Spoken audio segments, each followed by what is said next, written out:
Hello, everybody. I'm sure there's like so many people here right now because I'm right on top of things. Not. Well, God, guys, I'm so bad at this. I'm sorry. Oh, now it's down to 10. That's great.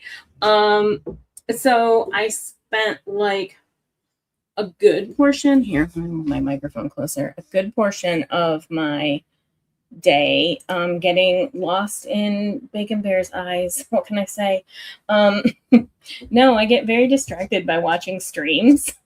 So I forgot to set up my stream, and then I found out that Jack is doing a premiere at, I think it's a premiere at 5 o'clock Eastern time today, or he's going to cover this. And I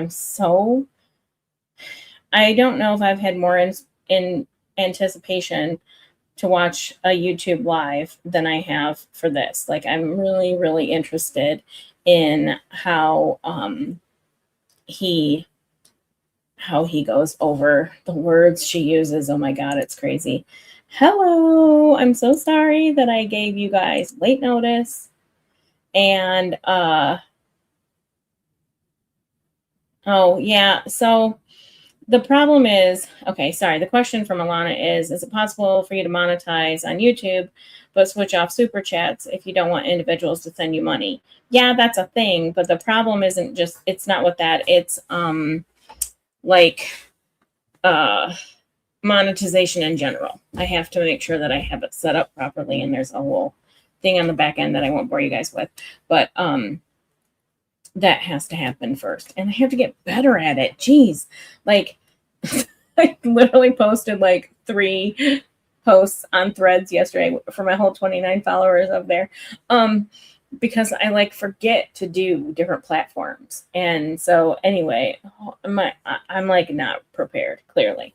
I have my, I don't know if you can see it, I opened it upside down, so that's great. My unopened bag of chips, or my open bag of chips, I should say. And I am ready to dive into the last part of this meeting of creditors, which, like I said, I didn't even ask anybody to join because I don't want anybody to have to feel my anxiety for trying to get through it quickly. I don't want that pressure on them. So I am just going to go ahead and get through this on my own. Oh, and speaking of Jinx Rockstar, they sent me, and I can't do it like as a true intro video yet, but they sent me an intro video that I'm actually going to play for you guys because I love it so much. And I'm going to figure out a way to play it going forward. Oops, hold on. Oh, wrong one. I don't want it to like blast in your ears as soon as I hit play because I want to share it. So give me 1 second here. I'm gonna, nope. See, hopefully you didn't hear that. So let's do this. Let me go back to the beginning, and we're gonna share my screen. And it's gonna be, is that the one? No, that's not it. Window. Here we go. Share. Oh, okay. I gotta turn. I think the volume might be too much for you guys on your end. Okay. Ready for it? Here we go.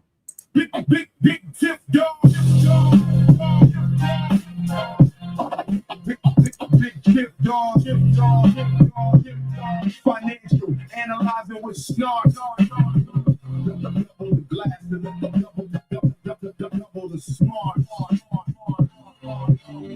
Yeah.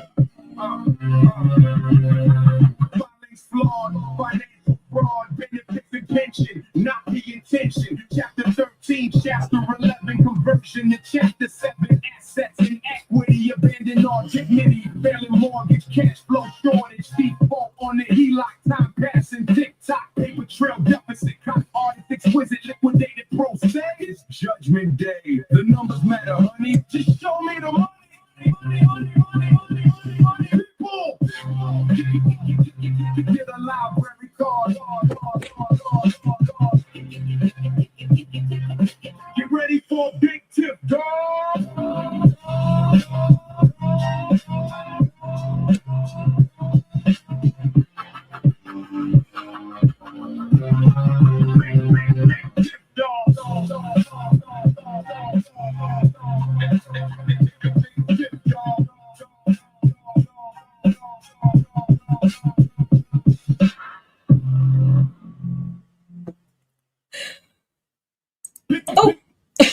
could play it again, but I won't. Isn't that cool? I'm like, so much. People get a library card. Like, that's amazing. I'm sorry. All of it's just amazing. So thank you, Jinx, for that. I so appreciate it. So yeah, I'm gonna figure out a way, like I said, to, like, even if I just have to play it in the beginning, that's fine. I don't care. I'm gonna play it, and y'all are gonna be subjected to it. So there, like it or not. Oh, yeah, did she text me? Is she asking? She can join me. I can send her the thing. So here, let me do this before I forget. I can't remember how to do it. Oh, guests. Nope. There's a way to do it where I don't have to exit. So give me a second. Nope. You guys are so funny. Like, I can't believe you put trust in me to do things. Oh, here we go. Oh, wait. I can copy. And then I can, when I open Discord. Oh, I think I fixed that, actually. I forgot I fixed that. When I open Discord, it makes all kinds of noises, but I forgot I fixed that. I can have Discord open while I'm on here. Ba, ba, ba. Bacon bears. There you go. Okay. I sent it to her if she wants to join in. She's more than welcome. I'm trying to watch 2 streams. I'm sorry. I try not to step on others. It's kind of impossible just because life happens and that's how things go. So it's, like I said, just how things go. But I really planned on being a little more coordinated than not. No, Patrick is not here. So you might have missed last night where I said Patrick has family visiting for the week. And so he's not really available till the end of the week, or maybe even not till the weekend. So we're going to let him visit his family, whatever.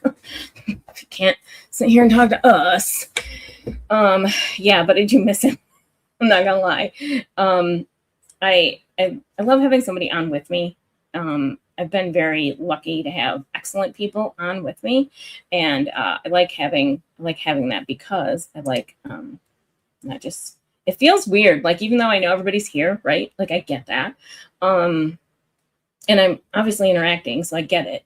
But like, it feels like you're talking to yourself sometimes, if that makes sense. So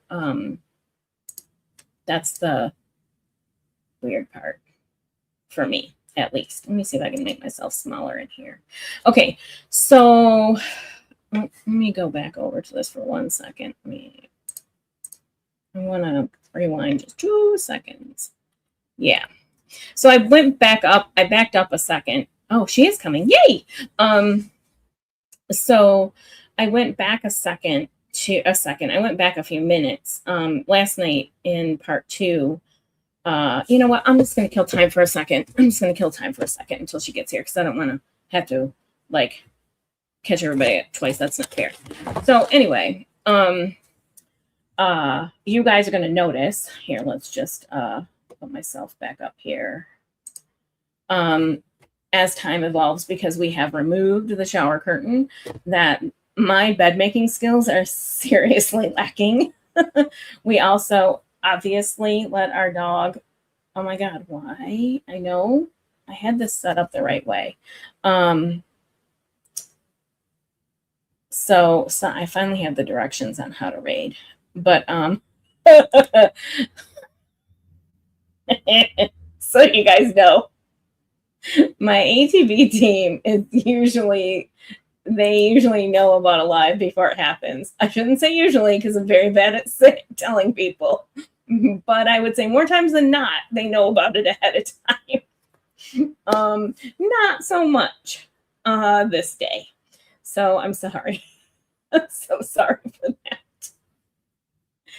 that. Anyway, my Ari is perfect, and she has never done anything wrong in her life. She's had way more babies than Laura could ever dream of. That's for sure. That poor dog. Oh, there she goes. So anyway, there you are. Sorry, oh God, guys. Here we go. I thought you were having friendship without me. I was so upset. No. I realized how much time I was killing watching you. I love watching you. I get very distracted and lost in your eyes. But I'm like, fuck, it's 2:30 and I'm not even prepared. And Jack is doing a premiere. I think it's a premiere. I don't think it's live at 5:00 where he's going to go over like the language of all this. And I said, I don't think I've anticipated a YouTube live more than I'm anticipating this. Like I want to hear what he has to say. Yeah. Yeah. Like the way she uses words, I want to hear it so bad. Mhm. So I want to be done before he goes on. So I was like trying to get it all sorted out. And yeah, it just ended up being like emergency stream that I should have planned ahead for. That's all right. I can listen to them get roasted again. I'm fine with it. It's beautiful. I was saying, so what I started explaining was at the end of part 2 last night, I stopped it where it was getting into money going to Sarah, but I'm going back just a little bit because I think that helps. And also I want to hear the part where Jamo tells them how they need to spend their money going forward, because I think she does tell them that they cannot. Jack is tomorrow. Are you kidding me? I'm an idiot. That's fine. Okay. I rushed for nothing. It's fine. I did all this for nothing. It's fine. But anyway, I forget what I was saying. You wanted to go back to talk about Sarah. Yeah, because in this part where she's talking about how they need to like watch what they're spending with their money, she's saying that, and the way I hear it too, and I want to make sure I hear it that way, is that they can only spend money on themselves, like Ron and Jan. They cannot put money towards Laura, but she doesn't specifically say it that way. So I want to hear it again. Right. So she had said that it was only the money that they are spending right now, because they had asked about shutting an account or opening an account. Mm-hmm. And then she had said, you are only in this point right now allowed to spend money on your necessities, and your necessities only, like food, housing. That's it. Yeah. Yeah. And then we saw those documents yesterday, and that's clearly like not what they're spending money on. So, where are the documents? Those are in the Discord. Yeah. They're on Reddit too. Okay. The Volvo might have them up. I'm not sure if ATV does yet, but they were so in this hearing, you heard them be told that they have to file monthly reports of their finances, like what's coming in, what's going out. They're like schedules. And in addition to that, they have to file an addendum for insider payments. What is an addendum? Like an exhibit it's attached to. Okay. Yeah, it's part of, but a separate document. It's an exhibit. That's what it is. Okay. So they have to file this exhibit that describes their insider payments. And so things that went to Laura or their businesses, how they moved money around, etc. It's very small. It's short. Like in May, they report 3 times. And in June, I think they reported 3 times, 3 things. And one of the things in June was Laura's car payment. I can bring it up. Here, let's bring it up. Why not? So hold on. I'm going to change. What am I doing? Stop sharing. Okay. Oh my gosh, I'm really bad at this. Google Drive. No, I don't want to share that. Hello. You guys, I am on the struggle bus. Hold on. Cancel. Why is what I'm not? Oh, I'm dumb. Okay. I had maximized my YouTube screen and I was really lost about why my screen was maximized. Okay. This schedule of payments to insiders. I could have just left this up. Okay. Share screen. This document right here. I'm going to Oh, yeah. I haven't even taken a look at these yet. Oh, girl. Oh,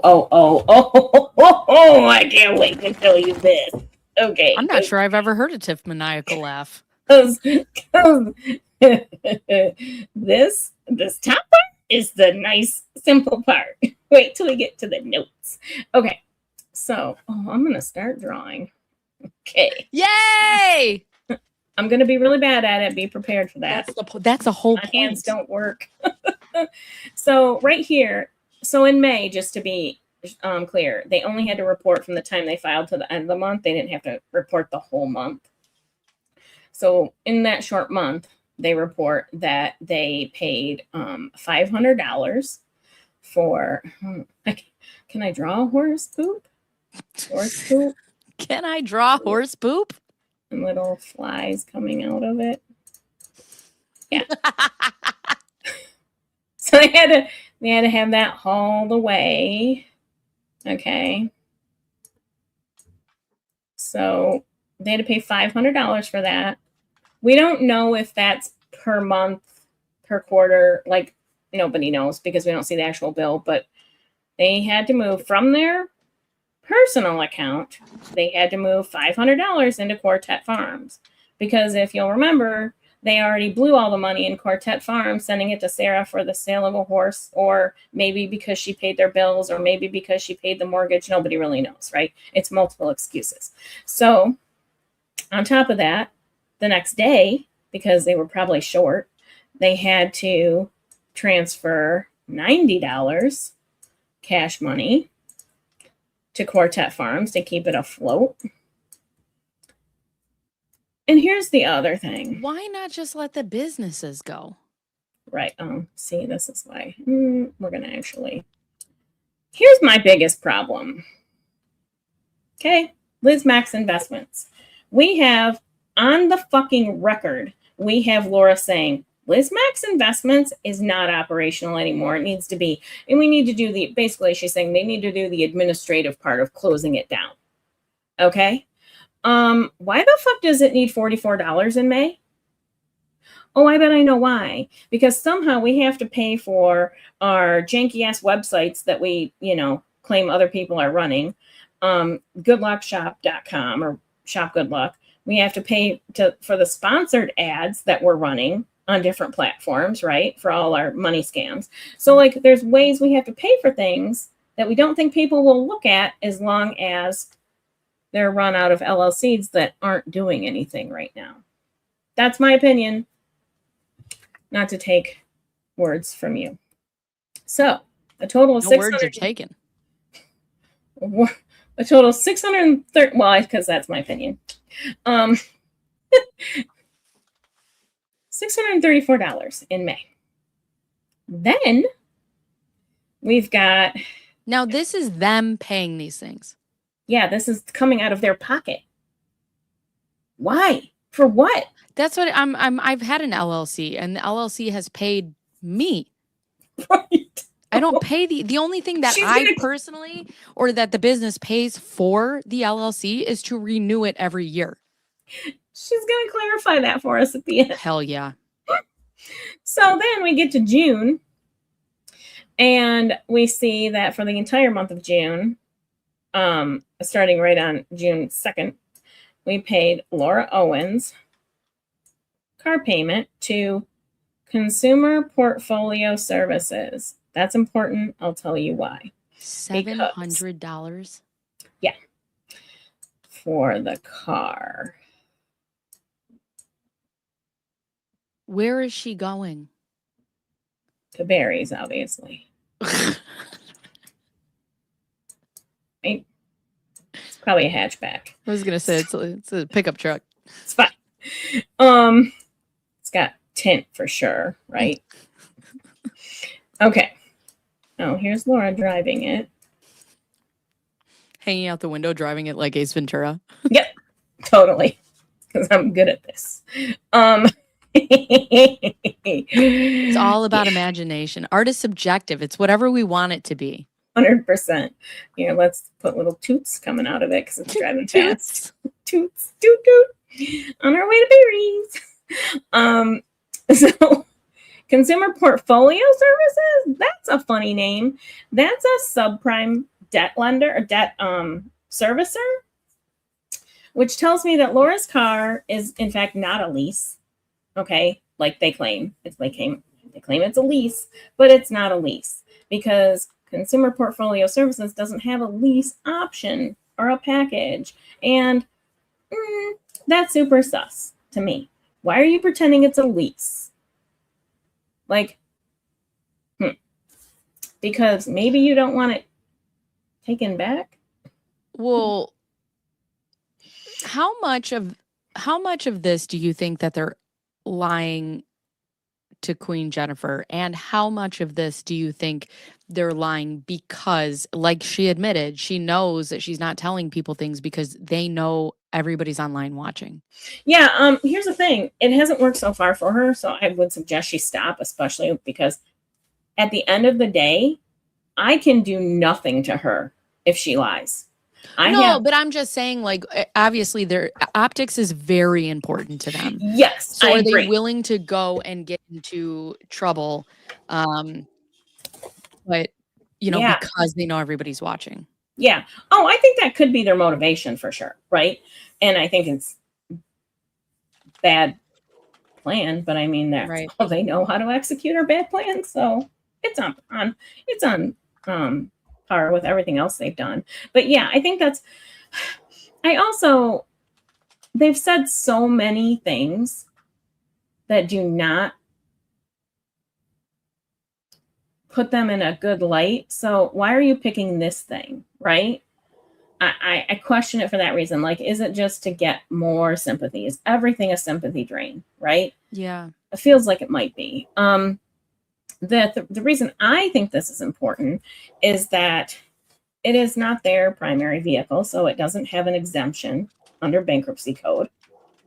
I think it is important to note that Giamo's questioning during the MOC, which we've already gone past at this point, but she aggressively is asking them if they believe they have an equitable interest in the vehicle. And I think that is important because if this Chapter 11 is converted to a Chapter 7, this car could be on the chopping block for recovery and sale. I'm not an expert. I just say words on the internet that sometimes come true. So I think that's part of it, is that if it's a lease, it's not recoverable. They would just make them end the lease, right? But if it's not a lease and you had to put money down and you do have some equity in that vehicle and it could be sold because it's not your vehicle and it's not exempt, that's a problem for you. In my opinion, allegedly. So but I think you bring up a good point as to, I actually covered this last night or the night before, and now the days are running together. I went backwards and addressed that part at the end where Jan said she was coloring her answers. Like, fuck you. Okay? And so that's why I guess that was my reaction when you first asked. Because at the end of the day, Jan, you're not, nothing comes from what I do here on the internet. Nothing. What your problem is your words to the Department of Justice and how you answer. So if you're making that call based on me watching you, that's on you. That's your own problem, not mine. So is that the highlighter? That's the eraser because we're going to get deep. Okay. So anyway, here we go again. Oh, what color is it? Let's do this. Will this work?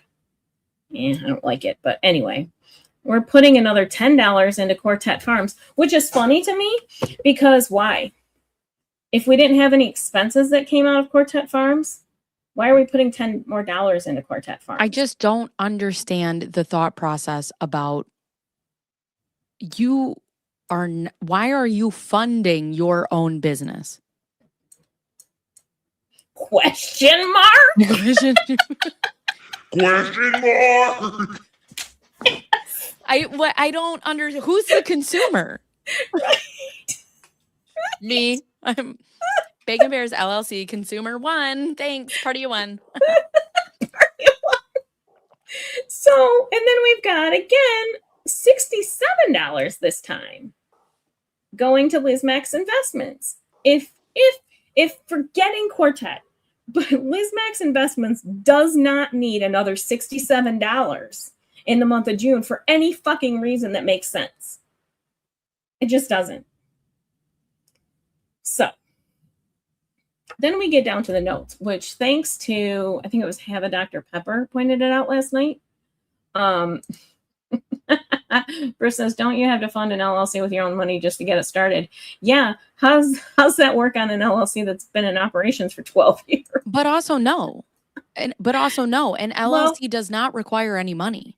That's true. It doesn't require any money. So I had an LLC. I started an LLC when I started my own salon suite. Mm-hmm. And all I was doing was putting, I had my LLC name, and then that covered anything that was under my business. I bought my business insurance under that name. You don't actually fund the LLC. But when the money comes in to the credit card or to the bank account that I had under the LLC, that is what then would pay me, or that is what then would pay for all the other things that I needed for the salon. So the fact that this is going into Liz Max Investments, I need to know what that's for. Are you purchasing product? Are you... And also, it doesn't go into the LLC. It would go into the bank account. Where is the bank account? We don't know what it doesn't say that's what they're doing. So I don't know. This is why I don't draw on the screen, because literally it's going to end up like this at the end. Jen asks a good question that I really skipped over because I was going backwards. Jen asks, are these payments coming directly from their main account? I believe the answer is yes, because this is a schedule of payments to insiders, and it says the debtors report the following post-petition payments to or on behalf of insiders. Insiders include the debtors' relatives and limited liability companies the debtors control. All amounts are traceable in the debtors' bank records, which are available to the trustee upon request. Bitch, she's going to ask for those, but okay. Yeah, okay, good point. I thought about that too. Sour Doreen says they are probably paying bank fees for the business account balance being below the minimum required. I agree. Why is it still open though? Because something's coming out of there, I think. And why is it $67? Well, I don't know. I can see. Okay, so the business accounts I've run, you have, there can be multiple connected operational accounts, but the monthly fee or whatever comes out of one. So I don't know how different banks have different programs. Who knows? Yeah, I had a business account. I don't know if I paid an annual fee, but also wouldn't it be annual and not monthly? I guess it would be monthly if you're under an amount in that account. That I did have. And for escrow accounts, we had to pay on our operating side, we had to pay an analysis fee. It was weird. Oh, good point. Sour Doreen says her BOA business account would cost $15 if the balance is below $5,000. So either they've got a bad plan that costs apparently $67, or that's not where it's really going. And again, available upon request. We'll give you our patient portal if you ask.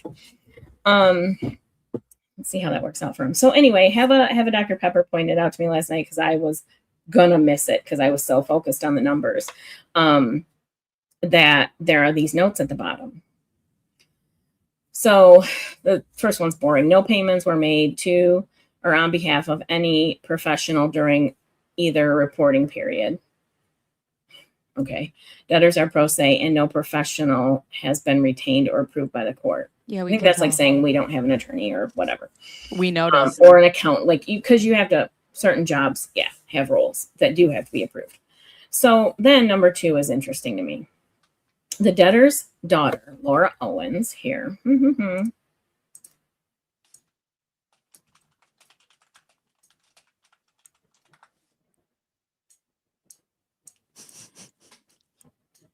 How come her hair is drawn the same by everybody? I know, right? And I do not shame hair because I have very thinning hair, but yeah, girl, maybe do some, oh, well, I messed up, but it's fine. Oops. Maybe just go back. Okay. So, yeah, that hair is stringy. Anyway, the debtor's daughter, Laura Owens, resides in the household and is financially dependent on the debtors, as disclosed on their Statement of Financial Affairs and Schedule J. The debtors provide her approximately $1,634 per month, consisting of her vehicle payment and living expenses. Insurance is all of a sudden not in there, but okay. Rather than receiving a single monthly payment. Time out. Is her vehicle payment in her living expenses? Is that a part of it? Yeah, they're saying that it's included in that. Okay, so it's 1600. Okay, so 1,600, 6 of it's her car. Yep. All right. And so her vehicle payment and living expenses. Okay. Rather than receiving a single monthly payment, oh, Tiffany, see, this is why I don't draw. A single monthly payment, she draws those amounts from the debtor's accounts as needed. Think about that for a minute. She goes into their accounts and takes money as needed. I think up to $1,600. I think the court may have a problem with that, but let's keep going.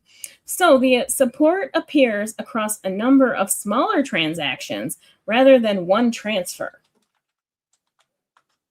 But we didn't do the math on that because work, right? Like we're just, you can look at it and figure it out yourself if you would like. We'll give you that information. So the support appears across a number of smaller transactions rather than one transfer. The $673.29 shown above is the vehicle payment made to CPS. The vehicle is in her name and the debtors make the payment. Okay. Bruce brought up a point. Where'd you go, Bruce? In her bankruptcy case, Laura said she doesn't pay her own bills. She said her parents pay her bills directly. She did say that. In her meeting of creditors, she absolutely said that. She says a lot of things, Bruce. True story. The girl's being charged with perjury. So. She's got a case of the perjurers. Exactly. Case of the perjurers. So, no, so it's not, tax packet is not 630. It's 670. 673. Your eyes are probably, because I know she's having a bad day, her eyes are probably messing with her.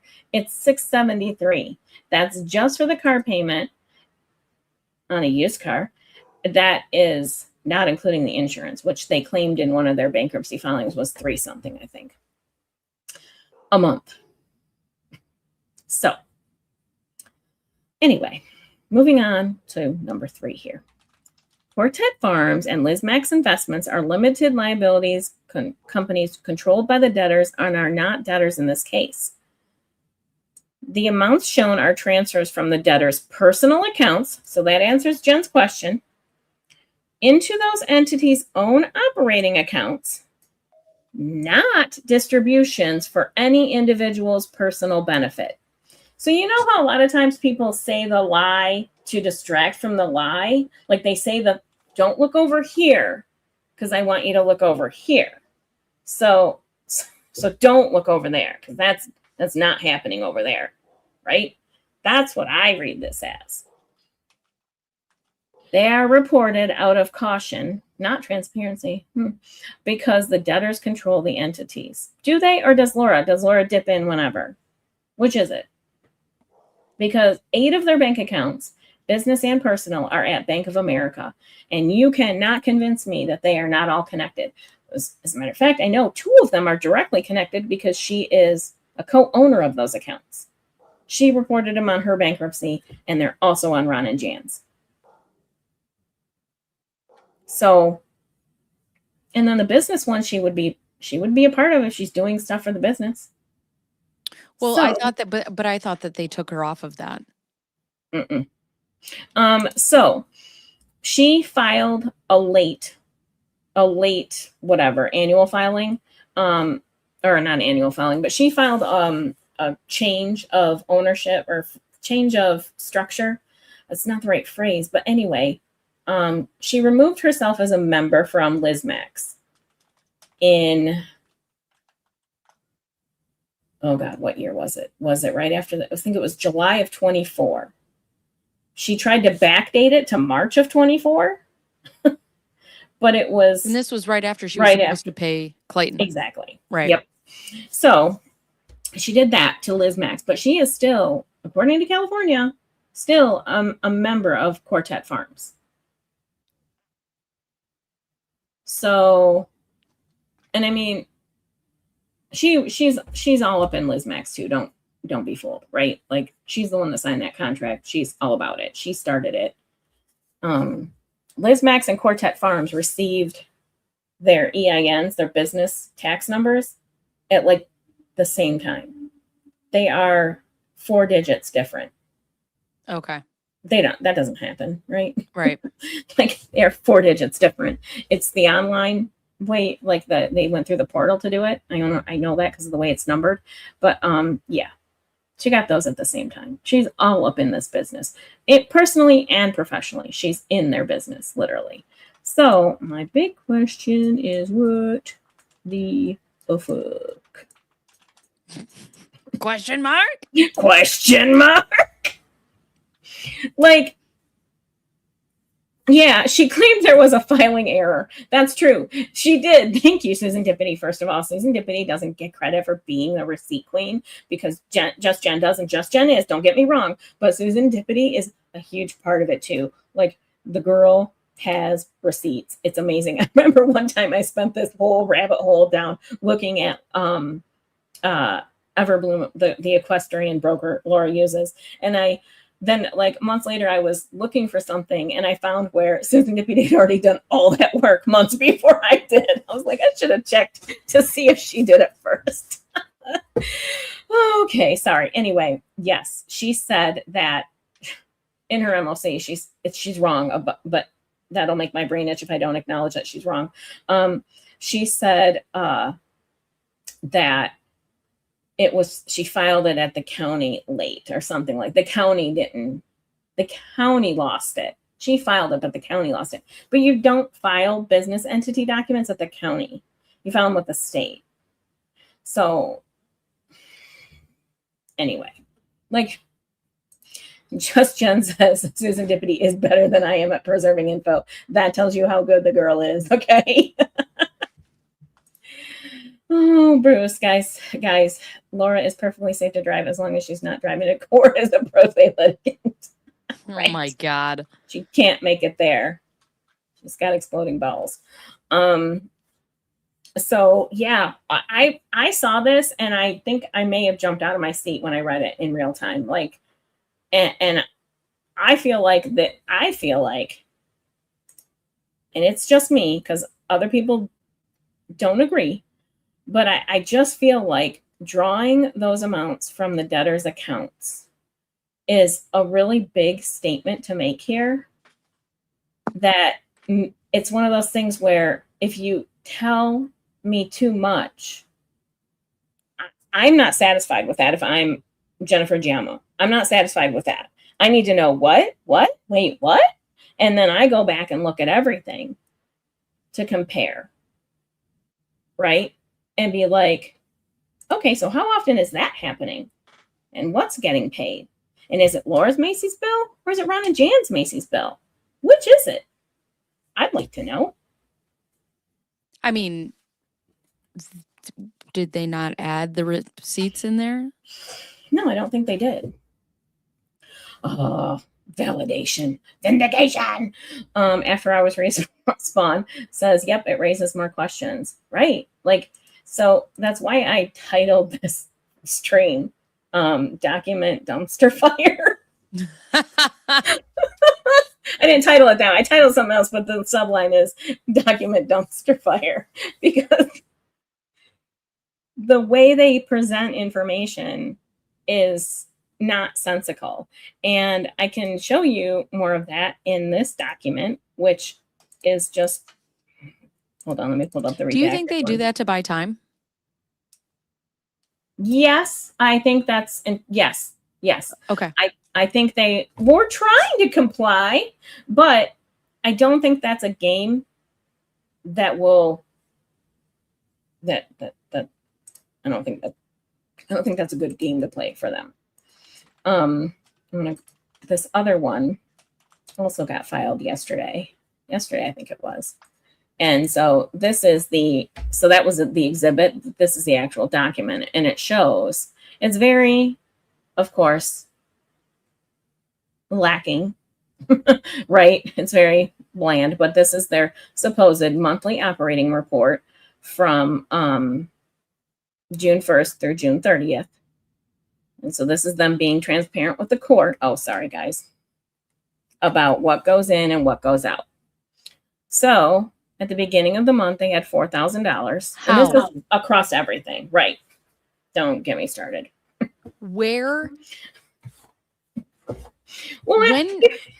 I mean, I don't know what it's like to be on a fixed income. When do you get paid on a fixed income? So the only thing I know is what they said, and that is that in the meeting of creditors, when they were asked about that cashier's check, she said that she pulled it out on July 1st, right after they received their Social Security payments.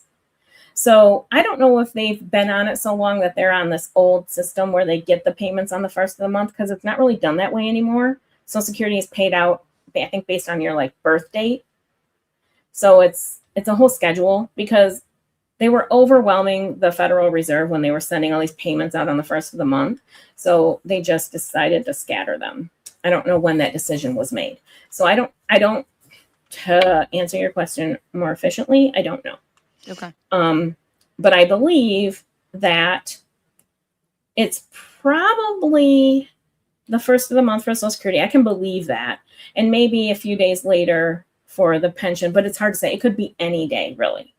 Because I don't think it's actually, well, I should say, we know for sure it's not between May 22nd or the 22nd of the month and the end of the month, because in their May report, they didn't report anything coming in besides $97. So, so it's sometime at the middle to beginning of the month. So, I mean,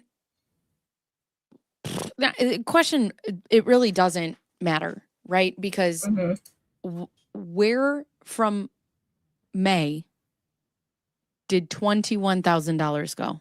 Right. And we don't know because they only filled a portion. We're going to find out for June, but for May, we don't know because the May report only goes from the 22nd to the 30th. So we didn't But see how what are we payments going to come find in. out with June? Oh, when- you'll, well, Okay. here, let's look. Actually, let's highlight here. We've So- unlocked a new evil villain with Big Tiff being able to draw. 100%. So cash balance at the beginning of the month, $4,000. Total receipts, net of transfers between accounts, is $22,109. Total disbursements, okay, what went out? $23,311. What we don't find out, Bacon, is we don't find out where the fuck that money went and what it was for. We have we know it's not the mortgage. We know that. That's about it. We know it's not any of their credit card bills and stuff like that. It's not that, because they were under a stay in June. So, where the fuck is $23,000 going? So I think, here's my theory.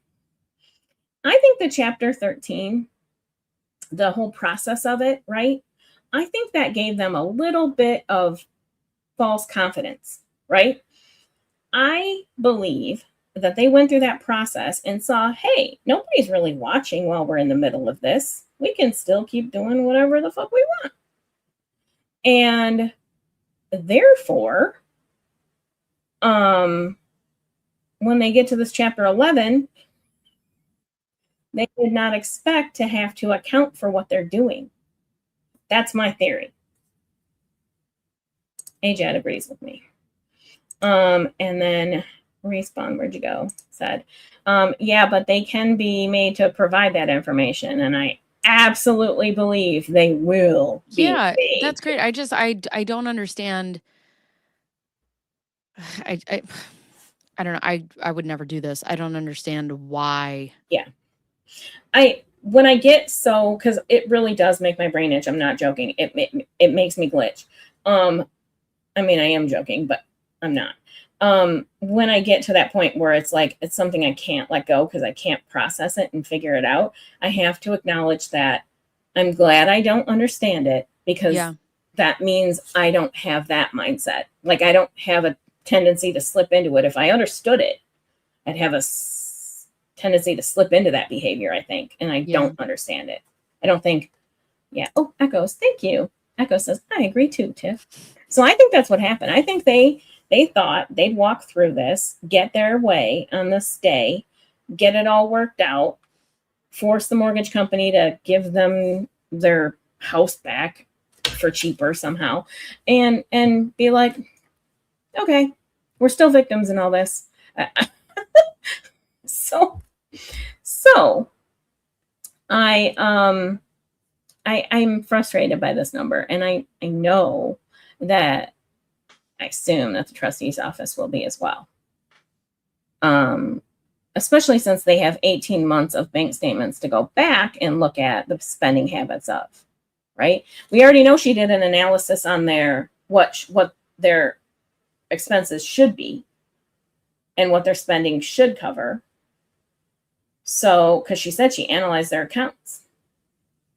And so we know what it should be. Michael Scott's School of Bankruptcy. Yes. How are they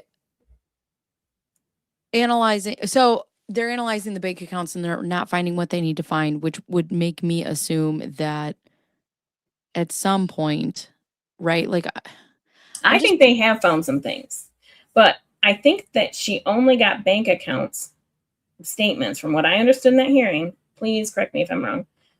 They sent 18 months worth, right? I think, which doesn't really add up. I guess I'm wondering if this is some sort of, when you're putting things into an LLC, right? People who do that is to clean it. Mm-hmm. So if they're putting money into an LLC or taking it out of an LLC, are we looking at some sort of money laundering where they're spending it in a way that they cannot find out through the bank accounts? Because let's talk about money laundering for a second, right? Right. I own a grocery store. Mm-hmm. Okay. Big Tiff runs a bakery. Hold on, I have to. I get where you're going. Figure this out. Hold on. So, no. I'm sorry. Big Tiff sells drugs. This is better. I like this. Yes. Right. Big Tiff theoretically is a mob drug dealer. Okay. I own a grocery store. She comes in. She says, hey, I got to find out how to clean this money because it's all coming in cash. If I put it into my bank account, they're going to want to know where this money came from, and I have no receipts. So she comes to me. I then either she buys something or I employ Tiff. Mm-hmm. And I employ Tiff as a stock shelver, right? She comes in, she pays me $20 to $30 a day. I take it and then I pay her through the legitimate business to wash this money, which would then go through my LLC to wash this money to then, but I guess this doesn't work because they would have their social security and pension, and that's all digital now. That's the problem I think they run into. But there are things that I think can be manipulated that way, because make no mistake, Quartet Farms is running money through it somehow, whether it's legitimate money, whether it's earned money, I don't know, but money is running through that account somehow. I believe that. So, I mean, in their own filing, they say that it's worth $60,000, although a very small amount of it is cash money. But I think that they have those, especially like think about equestrian stuff and whatnot. I imagine that there are a lot of independent contractors and people who, you know, take different forms of payments that may or may not be traceable, right?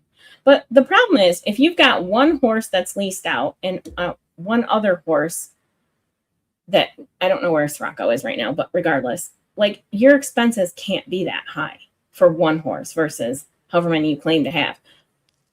Where are these horses? So isn't this called layering instead of wandering? In Jan's world, there's definitely a different word for it. But yeah, I follow you. I think it's possible inside the operations of Quartet. I also think that it will, again, I said yesterday, JAMO has a team of people who review documents like this for a fucking living. Yeah. I mean, professionals, right? How does money, which I think is why, you know, in the beginning they were able to get away with it because not everything was digital. How do you wash all of this, and how do you keep it away when everything is digital? Clearly they're not good at it, because we've already seen $20,000, well, $15,000 in a cashier's check to Sarah, right? And then a $5,000 wire, digital, both digital. We see $7,000 in cashier's checks pulled out of the Bank of America account in a freak out. So that's digital trail. Okay, so Cat Lady says, except for the one left in Florida that is leased, all the other horses are on Ron and Jan and Ron's property. That's why it cost them $500 to haul away manure. God, those poor horses. It is a small piece of property for 7 horses, or however many there are. Ugh. So yeah. How big is their property? Okay, so their property is like just under 2 acres. However, the footprint, it gets worse. The footprint, I think it's 1.8 acres. Oh my God. The footprint of it takes up like the house, the pool, the casita, the stables, takes up the front yard, even takes up so much space. Those horses have about 1/4 of an acre. I did the math. My family has 75 acres of land, and I mean, a lot of it is trees, but they have 75 acres, and they run a lot of cows, but they have 1 horse. I could not imagine 7 horses on the 75 acres that they have at this one property. They have horses at other properties, but still, that just seems like so close. Mm-hmm. Yeah, I want to see. I thought I had their. Maybe not. I thought I had their. I know I have it somewhere, but I thought it was over, because I thought you're right. It's not. It is smaller. It's smaller than that. It's under an acre. God. Because my property is the larger one. That's what I was thinking. So my property footprint is very small. You pores, you Owens. Right. Mine also can't be foreclosed on. Except for maybe the tax assessor if we don't pay our taxes. But anyway, my property, I think, is too small for that many horses. And my house and my pole barn take up very small space. So, yeah, it just makes me sad that the horses are on that very tiny space. The PETA is not going to do jack shit. Sorry, Deanna Christine, that was very nice. But nobody's going to do anything about it. Do you have $500 in manure being removed? Good point. Yeah. I don't know. It's weird. Thank you, cat lady. Also, another receipt. And that's the other thing, right? They gave them the whole month between June so that they could itemize all of this. Mm-hmm. And then they just didn't. Yeah. Yeah. No, right. Right. So let's go back to it. So we've got this much going out. We don't know why, because we're not paying mortgages or bills. So whatever. What a world to live in. Swear to God. Cash balance at the end of the month, because we paid out more than we brought in. So we're now short. We're down to $2,888. And this is a number that doesn't matter. It's for they on these reports, they make you pay a fee to file them, and it's based on how much money you run. So that's kind of how that's what that number means. It's really not super important for what we're talking about. But yeah, so then we've got our assets. We're in the hole totally, $1,854,833. And our debts still aren't paid. So yeah, we also don't have, where did I find it last night, guys? It was at the end, right? We don't have general liability insurance on a business that leases horses.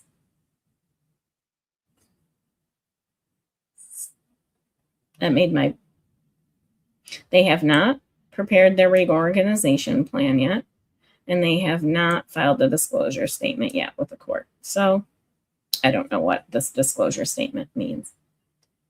They do claim that they say this is living expense. I missed this last night, guys. Gross income from all other sources is 22,000, and that's a month. Yeah. So that would be this number makes more sense to me. So in their filing, in every filing they've made, sorry, my eyes are rubbing. They did not disclose a COLA increase for Social Security. I don't know how pension works. I'm sure it does go up over time, maybe a little bit, but I know Social Security payments go up every year. They didn't disclose that. So I knew that the numbers didn't make sense. So my point is $22,109, I think, is probably pretty close to what their pension and Social Security is. How are you spending $23,000 a month and not 14 of it on your mortgage? How are you racking up that bill? Question mark? Question mark? Thank you. I don't know. I don't know. It says all living expenses. It's wild to me. Right. One of your living expenses is your home. Mm-hmm. Mm-hmm. Which can definitely be covered by that.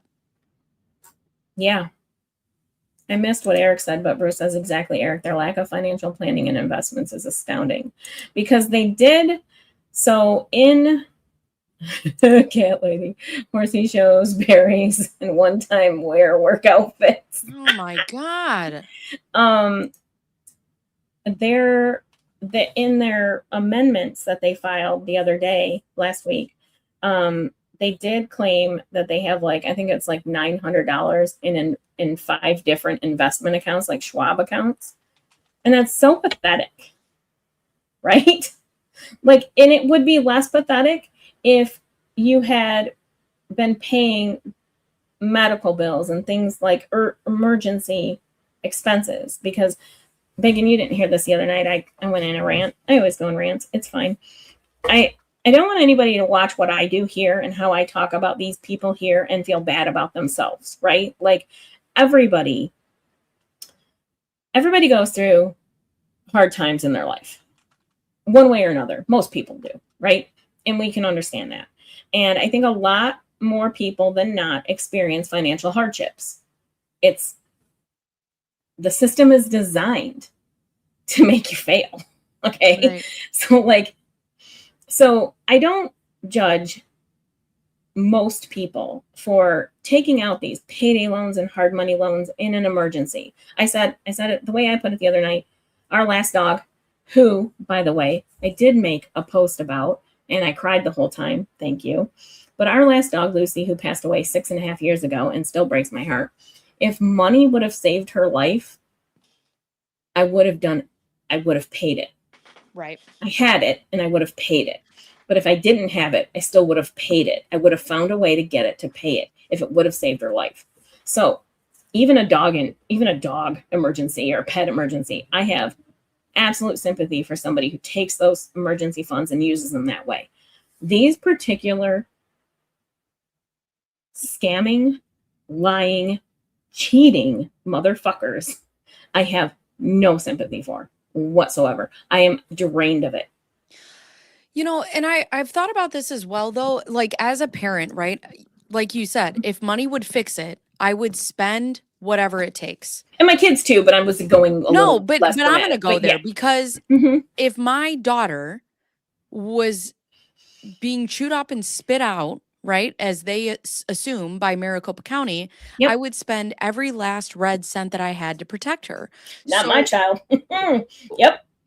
So why can't they just say we blew all our money to try to help save our daughter? Right. Right. What's so bad about that? What is so bad about that? First of all, hi, Chris Jenner. I have not seen you. I saw you in chat recently in a different channel. I have not seen you in a while. Hello. Yeah, I would go into debt for a lot of things. You know, even to spend even to spend money on yourself or on your, you know, to do things. You have to reward yourself in your life somehow. If you're always working and exhausting yourself to survive, then life becomes less rewarding in general. So like, even if you borrow money on the short term to do something fun for yourself or your children, no judgment from Big Tiff Dog. None. Okay. Make a plan to figure it out, but no judgment, because I get it. I get life. Again, these non-library card carrying motherfuckers. That's not true. She got all her resources from the law library too. Right. I guarantee she doesn't have a card for that. Are so entitled. They cannot fathom that they do not deserve to do whatever the fuck they want. I don't think they to this day acknowledge that they shouldn't be able to just do whatever they want. I think it was Cat Lady earlier, maybe it was CM, said, if I figured out, like, if I had to do, let's say this is the first time they're realizing in their entire lives that they actually spend more money than they bring in a month, okay? If I had to type this out and prepare it and see that in print, I'd be making a different plan for the next month. Like, it wouldn't go that way the next month. So, Bruce, if Jan wanted to appease me, she would fill out the paperwork in a way that would make Bestiamo happy. Bingo. That would make us all happy if they just did what they were supposed to do. So, if they did anything they were supposed to do. And that's the thing, right? Like, you're just watching them do everything opposite of what they are supposed to do. There is no give with this family anywhere.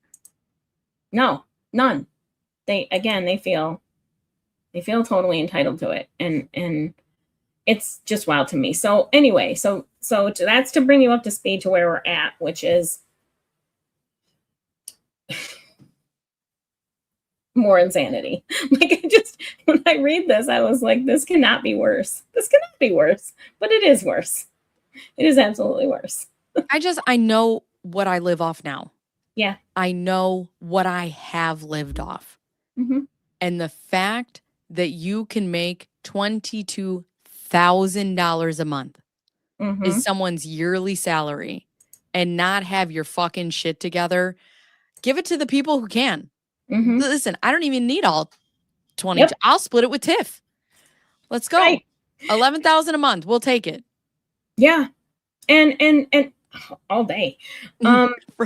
I'll take 1,000 a month. God damn it. Let's go. Even if you look at it from an everything's relative standpoint, right? Some people make more money than us. That's a reality.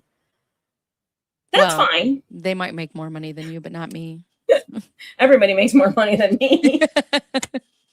I So, won't be one of those poors. right. So in that world, even we acknowledge that there are people who do make more money. Fine. It doesn't become a problem until you start terrorizing everybody else about it and literally endorsing and co-signing everything your criminally charged daughter does. Like, and then you, at the end of the day, still don't have enough to cover your monthly outgoing. It's unbelievable. You have twice the amount in your bank of your mortgage, and that's not the first thing you pay. Right. That's Right. insane to me. Home services. The poor just aren't trying hard enough to be rich. Try harder. Yeah. Step 1, get Laura's access to the accounts canceled. Oh, yeah. Well, and that's the thing, right? So they're going to look at these accounts. Mm-hmm. And now Laura has access to these accounts. Unless she's drawing money from their bank account to her bank account, if she's spending it directly, they are not going to be able to decipher who spent that money. Right. And I think it's a problem because the more I've been thinking about it, obviously thinking about it not obsessively, but thinking about it a lot. The more I think about it, the more of a problem it is for them that they are paying her expenses. Like this, I don't think this goes well for them in this bankruptcy case at all. Like, I think it's a big problem for them. Home services, I dreamt about these accounts last night. Yeah. Well, and Ville-Marie had just said, you don't pay your mortgage, but she's still posting that she's going to Barry's and Right. they have a Macy's card. The absolute gall, right? Yeah. Like, yeah, it's the audacity of it. I think that's what, and that true. Jan, listen, if you're listening, that is what pisses everybody off. Not that you're spending your money just so frivolously. I don't give a shit that you're in bankruptcy, but it's the fact that fuck the banks. Right. It's the fact that it's the absolute audacity of how can I be punished for my bad behavior? How? How do you punish me? And it's gross when I saw so many bankruptcy cases where they weren't given, you know, they were smaller cases. Most cases are smaller cases for bankruptcy. And they're just run over. They're just run over. I saw people get their homes taken away that didn't deserve to have their homes taken away. Yeah. You know, one case, I have stories for days, but one case was really insane to me. Was a person had taken out so for FHA, if you have like a farm, FHA, there's rules where, and I might get it wrong, so please don't correct me, I'm just going to get my story out. There's rules where if you have a farm, and let's say it's 40 acres, the mortgage can only be on 10 acres of it. Like, you can't have the mortgage on the full property because they don't want people to lose their farms. It's a whole thing, whatever. So the mortgage was incorrectly placed on the entire property. It should have only been placed on the house, the 10 acres house, not the farm land. It was signed by a power of attorney. So it wasn't even the borrower that signed the mortgage. And then the mortgage company screwed up, and those people lost their entire farm. Oh like my the God. court ruled that, oh well, oh well. It was like, that was just one case. Like, people get their homes taken away every day. And the fact that she just doesn't think she should have to is bonkers. It's wrong. So let's get to this, because I'm like, I'm gonna rant and rant and rant if I don't. Okay, leave. Hold on. Oh, I do wanna. How do I save this? Oh, download with my drawings. Thank you. Yeah.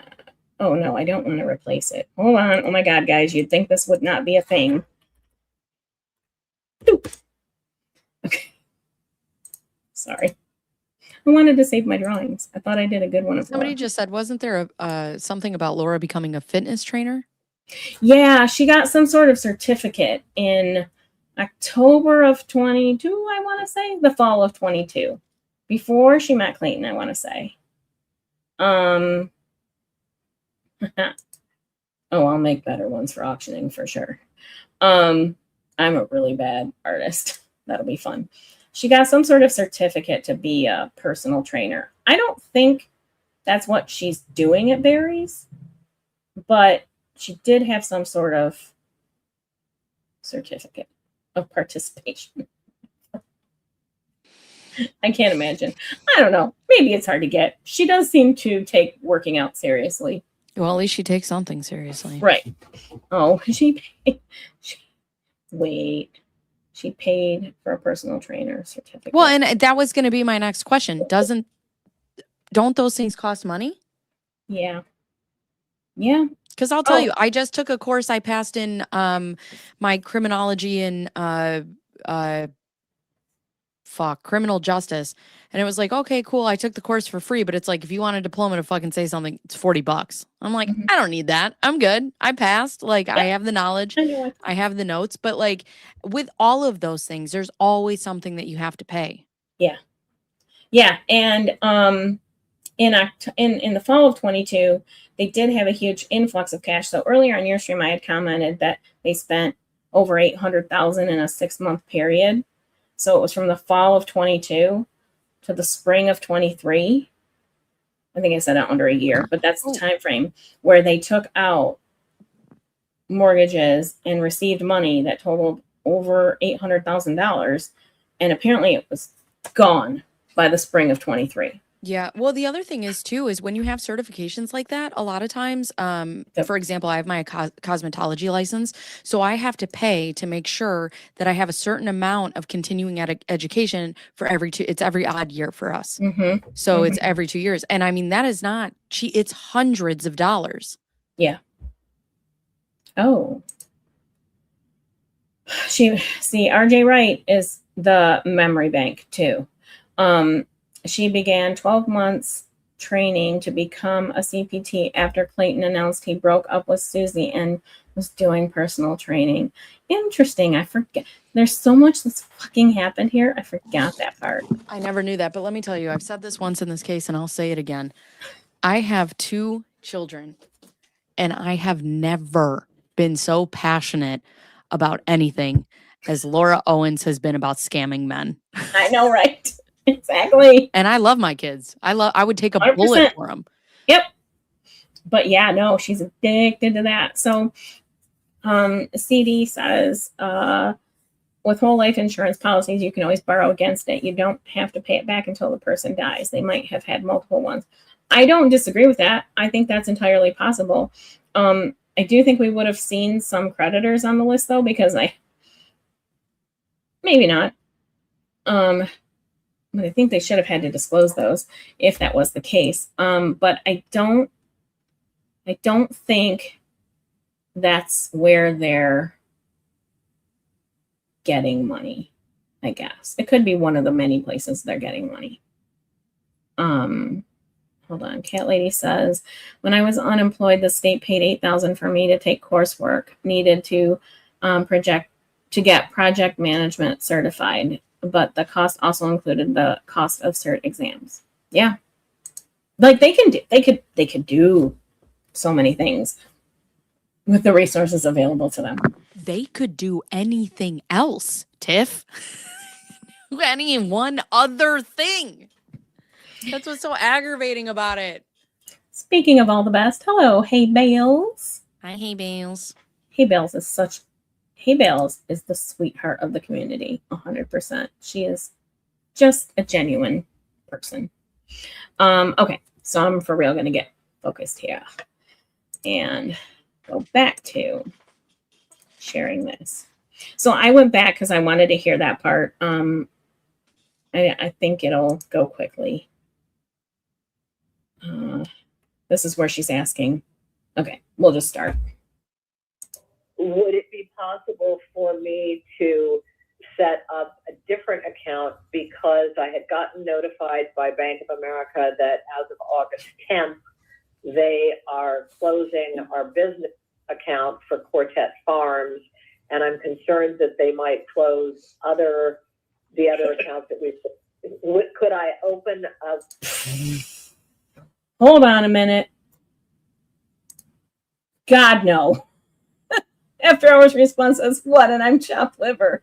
I think so. Dude, I'm in your DMs all the time. Are you kidding me? Tiff. Oh my God. I'm like, oh, and one more question if you don't mind answering, please. After hours respawn is the brains a big tip operation? No, not chopped liver. Definitely not. Don't mind liver. the man behind the curtain. Right. Sorry, I had to address that very quickly because God, no. I love. I come on the scene and he's like, "Yeah, I don't do that anymore." Great, I love it. Right. Thanks, man. Okay. I'm gonna go look up your account right now. Actually, I want to see what you look like in real life. Would I have your permission to open an account with a credit union and deposit that money in the credit union account? What I'm going to say is this. I think that you are currently in a Chapter 11 bankruptcy that has not been dismissed, and therefore your obligation is to open up a debtor in possession account, and that's what you should be doing. That's all I'm going to say. You have to determine for yourself. I can't give you legal advice, but that has been your obligation since the day you filed this case, that you were required to open a debtor in possession account, and you have not. So I'll just leave it at that. So are you still supporting your daughter, Laura Owens? Yeah. And does she earn any income on her own? She has been unable to. Well, my answer is that's just listen to my question. Does your daughter earn any income of her own currently? Yes or no? No. Okay. So I Can she understand ask why? just from public. Can she ask why? Like, I wanted her to ask why. I know. I feel like some questions, like the answer doesn't matter, right? For what she's doing. I don't know. But that's my feeling. And also I feel like she got Jan to answer a fucking question finally, so she's gonna get to the next one real fast. Right? Before it spirals and she undoes what she just answered. I don't know. That's just vibes. I don't know for sure. Likelihood she can open a new account at a credit union after Wells. I think credit unions they have a credit. Well, good question. I don't know. That would be a question for After Hours Respawn. How does it work when your credit is really fucked and you've got to open a debtor in possession account? How does that work? Can they deny you from opening a debtor in possession account? I'd like to know. And for everybody who's wondering, MG Law, who is now After Hours Respawn, says, I do this law stuff all day, every day. So I decided not to do it on stream anymore for now. I needed a break from it at some point. And I totally get that. I am unsatisfied by that answer. I still want the answers to the questions I sent you. Just saying. What kind of law? Oh, good. I think it's bankruptcy law. I don't know. Okay. I'm answering for him. So he says, and just drilled down that she's 36 years old and rides horses and supposedly trains them. Yeah, I feel like that's questions that are coming in the what do you call it?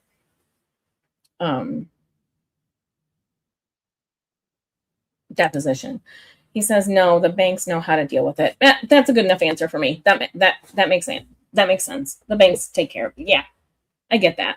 Because really, at the end of the day, yeah, that makes sense. Because it would be really, in my opinion, probably hard to do shenanigans with a debtor in possession account because of the way it's labeled, maybe. What is a debtor in possession account? It's a separate bank account. So after you file Chapter 11, you have to open up a debtor in possession account, and it's an account that is titled like Ron Owens, Elizabeth Naylor, debtor in possession, and then the bankruptcy case number. Ari just sneezed in the middle of my sentence. So it's like literally the case numbers and the ownership of the bank account. So everybody that you're doing business with and transacting with knows the type of account they're doing business and transacting with. It's out there. So you can't be in bankruptcy and do all these shenanigans in your account and whoever's dealing with you wouldn't know any better, right? In a Chapter 11, because you're the one in charge of things, you have to have that title in your bank account. And you are only allowed to have one bank account? I think so. Okay. Yeah. Yeah, and I agree. I lost the comment, but after I was responding, also said she's able-bodied. She could go be a Walmart greeter easily. Like, there's work she can do for sure. There's work that I think she would like to do. Like that, if I imagine her liking anything, I think there's work that she would like telling people. Think of like a, I don't know, a high-end store where they get to treat you a little snooty and tell you what to do. I don't know. I feel like there's jobs that she would like. I mean, FinDom is a thing, right? Like, she could be a FinDom. Well, she doesn't want that. She wants to be a victim first. Maybe she is. Ugh. Maybe that's where the money's going. That's the thing is like, I'm not able to work and then throwing disable on top of it is bullshit. Because you know what? At that point, if you're that disabled and you can't work and you're sucking off your parents, why don't you file for disability in the state of Arizona then? She can't. She's not eligible. She's never had a job. She's not eligible for disability. And she wouldn't be eligible for SSI because they would account for her parents' income because she's in the household. Right? How does she keep fucking herself over? Right. If they had determined that she was disabled prior to turning 18, she could have gotten disability in adulthood. But no, she can't do it now. They can't even suck off the government properly.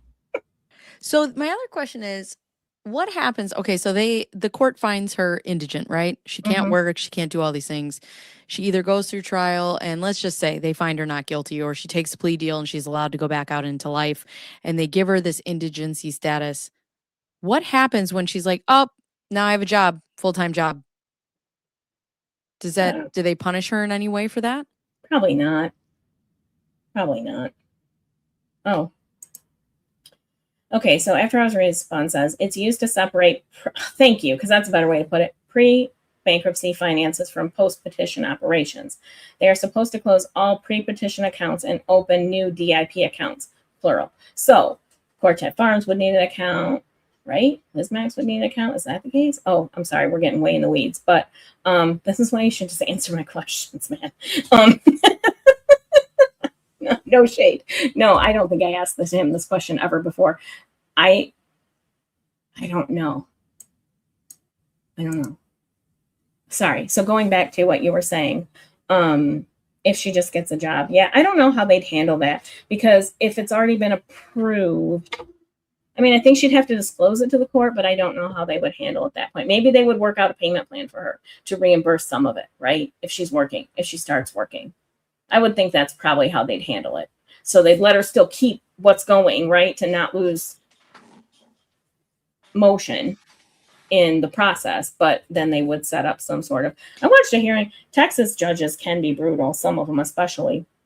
But the judge found out that in Texas, I don't know, I feel like it might get overturned, his decision, but he found out that the defendant had paid $125,000 in bond money.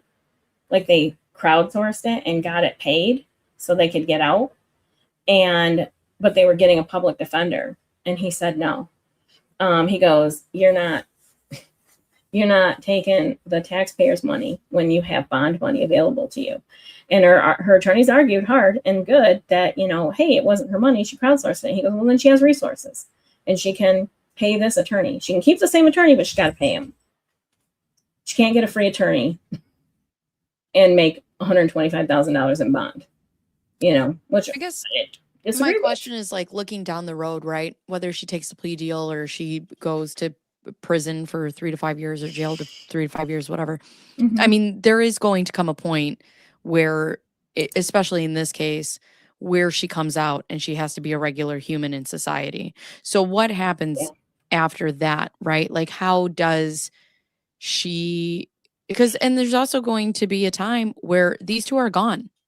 Yeah. And she's going to have to manage. So what does that look like, especially if she chooses not to work for this entire time? And then let's say, and that was my question, was why don't you go get disability? But at the same time, it's like, even if she was afforded disability, who's paying for that?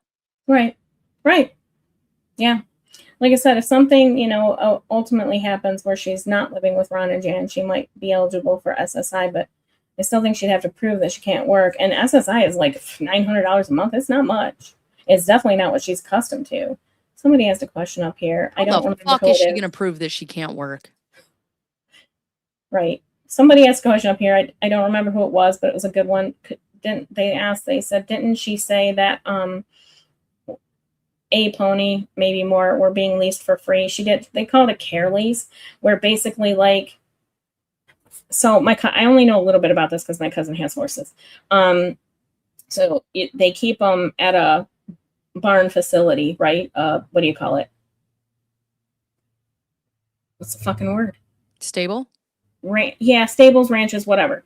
So they keep it at an actual facility, and what that facility does is they use your horse to train riders, to do whatever, right? And in exchange, they board your horse. So that's what she means by a care lease. That's my best description of it. But that's what she means by a free lease. It's like a wash. It's just called a barn. I know, sorry. But so like they do that. That's a thing. But to answer that person's question, she did say that. But we know that's not the case with Frosted Flakes. We know that's not the case. So yeah. Anyway, okay, let's get back. Information that your daughter has a private criminal defense attorney, currently, correct? Correct. Are you paying for that attorney? No. Who's paying for that?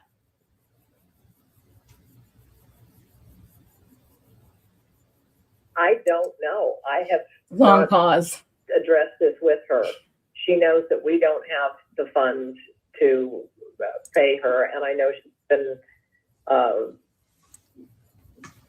you have no idea how your attorney, you have no idea how your daughter who lives with you and who completely relies on you for all of her support is paying for a criminal defense attorney and for pending felony counts against her? Is that what you're telling me? You have no idea? Is that what you're telling me? Is that what you're I saying? know that she has been working to pardon me? I'm asking if that's what you're expecting. So Laura's 100% in the background flailing right now. Like that's happening, right? Because the way Jan is trying to answer the question and keep the conversation moving forward, so she doesn't catch on that Jan's taking cues from Laura, but she's also lost the point of the conversation, is glaring to me. Like Jan's hands going wild, 100%. Well, and also too, the way that she answers questions is so interesting to me because she says, are you paying for this? No. Do you know who is? I don't. Laura knows that we don't have enough money to pay. What does that have to do with anything? She knows you don't have enough money, but she goes into your bank account and transfers money as needed. Okay. Also, again, if you just said, I am a mother, I am going to do anything I can to keep my daughter who is being victimized by Maricopa County out of prison because that's what they believe. Mm-hmm. You don't think Jennifer would understand, like, at least, not that she would agree with it, right? Because you're trying to get your house out of foreclosure, but it would be an honest answer. Mm-hmm. And that's the thing. Even the question about when they did pay, when she said they did pay for clothes rent, she turns it into this whole thing about the business and how defending Laura is good for the business, et cetera. Okay, well, you just explained how those businesses are not operational. So that made no sense. It is less of a realistic answer than what you just said. It is okay to say, I want to help my child. You know what? I mean, I wouldn't say this very often about the Owens, but I would fucking respect it if they were like, we are willing to give up everything that we have ever had to save our daughter. Yeah. And they won't do it. I wouldn't believe it at this point, but I think it definitely is something they should say. I don't know. Okay. Why are you hiding that? Why are you ashamed of it? Doesn't make sense. I would sell my house. I would set my house on fire and commit insurance fraud to make sure that I protected one of my fucking kids. The narrative is right there for them, right? Like in the thing you read yesterday, the website, right? The narrative is right there if you want to create it. It's way too late, but they could have. But why are you ashamed of it? Right. Why aren't you admitting it? If you think she's You're innocent, half telling it. Right, but if you think she's innocent, why are you ashamed of maybe paying for her lawyer? Yeah. Oh, it's getting clawed back no matter what, whether they admit it or not. So ADHD SideQuest said because if they admit to paying the lawyer, it can get clawed back and they will owe him. Yes, I agree that that's their thought process. However, what they do not realize is it's getting clawed back. Like, we are not headed on a track to dismissal at this point, okay? We are headed on a conversion track. Do you think they know that? I think they're fighting it as hard as they're fighting the foreclosure, right? So I think, yes, they may in the back of their minds know it's inevitable, but they're gonna fight tooth and nail to stop it like they are with the foreclosure. Again, I don't think they're gonna do anything that makes it better. It's just gonna make it worse. I missed whatever fake Laura Owens said. She said maybe it's Gingras so they don't sue him for malpractice. So I don't know. I'm sure you didn't see when Patrick and I did the part 1 together and the doorbell rings in the background. He was like, how far does David live away from me? He was like, maybe David's at the door going, I'm here. With my lawyer, David Gingras. My lawyer, David Gingras. My lawyer, David Gingras. Oh, they'll fight chapter 7 because it's liquidation. They're gonna have to adjust their lifestyle a little bit. And the house they're not keeping the house. So I mean they're not keeping the house either way, but yeah. Yeah, he Googled it. It was 35 minutes. We were trying to figure out in the time of the video because it immediately went south, right? As soon as it started, it went south. So we were thinking that he was flying over there. It was funny. He had to be there. Okay, let's go. Go ahead. I'm telling you, she knows that we don't have the funds to help her at this point. Okay. And so she has, hold on. reached out to others to I'm going off screen for a help second. her with this. So And the details of it, I don't know. So you have no idea how your daughter's paying for her current criminal defense attorney. Is that what you're saying? I'm saying. No, is that what you're saying? I don't. Either you do not know or you do know. Do you know? I'm saying we told her we can't help her with it, and I know that she has reached out to others to help her, and I don't know the details. Okay, so you're expecting me to believe that the daughter that you support fully and who lives with you has not told you how she's able to pay for her criminal defense attorney currently. Is that what you're saying? Yeah. Okay. Yeah, she's All right. 36. Okay. One of the things. All right, let's move on. So it's our Queen Jennifer hideout. Yes. Please don't come after me, Queen Jen. I found this yesterday, day before. Yeah, yesterday. I don't know. I found it one of these days. This week is so weird, and I was like, oh my gosh, I need to save this for bacon, so I can wear it as well. I look awful in this kind of thing. Like I don't look good in a hat or anything, but I'm still, here we are. Okay. Now we're going to listen. One of the things that you put in the Schedule I that you just filed, all of a sudden you decided to disclose that you get income from this Nobody Told Me podcast, and you had never previously disclosed that in your prior Chapter 13 or your original Chapter 11 schedules, correct? Correct, because again, it was an LLC and it has been absolutely decimated. Okay, I don't, you're saying. What has been decimated? You're giving me some reason that doesn't make any sense to me. What? Yeah. But Hold on. all of a sudden. What? The podcast? Yeah, hold on. This is where we started getting into the next phase, as Patrick said, like the section, because now we're going to get into really hairy stuff. Schedules, correct? Correct, because again, it was an LLC and I didn't go back for enough. Chapter just get income from this.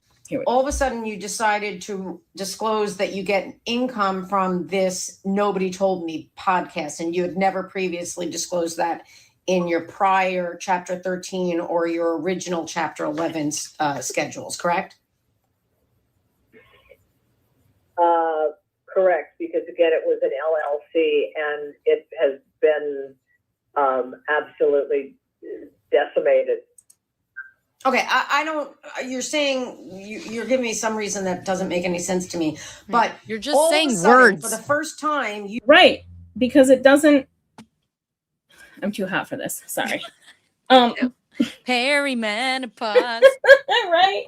Well, my uterus was yeeted 20 years ago, so I've been in this phase for a long time. The uteritis. Yes, I'm always hot.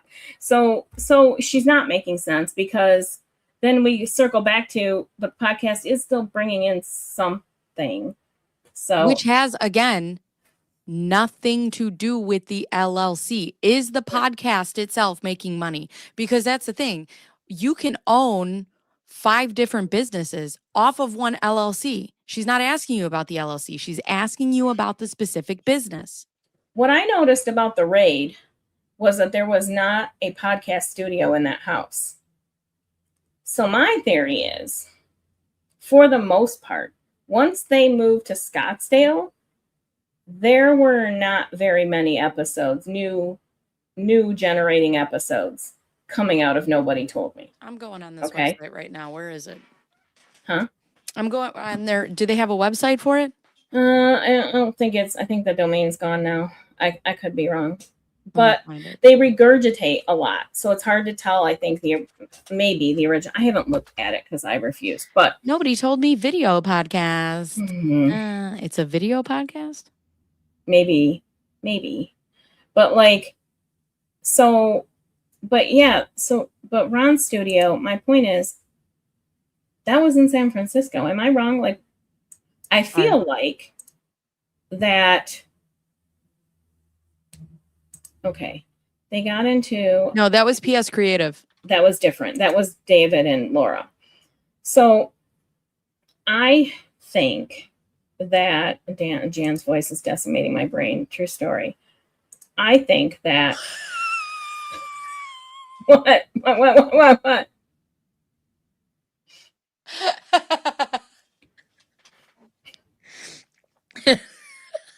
Hold on. I want you to take a quick look at this and tell me what you see. Okay. Oh, hold on.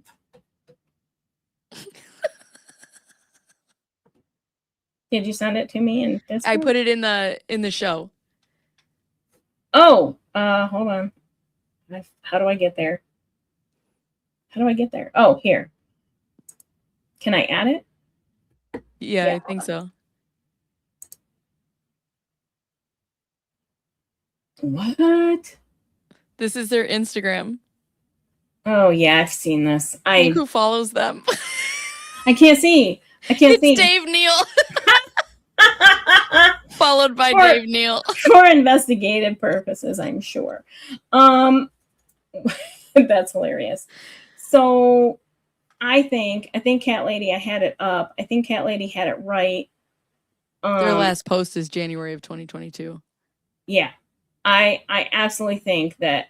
So Cat Lady said all the episodes are repeated. I think they only did a certain amount and thought they could just play them on a big loop and still get sponsorships. Yeah, I don't disagree with that because I think once they left San Francisco, I think their ability to record was cut off. I don't think they were able to. So right up top, third one in from the left or left. Yeah, the woman with Laura right there.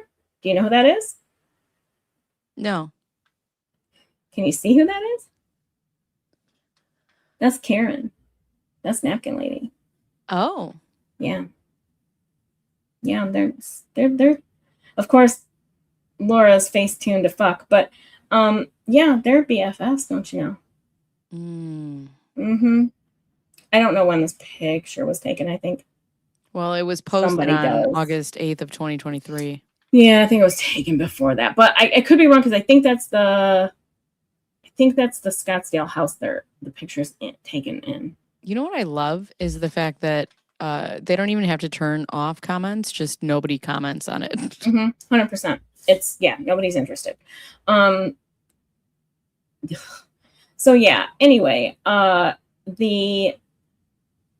think they did not have a studio.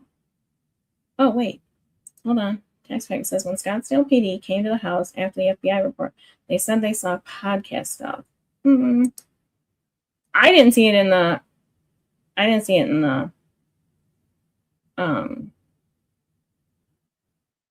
what do you call it? Raid. There was dubbing. Yes, I agree. It's spliced together. I agree. Yeah. How many fucking posts do these people have? Good Lord. Because you'll see a lot of the same. Like they're repeating them all. Like that's what they tried to do. And it's fucking working. It's still getting them $50 a month. I think, what was the total? Somebody tell me. What was the total episodes they did? Was it like 100 and something maybe? I don't know. Oh, here's her sister's wedding. Well, yeah. Who is that? I have not nice words for that picture. Who is that? That's Laura. If somebody drew her by memory, who is this person? Yeah. It's not great use of Adobe, in my opinion. Oh my God. Lots of arts and crafts in that picture. Good Lord. She's like, I look like somebody else. Goal achieved. Filters much, right? Yeah, here she is again. That doesn't even look like her. Yeah, but you see what I mean? So look at, like, even in this, you're seeing it over and over and over again. Yeah, that's her. She loves that picture. That was her email signature picture. That's her profile picture. And many times she loves that picture. This room is not in that fucking house. I'm telling you. No, this is at the radio station. Right. So I think they lost their ability to record. They might have maybe taken some trips and done some episodes. Maybe. I don't think so though, because like Ron separated then from the radio station, and I think it closed. I don't know. Yeah, I mean, you could rent out a podcast studio. I did that when I interviewed Jeff Jellison. I rented out a studio so that we could meet and have a professional setup. I think they could have. I don't think for very long because the bill. No, but they also said they batch, recorded. Mm-hmm. So I wonder if they did that. But they're not that. This is not that. This is not. They didn't do these many episodes. These are regurgitated. They made it to 100 at least. Oh, God. Yeah, I know. This is so many. But yeah, it's just regurgitated. That's all it is. So I totally forget my point. I think that it was not earning money. They had the move. They had to find a plan. They had to shift gears. Damn, they got 20,000 followers. I know, right? I got 439. I think it's 469 actually, because I was gonna show some. So trust me, I've done a lot of batching fake Laura Gross. Owens. Girl, you crack me up. Nobody told me. Oh, I don't have Facebook. Yeah. No, thank you. Okay. So that's what I think happened. I think that it did start to lose money. Oh, my husband's calling me too. 1 second. Here, let's go back to that. While you're scrolling.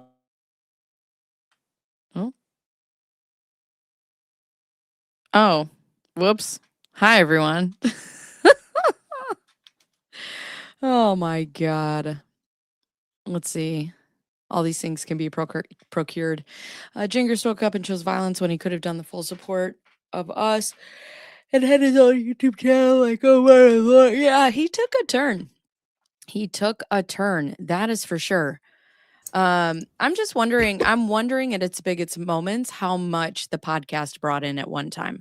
That I am curious about that because it is god awful. I can't imagine it brought in much. I really can't. I don't think, I can't. Radio supported professional stuff. Don't get me wrong. You have to pay for that stuff though. But it's very hard to make good money podcasting. You have to I don't know. Maybe they had investors. Who knows? I mean, unless they were getting advertisers. Yeah, I think that was certainly part of it. Because I think that Ron had some agreements back when he did radio with advertisers. So I think they were trying to maybe just keep that thing going somehow. And I need to turn my light on. I'm washed out. But I just don't think it worked. That's better. Ooh, sorry. As it gets darker. I think it's going to storm again today. That's great. Although it cooled down today. So anyway, decimated. She wants to blame. So spoiler alert. She wants to blame the Schmear campaign. That's what she's getting at. It was decimated by JFC. Okay, sure, Jan. It sucked. It sucked before we even knew about it. You have decided that you were going to disclose that nobody told me generates income to you of $50 per month. That's the first time you have ever disclosed that was on this filing from yesterday, right? Right. Okay. So let me ask you something. You keep talking about expenses and you say you understand what gross income means. I'll tell you real quick why that's somewhat sort of more important. Maybe it has a higher level of importance. Nobody told me is incorporated under Jan's social security number. It does not have a separate EIN. So Why? when she says, I don't know, it's just the way it's done. I don't know. Maybe the radio station made it that way. Who knows? But when she says she thought her Chapter 13 was personal and separate, that's a problem for her because she was 1099'd personally for nobody told me. And I think that's the point of this line of questioning. Why didn't you disclose on Schedule I of your documents that was filed yesterday? You look at Schedule I, it requires for business income, and nobody told me LLC is a business, correct? Is it what? I'm sorry, you broke up there. Nobody told she me muting her LLC phone? is a business. It's a business. Yeah, something's happening there. I don't know what. I wonder if she's muting her so that she can't hear what's in the background. She's like, "Oh, wait, sorry, I missed that." If they're talking. Yeah, yes, I agree. That's what's happening. Correct. Why didn't you report this $50 of income on item line 8A, which asks for net income from operating a business? Why didn't you do that? Because it's so small. Well, I'm sorry, like I said. Miss Naylor, you don't get to decide where things go on the forms just because you think it's trivial. You need to fix this, and you need to properly report this on item 8A. And one of the things that you will see is that item 8A requires that you attach a statement for each business showing gross receipts, ordinary and necessary business expenses, and then the total monthly net income. So you need to do that, okay? Okay. All right. And I also understand that you failed to pay the fee, the filing fee for the amendment that was just docketed yesterday. Can you explain why you didn't pay that fee? We did pay the fee. When did you pay it? We paid it yesterday. We spoke to Raquel in the. Okay. But you didn't. We amended something yesterday and Something. paid $34.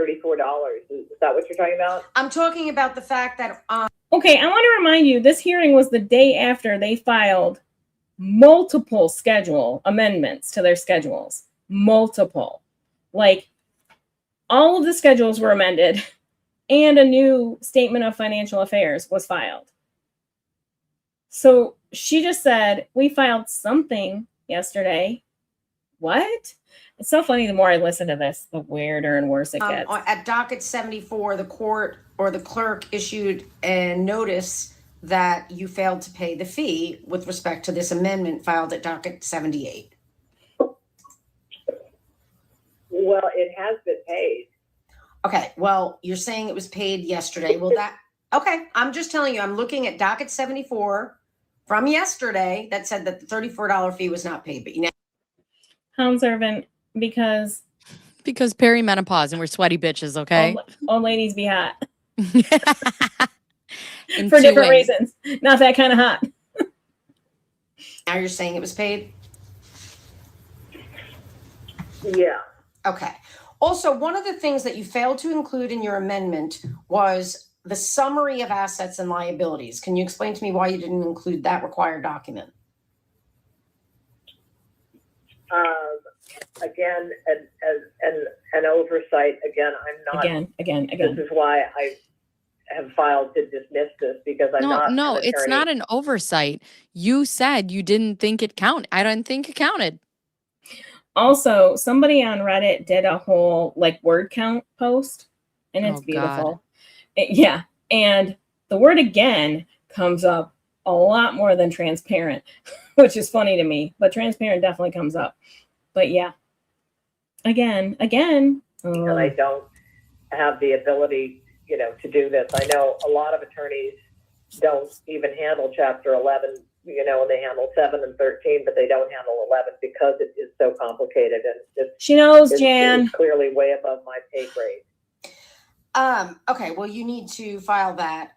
So you need to amend Schedule I to move the income from nobody told me up to item 8A, and you need to file a summary of assets and liabilities. Okay? Okay. Also, you pretending to write it down. You were required to file a monthly operating report on June 21st for the last month, showing your income and expenses for the last month of May, but you didn't do that. Can you explain why? Again, because we had filed for dismissal. I was thinking that this would be dismissed and that would not be required. Thought I was going to get out of it. I thought I could fuck around with the federal government and then nope out. Good Lord. Okay. Let me ask you, I want to make sure that there aren't other accounts that you previously had that you haven't disclosed. Did you have a Wells Fargo account at some point in the last few years?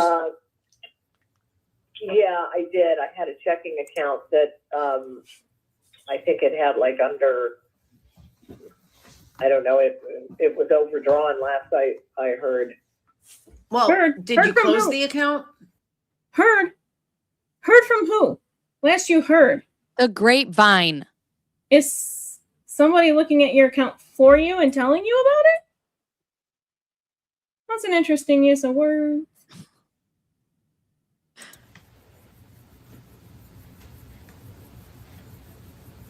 I believe Wells Fargo closed the account.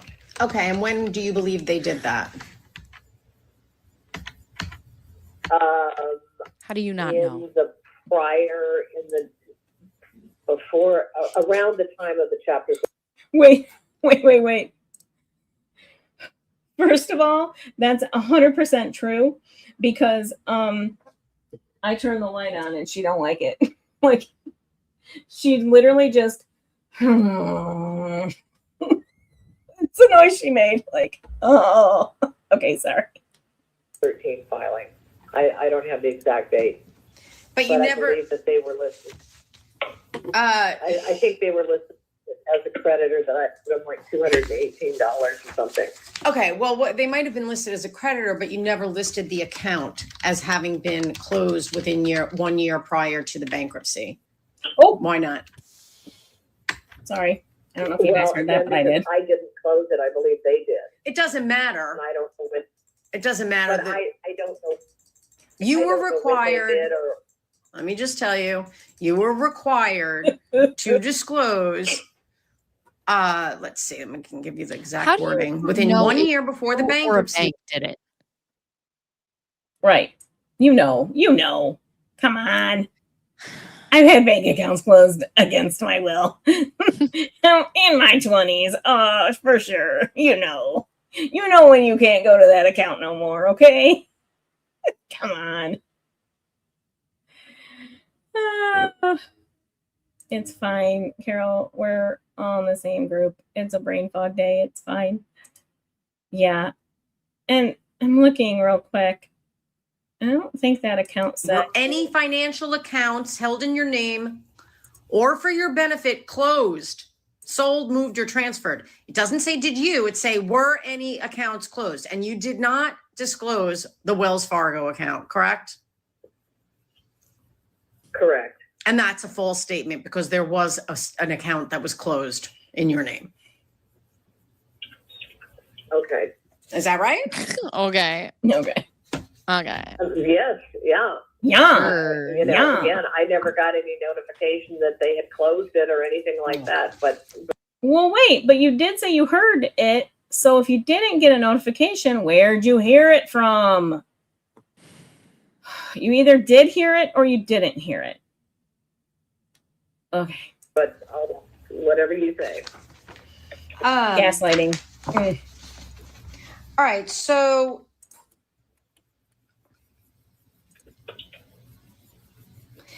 you paid between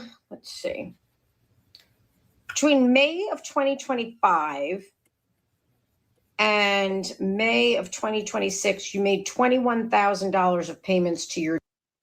Pause. So I'm looking at, hold on. Let me add this real quick. I actually, while you're transitioning, I got to go pick up Moose. Okay, I just want to show on the Padlet here real quick how the 2025 bankruptcy, the Chapter 13, Wells Fargo is listed as a creditor. However, the description is miscellaneous purchases on credit. Doesn't say anything about a closed bank account. I thought you were trying to say that they were a creditor for the closed bank account. So is that a credit card? Yeah, it's a credit card. It's a credit card because it's miscellaneous purchases on credit. It's a credit card. It's not a bank account. It's a credit card. I might actually be able to really verify that. Hold on 1 second. I know you gotta go. I'm sorry. No, that's okay. But I mean, they're gonna be able to see all of this. Yeah. It's it makes no sense. Hold on. It was, calm down, Tiff. It was May 22nd. Here we go. Hold on. I'm gonna find this real quick. That's a great question, Timmy. How many fucking credit cards do these people have? 19. It's wild. Hold on. I have that account somewhere. Give me 1 second. Well, no, I mean, I have multiple credit cards. I got a Home Depot. I have an Old Navy. I have ones that you don't have to pay anything for because, Mhm. like, Yeah, same. Old Navy is like, hey, do you want everything 50% off right now? And I have kids, and I'm like, yeah. So then I go and I use the card, and then I pay it off, and I never use it again. But We're saving for Disney for points. We're saving points for Disney. Yeah. Like a family trip to but Disney. it's just so. But 19. 19 credit cards, and that doesn't include all our little loans and payday crap and all that stuff. Okay, maybe I don't have it. I know I have it, but I just don't know exactly where it's at. I wanted to see if it matched. We have that. Well, I might have taken the page out before we uploaded it to the Padlet. Okay. And that's the thing, Hound Servant, I probably have, let's see, I'll tell you right now. I have Home Depot, TJ Maxx, and these are all ones that the only reason that I got it was because I knew that I didn't have to pay anything annually for them. Mhm. So I should go get my wallet, but I got Home Depot, TJ Maxx, Old Navy, for benefits. I have a business. I have a regular, just personal. I have a Costco. We together have a credit card for just like groceries. Mm-hmm. And then I think that's it. We have, hold on 1 second. Jen's asking me what I'm asking for because she's going to find it. Mark and Dale. I have a Chase Southwest for points and a Chase Marriott for points. So what those are our 2 main cards, and what we'll do is we put stuff on them to earn points throughout the month, and we have a high yield checking account with our credit union. Mhm. So instead of spending money out of that all month long, we spend money out of the Chase cards, and then after the interest drops at the end of the month, we pay them off. Mhm. So we pay them We off. have a high yield savings account. Yep. And And so that's just kind of how we earn money and earn points at the same time, right? Yeah. And don't pay interest because we pay them off before. Well, it's after the statement comes, but it's before it gets charged interest. oh yeah, I don't pay anything with cash because I No. am gonna get points. Yeah. Or whatever. And then we recently, because I panicked when I retired and I wanted to have like emergency funds available somehow, I got a Home Depot card. Or not Home Depot, Lowe's, and a Sam's Club. Whatever. I don't really like Sam's Club, but it was a panic move. And Kohl's. Sorry, Kohl's for Kohl's Cash. Okay. Yeah, like, and my credit usage is 8% over everything, including my car. So, it's okay to have cards to use, like use them for what they're for. Right. It's really disappointing. Like where I would maybe even be a little more heartbroken if I were them is like now that they filed bankruptcy, they lose all their points. No. Yes. It all goes away. They don't get to use them because you shouldn't be able to, right? Like you shouldn't be able to, especially since you weren't paying things off. But yeah, they lose those points. Doesn't that make me want to throw up? Like we have almost 200,000 Southwest points. I would throw up. Especially if they spent $523,000. Imagine how many points that is. Right. Man, that's all I can think of if I was going to spend that kind of money is how it would translate into points, right? And how I would get more stuff for free. Oh my God. Yeah. Zoe says, am I weird? I only have a credit card through my credit union and a Macy's card that was Marshall Field's originally and converted. I don't think you're weird at all. I just think that you can use credit wisely and to your advantage. I used to only have one through the credit union, but then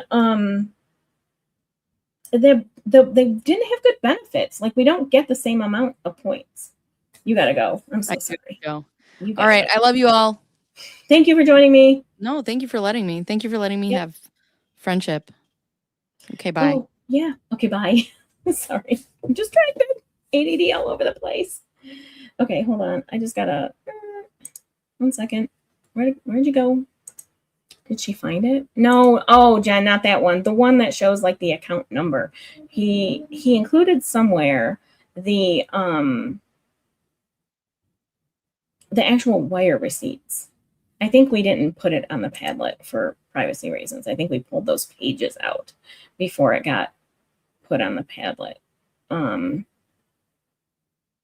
That's the page. And I think I've probably looked before, but my thought process was whether it was the same account number as the, I see you, hold on a minute, Helville, there you are. Let me send you this. I was thinking, copy, I can't think and do things at the same time anymore, guys. This is rough for me. I was thinking that,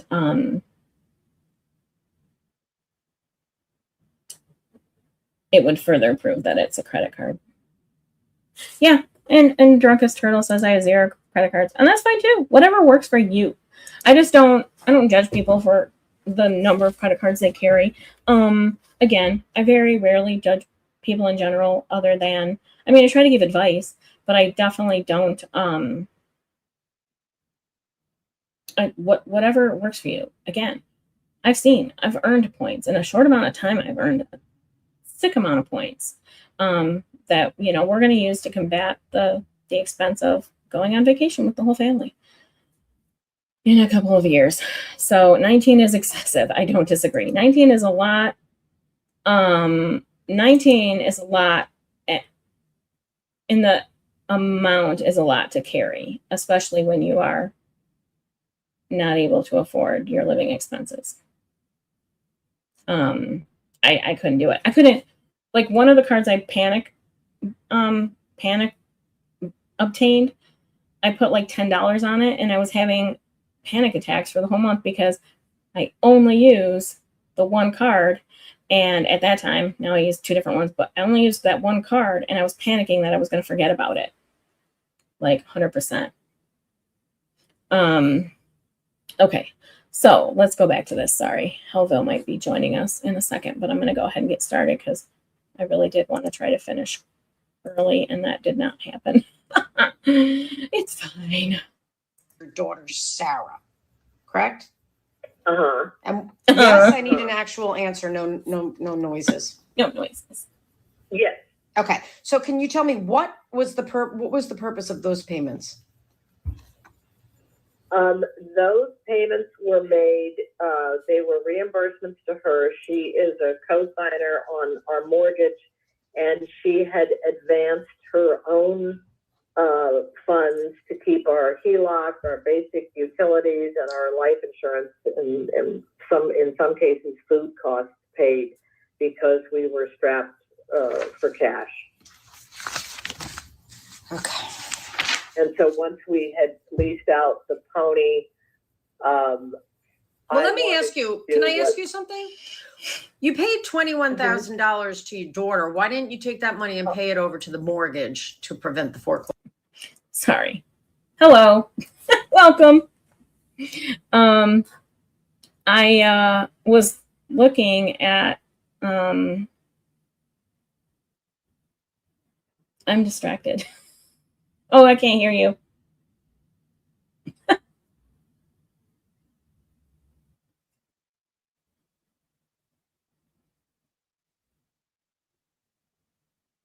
I'll go ahead. I'm going to go back 1 second, and then we'll come back.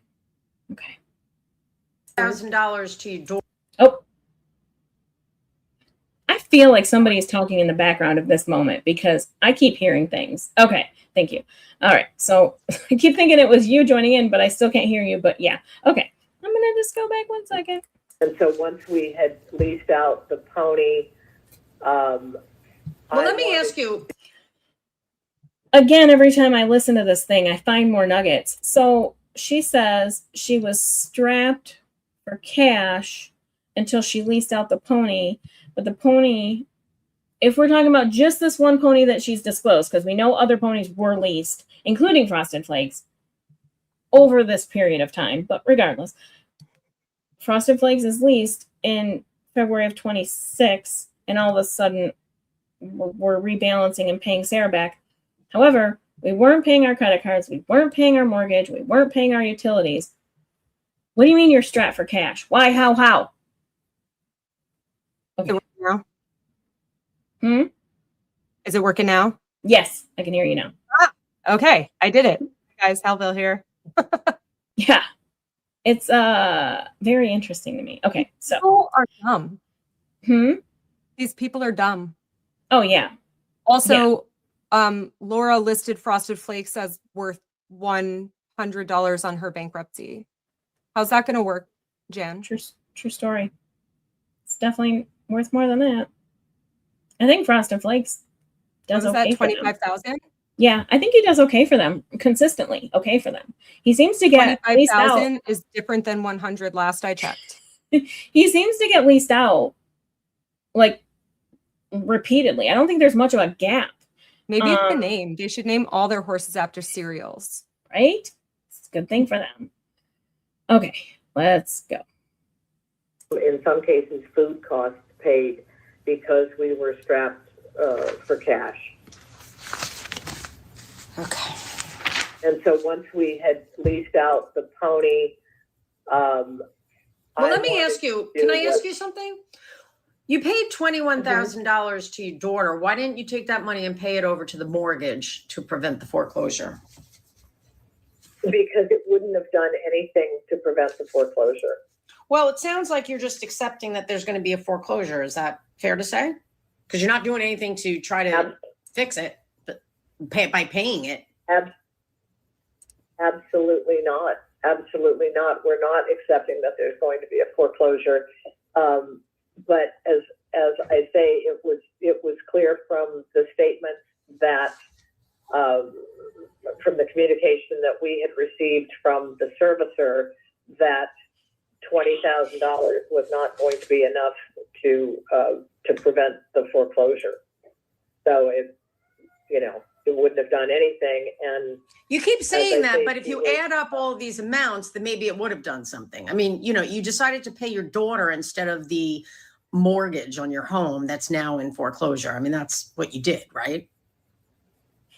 No, she was a lifeline and she was a co-signer on that, and she had made some HELOC payments, and that was to, help us. The HELOC was the second mortgager, right? With the mortgage as well. And Yep. She had advanced. This is not a valid her argument. own money, and It's a horrible argument, and it's a horrible plan. It's a horrible plan to pay on the HELOC. I've gone on this rant before. It is a horrible plan, and it's a horrible argument. It doesn't make any sense, and I would really like you to prove it. They don't seem to have good plans or good arguments in general as a family. Even if they can prove that Sarah paid it. Yeah. It doesn't. Why are you paying the second mortgager and not the first one? Isn't that a better financial decision? Strapped for cash. It's like paying a credit card instead of your mortgage. It makes no sense to me. It doesn't benefit you at all, in my opinion, when your first mortgage is already behind and likely headed to foreclosure. Okay, I'm going to hit play and then I got to look for something too. I say that she had been. I understand why you did it. I understand what you're saying, but the fact of the matter is you chose to pay over $20,000 to your daughter instead of paying that money over to the mortgagee on the home. You made that choice, correct? I don't think we have that documentation. That would be Sarah's documentation. We don't have access to that. I need a yes or no answer. Is that the choice you made? It wasn't a choice that was hoisted upon you by someone else. You chose to pay your daughter instead of the mortgage directly, correct? Hold on. You made that choice. I'm asking you, did you make that choice? Yes or no? No, it's a yes or no question, Miss Naylor. What did you or did you not make the decision to pay your daughter to reimburse her instead of pay the mortgage on your home?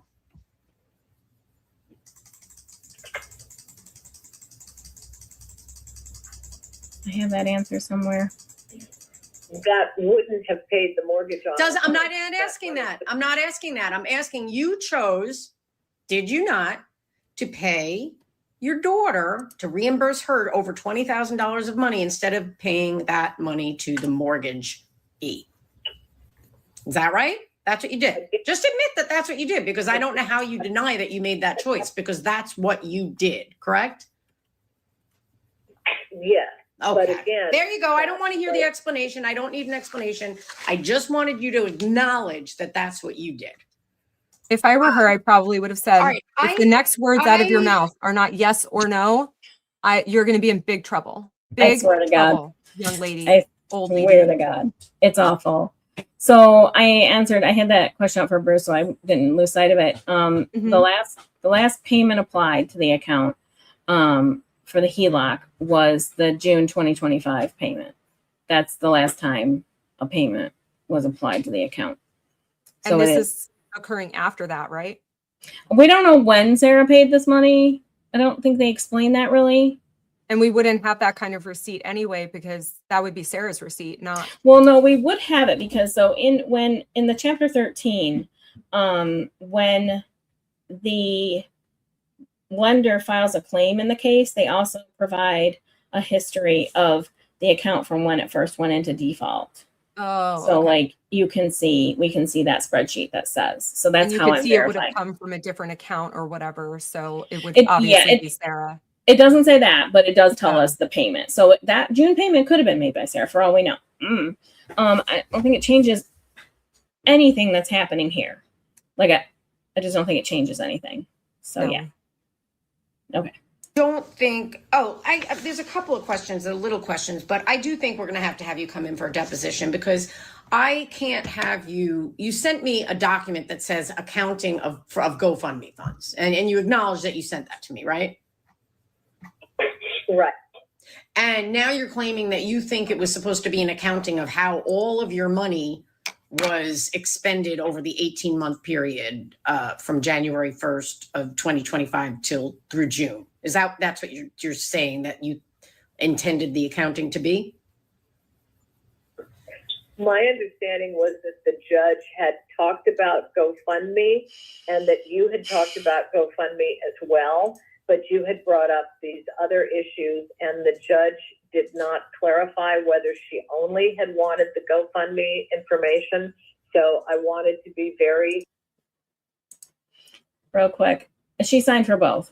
She co-signed both mortgages. It's Yeah. confusing. It's confusing, but I did. thought she signed both. Yeah. transparent. So And- so it doesn't make sense. So it doesn't make sense that that's the payment that she would choose to make. Like it just doesn't make sense. And it's not even like it was being paid down and redrawn. It was an interest only payment. So so it wouldn't have been going down for you to redraw. To leave no questions unanswered. Okay, but the bottom Jennifer, line is in you the background. provided me with a document. You failed real hard at that one. Queen Jennifer, like, Yeah, exactly. She didn't want to this is leave. stressing her out. She didn't want to leave any questions unanswered. That's what she just said out loud to people. Like you made it worse. She left several unanswered. We all know there are many more questions that they didn't get to because of like this ridiculousness. Oh, it's insane. That you titled They're accounting. not going to like the GoFundMe deposition, funds, right? Hmm? They're not going to like the deposition. No. Like it's going to be a lot more harsh than this. No. Yeah. Somebody in one of the Discords made a little AI comic thing of like Laura skydiving outside of the window of the deposition with like signs of like Cue cards. yes, it was hilarious. I love that.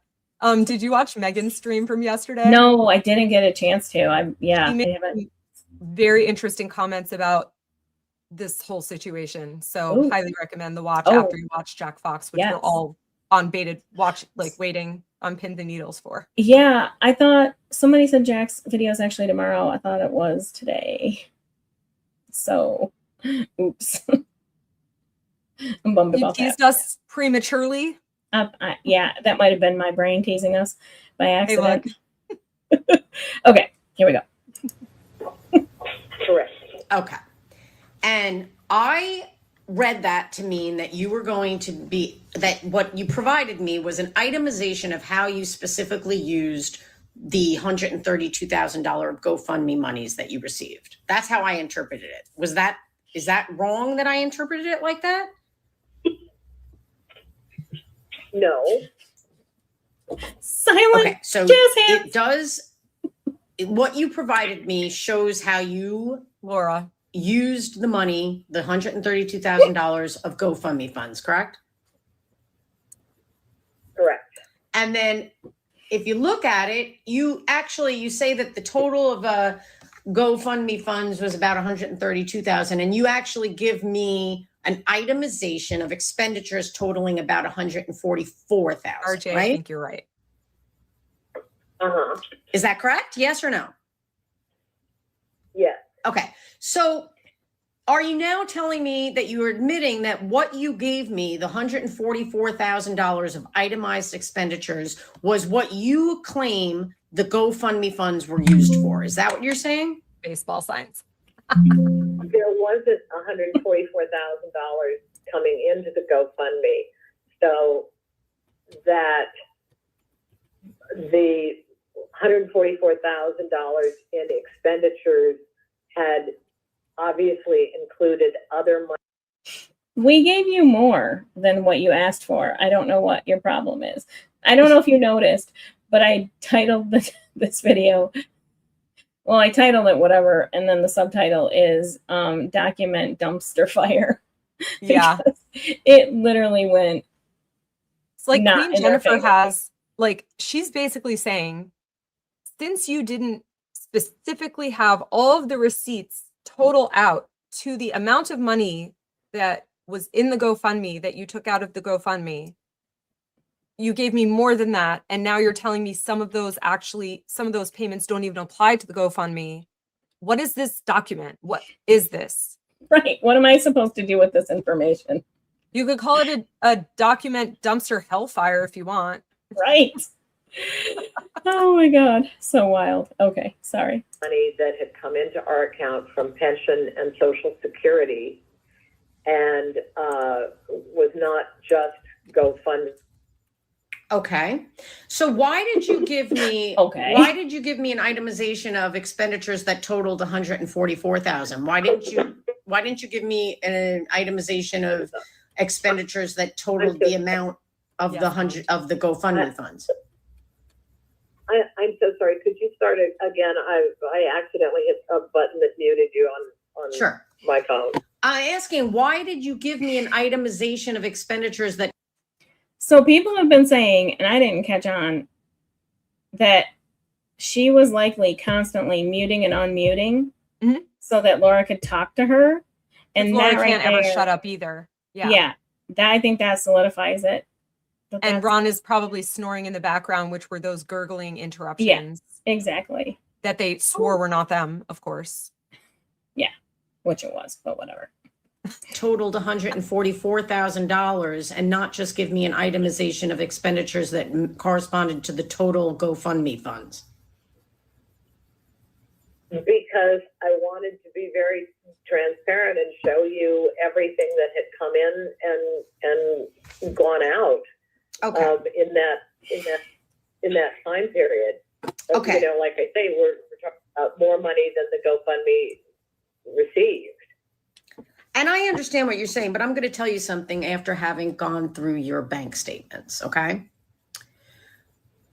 The spending Amy, I think that you there and isn't Mr. something Owens that you can mute Queen Jennifer, but she could switch from like speakerphone to headset if she wanted to, so that she could hear Laura better. I don't think makes that is sense. wise. No, but she could. She could. but I think that makes sense. Yeah. Yeah, Yep. because Laura must be hurt. Yep.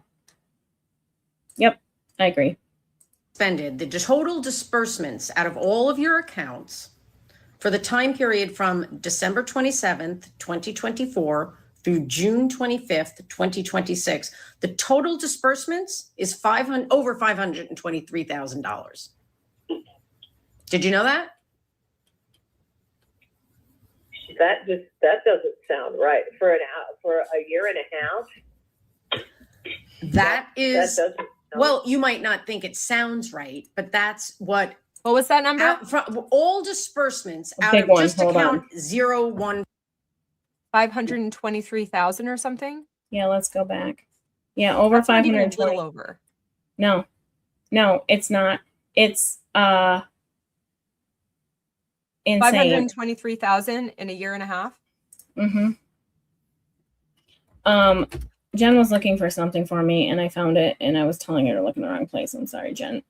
Ooh. It's in the bankruptcy claim. So I was trying to look at, I do think Over I looked half at a this mil. before. Yeah, over $500,000. I was trying to see if the account that the loans to Jan were wired to from her brother to. I was trying to see if the account number was the same as that. It's a credit card. That Wells Fargo claim is a credit card. That's all.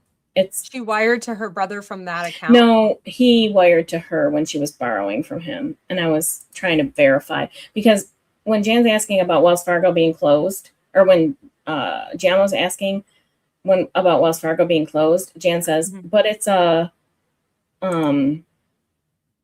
the bankruptcy as a creditor. But the problem with that is it's on the bankruptcy as a credit card. It's not on there as a closed bank account that you owe money to. So I was trying to confirm what I thought, which was that it's a credit card, not a bank account, and I'm correct about that. Okay. So it was a bank account. No, it was a credit card. It was a credit card.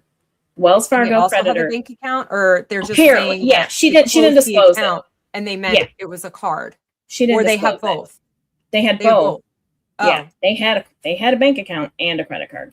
Why would Yeah. she disclose everything? She's trying to be really transparent. Duh. God. God. Yeah. Anyway, I was trying to. Yeah. So let's go back to this little. 27th, 2024 through June 25th, 2026. The total disbursements is over $523,000. Did you know that? That doesn't sound right for a year and a half. That is, doesn't sound well, you might not think it sounds right, but that If I turn that into a drinking game, even just with wine or like cider, I would be wasted in 8.2 seconds. Right. So this is insane to not understand that. Like, to really, really not have your finger on the pulse of where your money's going. That's a lot of money. That's a lot. I think this is also of money. probably the first time. So I think they were saying in Megan Fox's stream, this might be the first time that Ron has heard how much money these ladies have leached out of him. Good point. If he's awake. If he's awake, if he cares, I really think, He might not care. honestly, I imagine him being super bored in this hearing. Yeah. Super I think bored. he's sleeping. And the one time he speaks up, I think he's just annoyed with it. Like, ugh, Yeah. whatever. Why are you asking questions? We don't Like, have the why money. do I have to sit here? This is so annoying. Yeah. Why are you asking? I don't have the money, clearly. Obviously. Okay. That's not the problem, bub. Okay. Up. that's what out from all disbursements out of just account 0140. Oh, Timmy, I don't know. Totaled Some horse over people have said how much the horse shows $523,000. cost. What? There's getting the horse to the show. Yeah. There's all the care that goes into taking care of them at the show. And then there's like the entry fees for the show and then the different competitions, I think. So some horse people need to chime in on that because I'm not a horse person. I thought ponies were horses up until recently. I thought they were young horses. I literally thought, like, I thought also, I think I kind of knew that small horses were ponies or something like that. I don't know. I didn't. Small I still don't horses think- are foals, like baby Yeah, horses that's are it. foals. I But won't I thought absorb it. baby horses could be foals or ponies, like maybe ponies were teenage horses. I don't know. I don't know things about horses.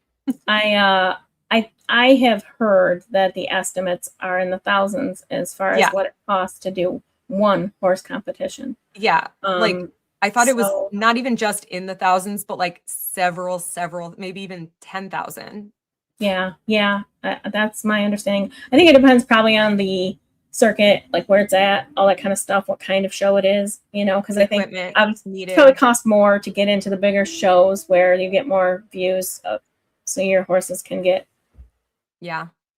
time. But I was gonna say, okay, all right, let's keep going. All disbursements out of just account 0140 Uh-huh. totaled over $523,000. Just out of that one account.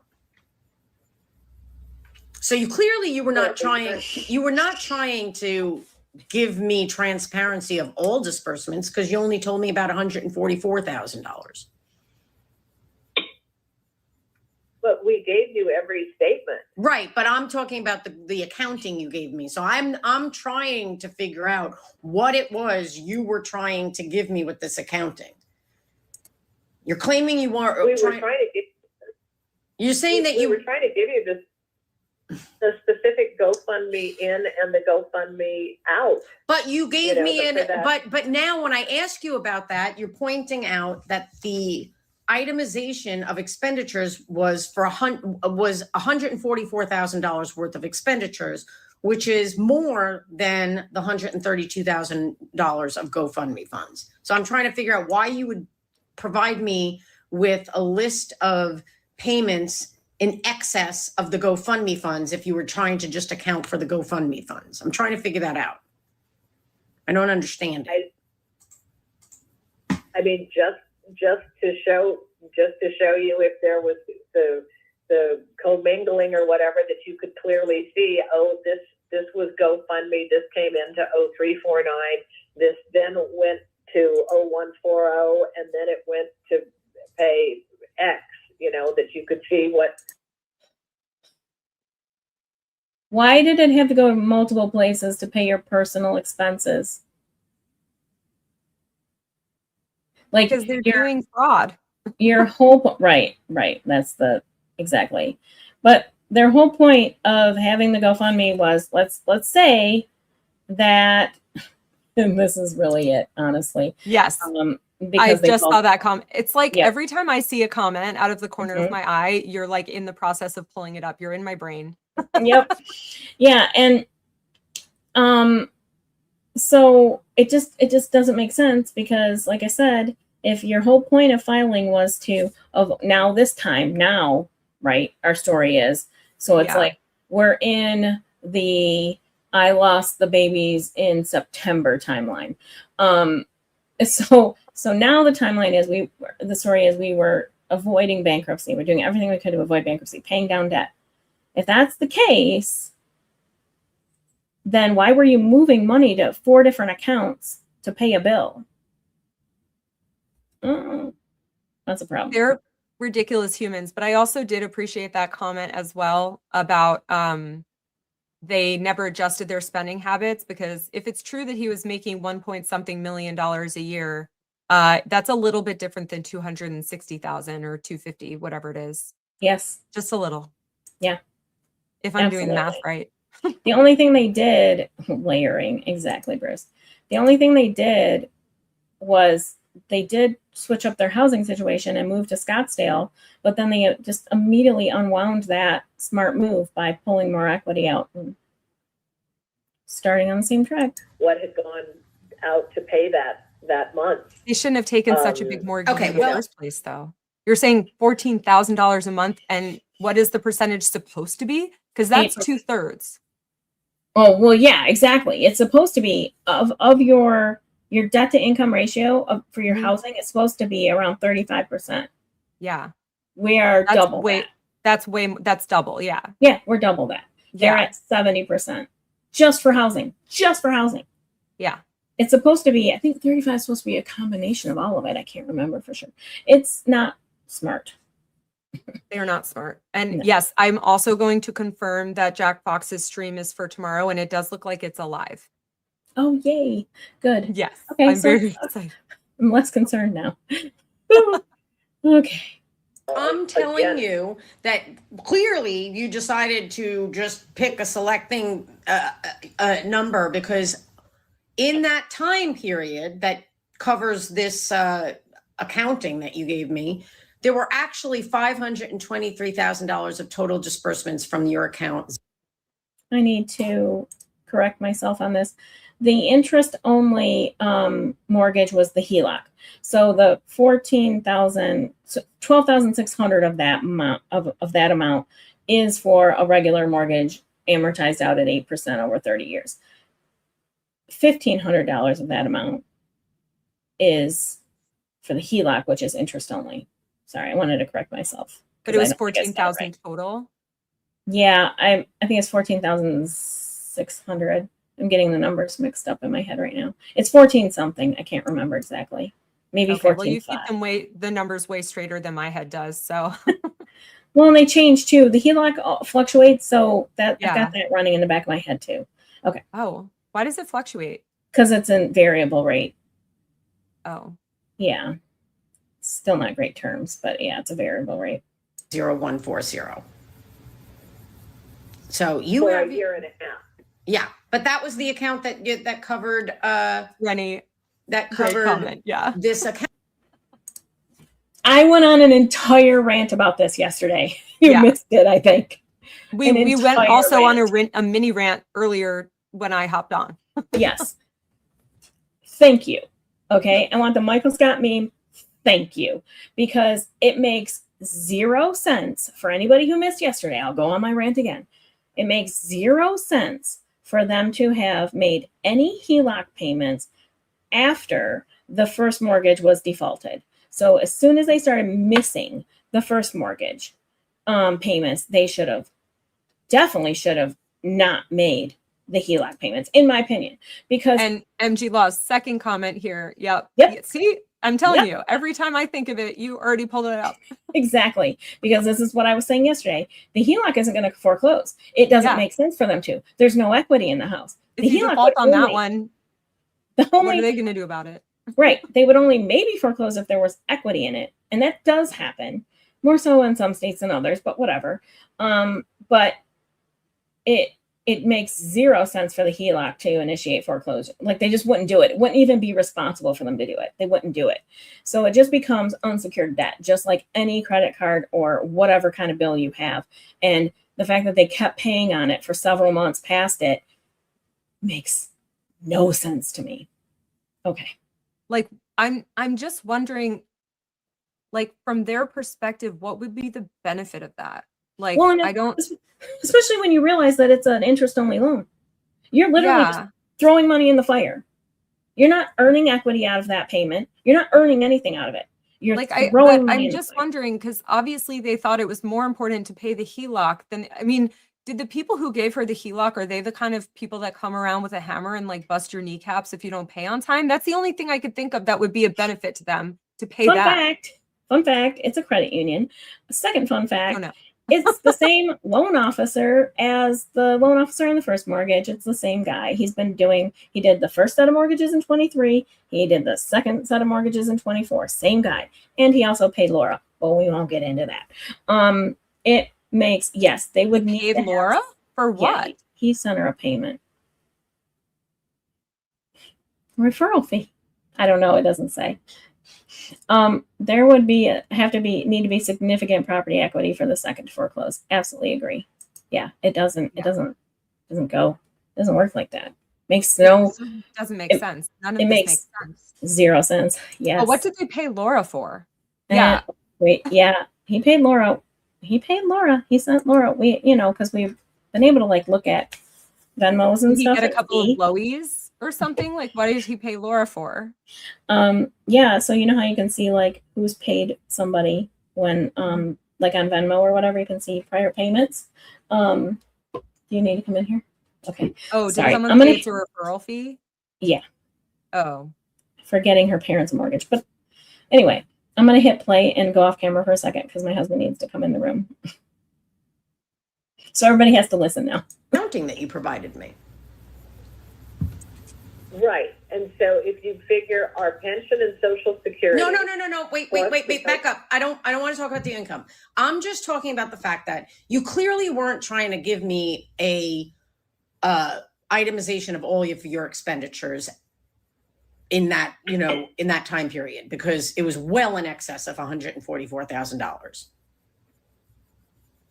So to the Okay, extent, but I think I understand that you, I understand, but here's the thing, Mrs. Naylor or Mrs. Owens, if you were going to just try to itemize or correspond the GoFundMe funds and give me an itemization of how those monies were spent, you would have given me an itemization of expenditures that totaled the amount of GoFundMe funds, right? I mean, wouldn't that have been the logical thing to do? Logical.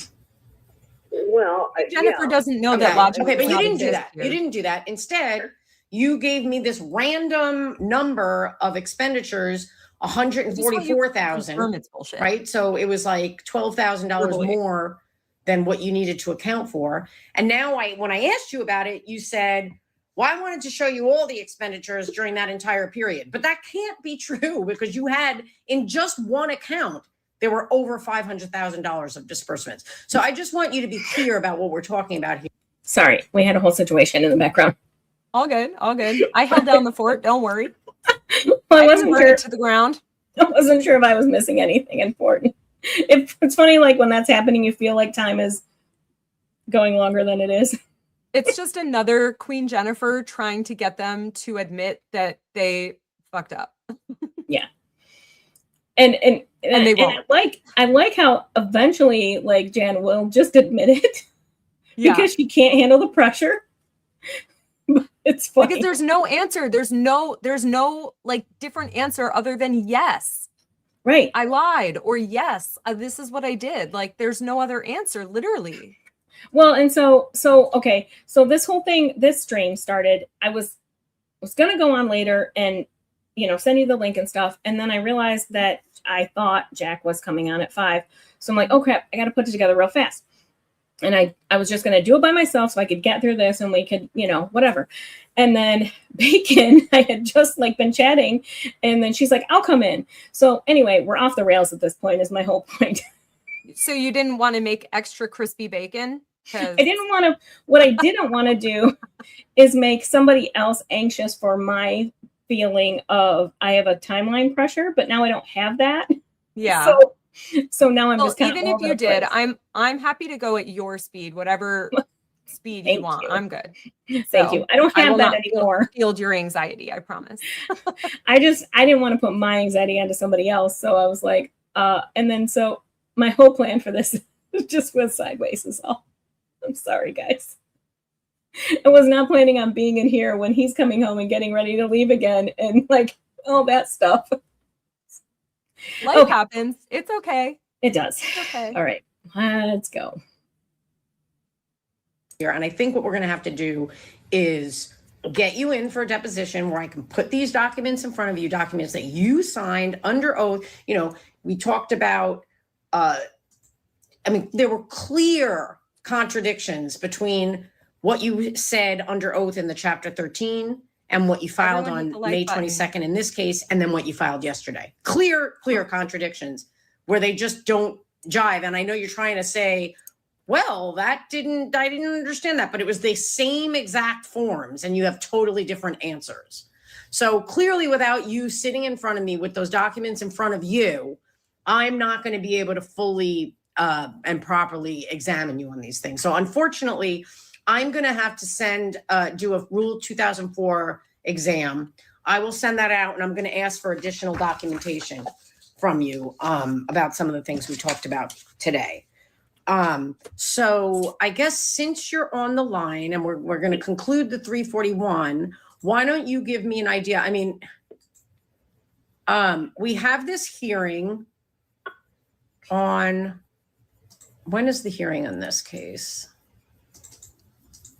My understanding was that the next hearing, the dismissal hearing on August the 6th. August the 6th. Okay. Oh, thanks, Big Tip Dog. That's right. That's right. So But you mentioned something on the 27th.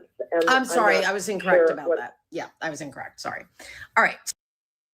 This is a good point. I think every question had some distrust. That's what I was saying earlier. I was literally like, isn't the deposition going to be significantly worse for them than this was? Very much so, in my opinion. And I really think now that we've seen this disclosure of Laura just pulling money out of their accounts whenever the fuck she feels like it, Sucking on their financial teat from their bank accounts. I think that's gonna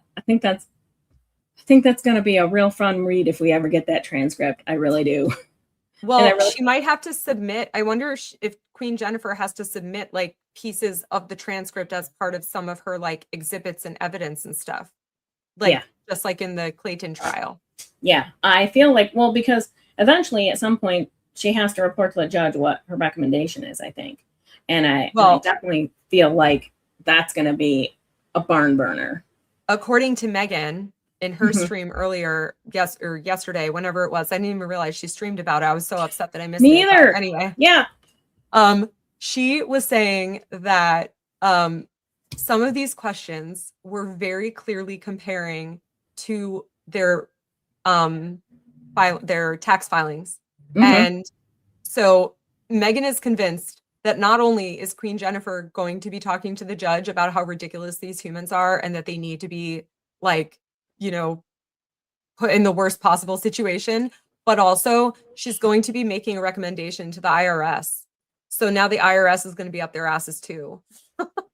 Oh, I believe like when she says, I think it's at the end, we haven't hit it yet, but this is not a spoiler. You guys have seen this. Like when she says, you opened yourself up to the entire bankruptcy code in the federal government. Like, I like this comment from after I was reborn. And he says, and I would hope Jennifer requests a 2004 for Laura and Sarah as well. And she can she request it for Sarah?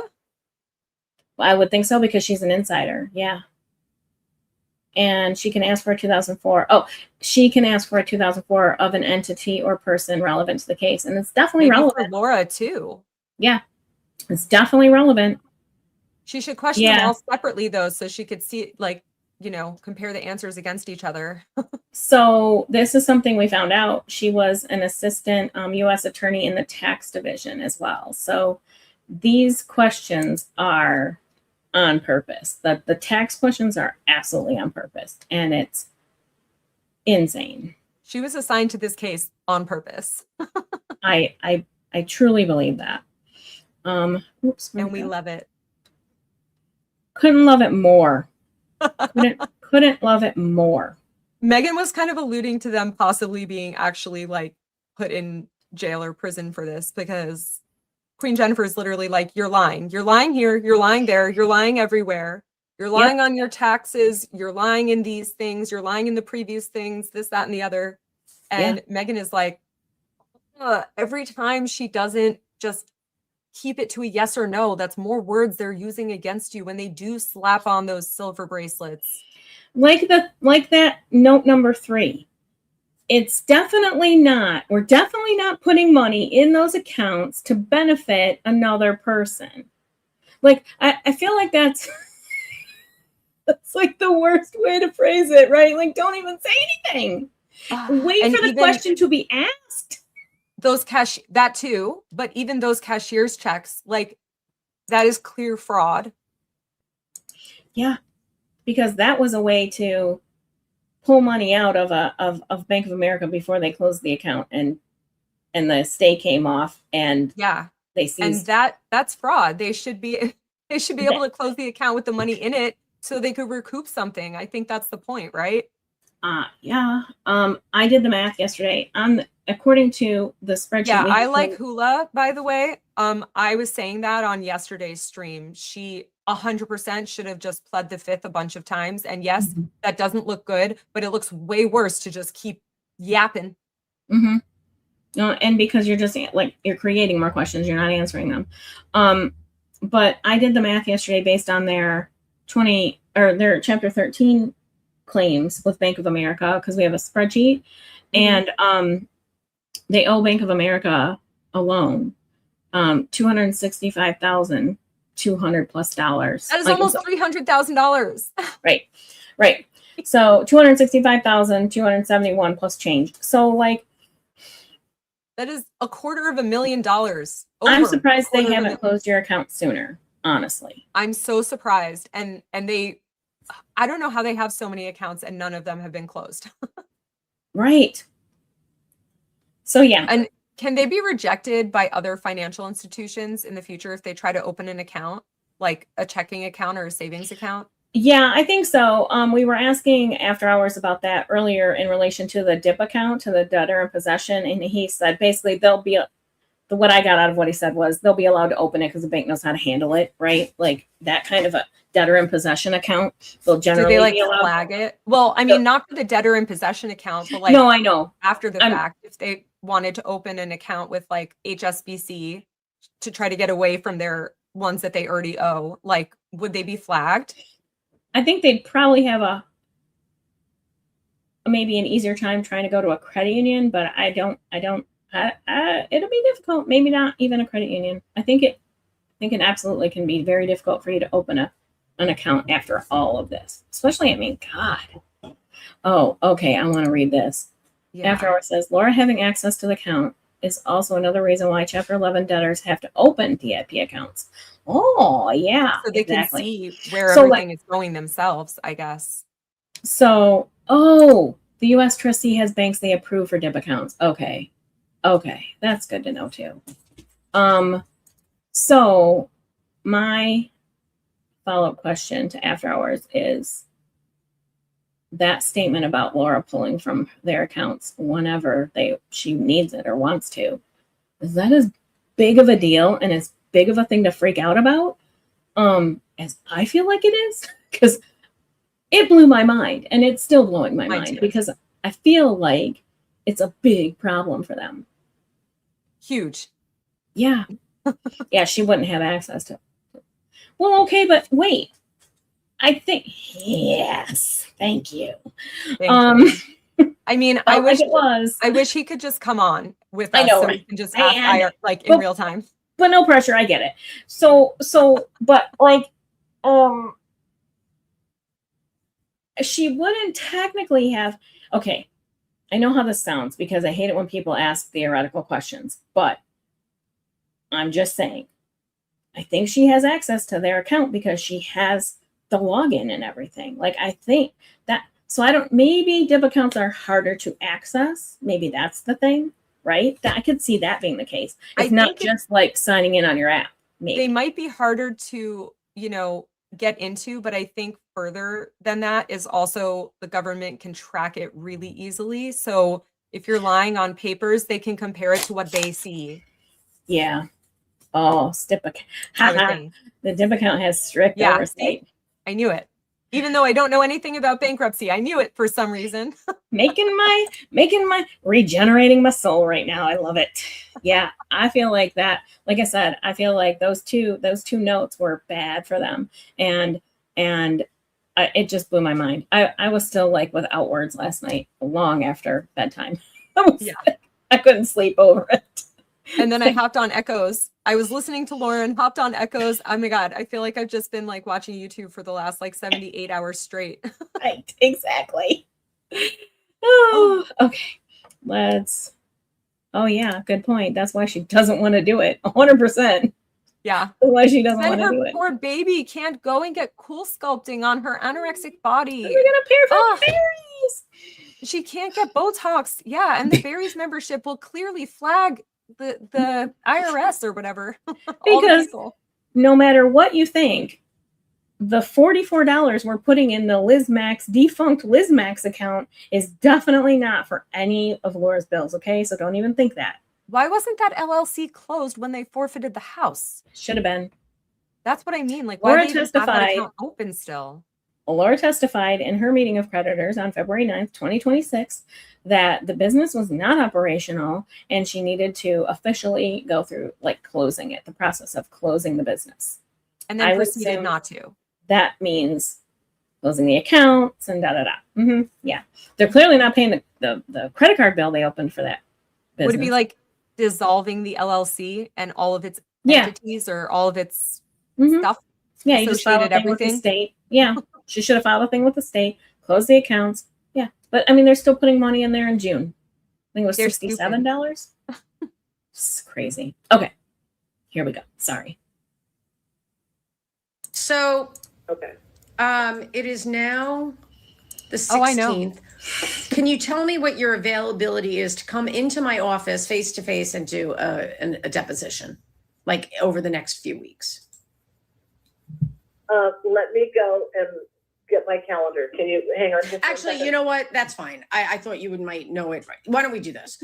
We will conclude this matter, and then you can send me an email and tell me precisely the dates that you're available, and we can go from there. And I'll set it. But I'll have to file my Rule 2004 request. Okay. All right. So I think that's it. I mean, there's no creditors on the line, so I am going to conclude this matter, and we will go off the record, and I will wait to hear Sorry from for your you by email about when we can set up your deposition. Okay? So it, like, for people who haven't listened, it kind of sounds like, oh, it's wrapping up here. We're going off the record. This is, Thank God they didn't like stop the recording. this isn't very interesting. So There's a whole lot more. Everybody can hang up now and it's all good, right? Buckle Except in, we get a lot more stuff. this may be the most fantastic part. Okay. How long do those usually take, and what date would you like to have it done by? I think it would be better to have it before the continued hearing. So if we can do it before August 6th, that would be best. So that's number one. Number two, the length of these often depends upon the cooperation of the witness, and the witness being candid and forthright.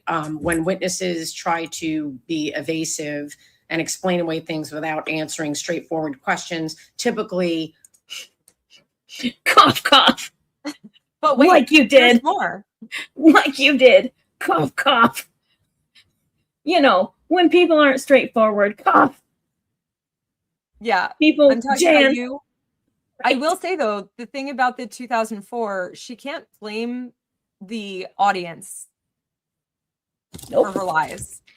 And honestly, if she tried, I don't think it'll go well. No. I don't think, see, I don't here's think the it's thing. going to go well anyway. I mentioned this multiple times last night. Like, what you're seeing in the frustration here is that the lack of patience for the games. Mm-hmm. They have a lot on their plate. They do not need this. They do not need this game. No. And when you're asking a yes or no question and you specify this is a yes or no question after 15 other tries to get that question answered, and Yep. there's still other words besides yes or no, Yep. this is not going to go well for them. Right. Thank God. So I don't, and I think it was, well, wait, we haven't heard it yet. This gets good. they are longer, sort of like this 341 meeting.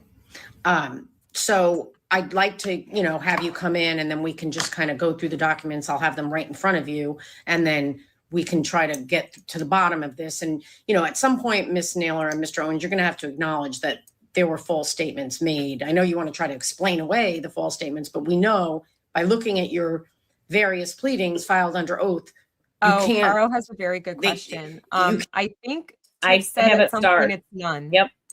I have it starred. So, I have a spreadsheet. They had very little equity in the Sea Cliff house. I mean, Because they took out mortgage after mortgage after mortgage on it. yeah, they had multiple mortgages on it, very bad mortgages on it, very expensive mortgages on it. And then also they had hired that company to do the sale. They hired a real estate company. This real estate company also has like a side hustle where they will stage and kind of do some minor tweaking and make your house look nice and pretty before they list it. Like they bring in new furniture, they painted the cabinets, stuff like that. So there would have been a loan against the house for all of that, or it would have cost more regardless out of the sale. So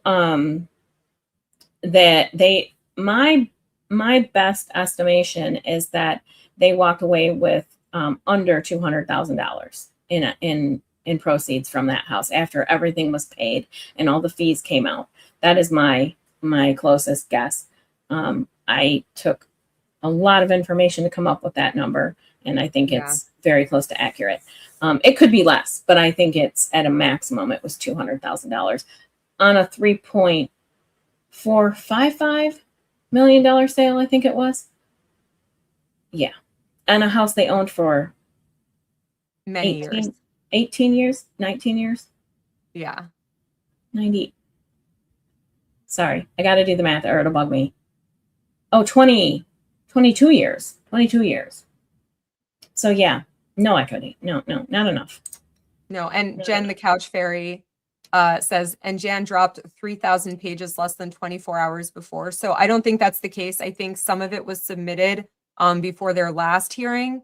Mhm. It was just the amendments and stuff that was dropped the night before. Yeah, I agree with that. Yeah, that's correct. The 3,000 pages were the bank statements that she apparently did file or send under the proper Supposedly. timeline. Oh, I under the thought that sent. My bad. under the proper timeline. Right. Exactly. Okay.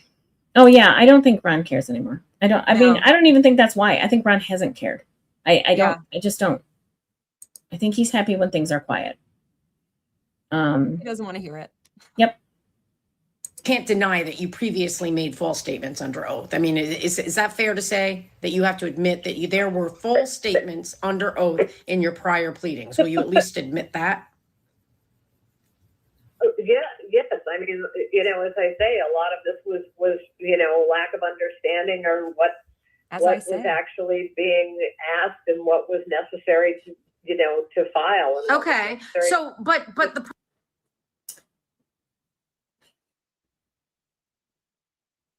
Was that a question about the GoFundMe or just in general about the misstatements overall? Misstatements in court filings and Yeah. hearings, I think. Yeah. We could go back and listen to it again. I agree. The Seacliff house should have Yeah. been close to paid off, especially when we know what the income that he was earning over that period of time. That's why them even needing a mortgage for this house in Arizona was ridiculous. yeah, they should have been able to buy that house cash. Mm-hmm. Okay. Hold on. problem lack of understanding. in your prior pleadings, will you at least admit Okay, that? man. Higher pleadings. Yes. I mean, as I say, a lot of this was lack of understanding or what was actually being asked and what was necessary to file. And what was Okay, necessary. so, but the problem with that explanation is that you had an attorney assisting you in the Chapter 13, so that doesn't really work for the Chapter 13 omissions. It was a very brief. Well, Okay, so we'll just leave it at that, and I'll delve into that further at the deposition. We will conclude this matter and go off the record. Okay, I'm off the record, and thank you very much. And I'll wait to hear from you so that we can schedule your exam. But wait, there's more. okay, Yep. but just the one thing. I mean, should we plan Wait. on like an hour, 2 hours? This one. So It could be eventually. yeah, I think this is the exact problem they're in right now, is that it might not be. Because the It commingling, might right? not be exempt. It might be touchable. They're making it, when you move money around like that, you make it very difficult to then make the claim that your money is exempt. Commingling is bad. Plus commingling with their daughter like that. Oh, so bad. Oh, I mean, that right out that like immediately makes it a problem for them. Okay. So they can actually like make Sarah sit for a deposition. I'm surprised. That's the thing I'm taking away from this one. So that's the problem when you do this kind of shifting around with insiders, right? That's why there are many questions on the forums about insider payments, right? Because people, this is like 101 what people try to do before they file. They Move money around. Move money around. The giant red flag. Yep. It's a gigantic red. It's a red flag. Yeah, I need one. It's yeah, they can make might not have been here for it, but yeah, that's what After Hours was saying, that they can make anybody who is relevant to this bankruptcy case come in for a deposition. But I do think that they should interview them separately. Like it shouldn't be they're all in the same room because they could be baseball signaling under the table or something. Who knows? Well, I think like when you do that, you come in individually. Like you do one. Yeah, you're not. It's like I'm assuming Ron and Jan are a package deal though. Yeah, they would be, but like nobody else can be in there at the same time. Yeah. Okay. That's my understanding, at least. Well, if Sarah ends up being dragged into it, ipso facto, Christian might also be dragged into it. Yeah. Yeah. I think his name is on the lease too, on the mortgage, whatever. Yep. Yeah, it is. And we don't know if the money that was wired to them went into both of their accounts. Mm-hmm. I mean, his like name is on the mortgage. However, I guess the only way he would definitely not be dragged into it would be if the money that Sarah put the account that Sarah put the money into was a separate account and not a joint account with him. That's the only thing I can think of, is if the money coming in didn't go into a joint account, and if it, whatever came out, didn't come out of a joint account. Yeah. But we'll see. That's why I can't understand why Sarah would even want to get involved at all, because literally, like, she has young children. What if both of their parents get thrown in jail because of this ridiculousness? Right. Right. I don't think that, I really don't realistically think it would happen, but why would you risk it? Yeah. Why would you risk it? At the very least, but possible. At the very least, you're going to have to return money that you probably don't have anymore. And you're going to be in the hole even more. So on top of your credit being really, really just like fucked with, which is recoverable, but then you're also going to be money out of pocket for this. And that's a problem for you, I think.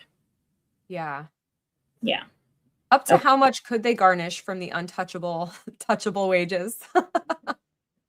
Yeah, I believe it all becomes uncapped. Like I think when you do that commingling, and I don't know for sure because I'm not a lawyer, but I believe that when you start the commingling process, then the exemption just lifts. Okay. Yeah. But like, I guess how much of that income can they take? Do they have to leave enough for them to reasonably live on? Yeah. Just like any garnishment. Yeah. Okay. They would. Yeah. Just like any garnishment, they would have to. But it would have to be a reasonable amount of money, right? And it would not include Laura. Well, and also I think I don't know. So we might be getting in the weeds with what I know, but so for the means test, for example, when you file a Chapter 7, you can't make above so much money, otherwise they consider it abuse. So in the means test, they take what the state decides is proper housing expense based on a scale, right? So if you have 4 people in your house, your housing should cost this, 5 people, whatever, it's a scale. So if your mortgage payment is $14,000, but the state says it should only be $2,000, that's all you get to claim as a mortgage payment. I don't know if that's the case when it comes to garnishing. I don't know. But, to be fair, these people shouldn't have a mortgage. They should not be allowed to buy a home ever again. They should have to rent. Yeah, but they will. The funny thing is, they can recover from all of this. Well, the crime. I don't think they have enough time left to recover from all of this. The potential crimes are going to be more difficult, but financially, financially, I'm trying to be nice.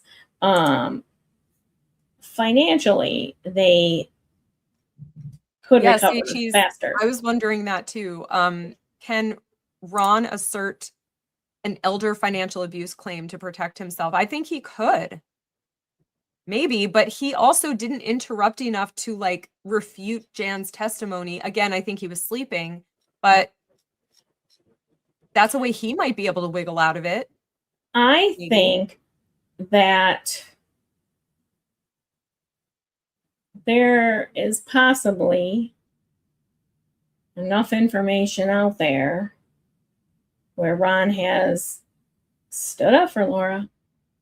Mhm. I don't know. I don't know. I We don't don't know. know if that was Laura or Jan typing that. I don't. Yeah, I mean, but words have come out of his mouth too. But here's the thing. I have biased view of it. 100%. I admit that. I think he is all in on all this shit. I think his age is a factor in just that. It should be in general, but like not an excuse by any means. I don't think Yeah. anybody's saying that, but I'm just saying, like, I have a hard time giving him any wiggle Grace. room. Yeah. Right. Because this is not new. This is my problem with it. This is not new. Mm-hmm. Guys, the loans, I've done a stream, I think. I feel like I've gone over them. The loans they took out on that San Francisco house are bad loans. Desperate loans. And Minnie Right. T is right too. He said today under oath he agreed with Jan. He did, and she gave him out. She gave him out. Now, I do understand how elder abuse works, and that if you're dependent on somebody, it is difficult while you're sitting next to them to say something that you may be punished for later. However, it's difficult for me to give him those graces when I see these behaviors happen. It doesn't matter what that man was making. They were making bad financial decisions, at least in relation to the house. And this debt is not new debt, right? As much as she might like us to think it is, it's not new debt. This has been building over time. You don't get $65,000 in debt to Bank of America. Well, I mean, they could maybe, but it really does take time because it's spread over like 7 accounts, I think, 7 different credit cards. So, well, there's like 8 bank accounts that they dumped everything onto Queen Jennifer. Right. I think, is that just at Bank of America? Well, and also, like, yeah, it was because the one supposedly the only other one they have besides Wells Fargo is that credit union account that they would have had to open to get the mortgage. But yeah, this is my thing. His attitude in this hearing. First of all, the way he spoke, I need everybody to like take the fact out of it that his voice sounds. I have a friend who is my age, and for 20 years that I've known her, her voice sounds like Ron's because she has MS and it messed with her vocal cords. Okay. Mm-hmm. So like his voice changing like that doesn't factor into my decision at all. It just doesn't. I do. You can hear the attitude through that. Yeah. I listen to how he speaks and I do think there's something going on, but I think he does know what's happening here and he's just irritated by it. Yeah. He also might, I wonder if he would behave differently if it was a male attorney questioning him. Right. That's the other thing, because I absolutely believe he's misogynistic. I do believe that, even though he's in the house that he's in right now. Yeah. So I say that because that's how I feel about Ron. Yeah. That's fair. Yeah. Do I think it's possible he could make that claim? Yeah. It might not be true, but he could make it. Well, sure. I mean, do they ever argue the truth? Like, yeah.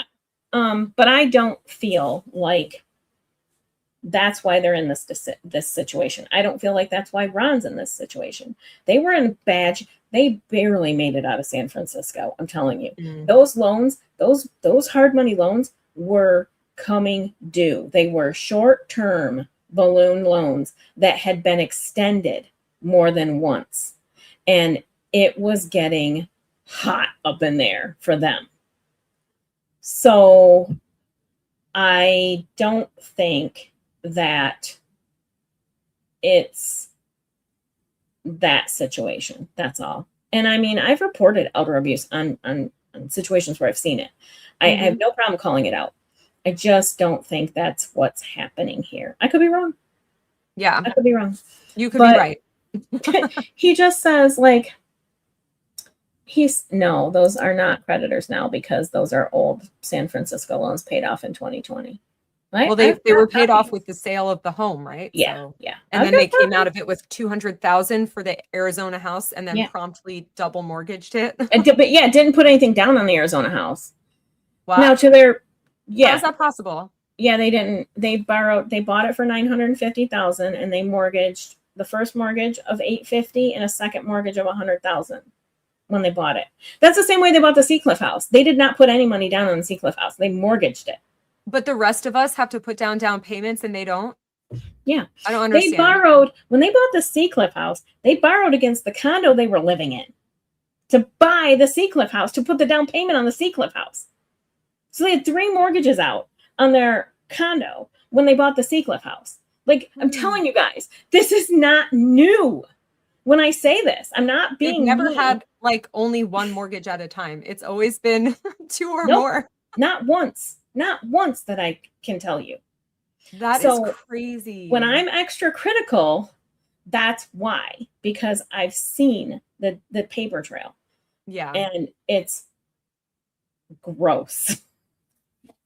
So they were always headed here. They were always headed in this direction. It was just a matter of when, to me. And I think I said that initially when, I talked about it. It's just a matter of Hellville time. in a handbasket. And I didn't even know about the unsecured debt. It's insane. Yeah, Creditors, okay. Believe They it or weren't not. properly noticed. I Well, think they only got the amended creditors list the day before this hearing. So how could they be? I don't think they should have even had this meeting until the notice had gone out to everyone with the amendment, right? So like I don't disagree. I think that's crazy. I don't disagree with that at all, although I don't think it would have changed anything. But also, believe it or not, meeting of creditors at 341 is usually kind of boring and quick and over. Maybe not so much in a chapter 11, but definitely in the others. It's not usually, like, creditors don't usually sign on, to my knowledge and understanding. It's basically like, are you who you say you are? Did you sign, has anything changed about your situation? Did you sign under oath? Do you understand that? Blah, blah, blah. It's like, it's usually very quick. So even some of the ones that we watched as we were waiting for Laura's to start last, like in February, boom, boom, boom, but like, so I don't think it's weird that they didn't well, and also, do they have to? The stay is lifted. So do they have to? I don't know. Do they have to notice people, you mean? No, they have to notice people, but I mean, does the creditor really care? Because the have to creditors show that up? would care would be the mortgage company, really. But do they, unless You they don't think Bank of America, $200,000 in the hole, would want to show up to get their money? Come on. banks are so gross. And JP Morgan has filed 2 lawsuits against them. Why JP wouldn't they Morgan, show up? I take an issue with JP Morgan not charging them the fucking interest between the last Lawsuit. and this one. Like, we're just calling it even. But where's the lawsuit from Bank of America? They owe them so much more. Yeah. Makes you wonder if, I don't know. It's weird. It's so very weird. When you're such a big bank, that you don't even notice 265,000 is missing for a while. I don't know. Yeah, that's what I'm saying. They were making awful decisions. And again, it's those mortgages towards the end were bad. I wonder if those mortgages were to help buy more horses. Who knows? What are these people? They went through 523. I don't know if you caught this, but like, they also went through $800,000 in a period of 6 months from the fall of 2022 till the spring of 2023. they went through $800,000 that I can track. Like, these people are not good with money. Is that legal funds for when she was fighting Greg and Lone Cactus? Well, the timeline matches. Yeah, it was insane. So they're going to pay it as opposed to telling their daughter, quit it. Knock it off. Right, knock it off. Yeah, I know. It's a good question. Hey, it's a good question. I have no. I mean, idea. I could. Like, I could, if Oh. I had unlimited money, I would buy a yacht probably with like a full staff. As the meme goes, there would be signs, right? Like, it definitely wouldn't be just Ari in the background, okay? And you know, it would be Tiff's rescue. But like, it's what's sour during say? Perhaps some of the money was used for Laura's many failed business ventures. Where did the $75,000 come from for the Airbnb down payment? That Exactly. too. I mean, she is a boss babe. Didn't you know that? Boss babe bitch. For Boss sure. babe bitch. Bitch is the only thing in there that makes sense. Right.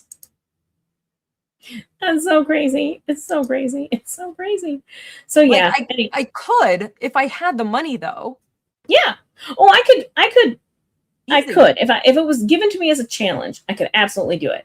Yeah. And if it was given to me as a challenge, I mean, depending on the amount of money I had or was making, I would probably donate a ton of money to animal shelters and stuff. Like float That's the all thing. the shelters. In neither of their filings are there No any charity. disclosures of charity. No charity. Yeah. They're the least charitable curmudgeons ever. Yep. Okay, sorry. Let's get back to this. We digress. Sorry. Right. A lot. It's fine. We have ADD. Oh, I would set aside 8 hours What? We have ADD. Oh, 100%. because that's what I'm allowed to do. Oh, this is the good 8 part. hours? Sorry. Well, that's Oh, come on. Okay. This is good. This is good. This is maybe my favorite part. matter and go off the record. Okay, I'm off the record and thank you very much. And I'll wait to hear from you so that we can schedule your exam. Okay, but just the one thing, I mean, should we plan on like an hour, 2 hours? What? Oh, I would set aside 8 hours because that's what I'm allowed to do. 8 hours? Well, that's like I said, Miss Naylor, it's all going to be dependent upon how you answer questions, right? If you take up a lot of time, you know, pontificating and going off on tangents, then it's going to be long. If you want it, when I ask you a yes or no question and you answer it sincerely and just answer the questions as I ask them, then it'll go quicker.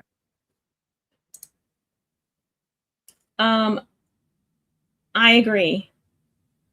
So Hound Servant says, I think Elle pulled her application because she knew the lid was about to get opened by Queen Jennifer on where her money came from to show deemed income.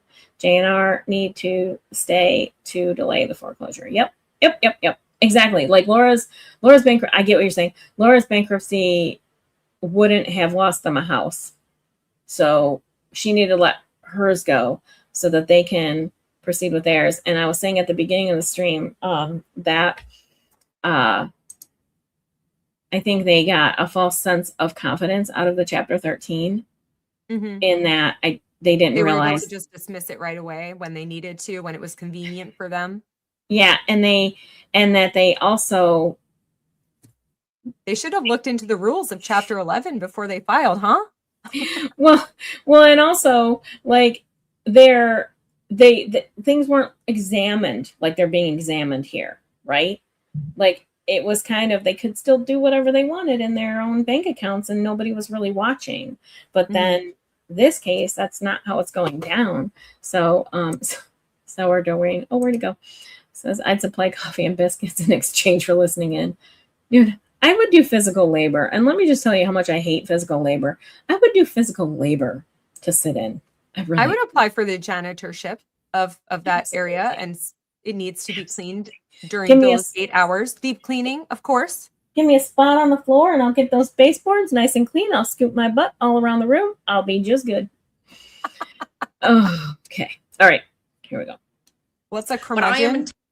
Oh, a A curmudgeon? cranky old asshole. Yes. Yes. That's the best way I could describe it. No, I think that's perfect. Yeah. I don't even know if old, just cranky. Cranky. I just always Old is think of curmudgeons as old. I don't know why. I do too, actually. So, yeah. Like, I'm- that's a curmudgeon. and just answer the questions as I ask them, then it'll go quicker. But I am entitled to examine you for up to 8 hours. Okay. Okay. Okay. I think my phone may be about to die here. All right. Well, Um, we're I off the bet it record is. and we're concluding this matter. So I'll wait to hear from you for dates that you're available. Understand one other thing, please. Some of the answers that I was also trying This to one give other were thing is going to get them in to, so much trouble. This is bad. This you- one other thing, you should have shut up. She really should have. Like I said before in the one hearing, it's like when you watch the interrogator tapes, right? And their biggest thing is let the silence hang, let the person do the talking. Feel awkward and talk. fill Yep, the because they'll silence. want to fill the silence. And absolutely, I don't get why she couldn't plug her phone in either. Like, it's absolutely fucking ridiculous She could. that she did. Just like she could get on her computer. Right. I think she was on her computer, but anyway. She should have let her phone die. Well, I think she does eventually. Well, I don't think it really died, but anyway. No, Okay. I think she's so exasperated she hangs up, but she doesn't have a right to be exasperated here. No, not at all. It's you caused all this. Okay. We're off the record and we're concluding this matter. So I'll wait to hear from you for dates that you're available. Understand one other thing, please. Some of the answers that I was also trying to give were to, appease the crowd on the line so that they would not be going further into. Well, that shouldn't color. Jennifer thought she was flabbergasted earlier in the call, but now she is actually fully flabbergasted again. So you perjured yourselves because people were listening to this interview? yeah, that's how I started my part one with this part because I was so mad about it. Yeah. The more I thought about it, like, again, Jan Black Owens, Ronald Stephen Owens, at the end of the day, I can't do anything to them. I can talk about them, but I can't put them in federal prison. I can't make them show up for a deposition. I have no power over these people at all. Well, you just live in their heads rent free. And they really need that rent, by the way. But that's not an executable, right? Like, that's not a consequential thing. Like, it doesn't do It doesn't get them in any trouble. It doesn't really harm them, right? Yeah. It doesn't harm them. If they stay off the internet, they're fine. First of all. So, like, you know who you should worry about being truthful with is the fucking government. Okay? It's insane to me that she thought this was a valid excuse, like a middle schooler. Like, is she stunted? I don't understand the mentality of saying this and thinking it would land well with your audience.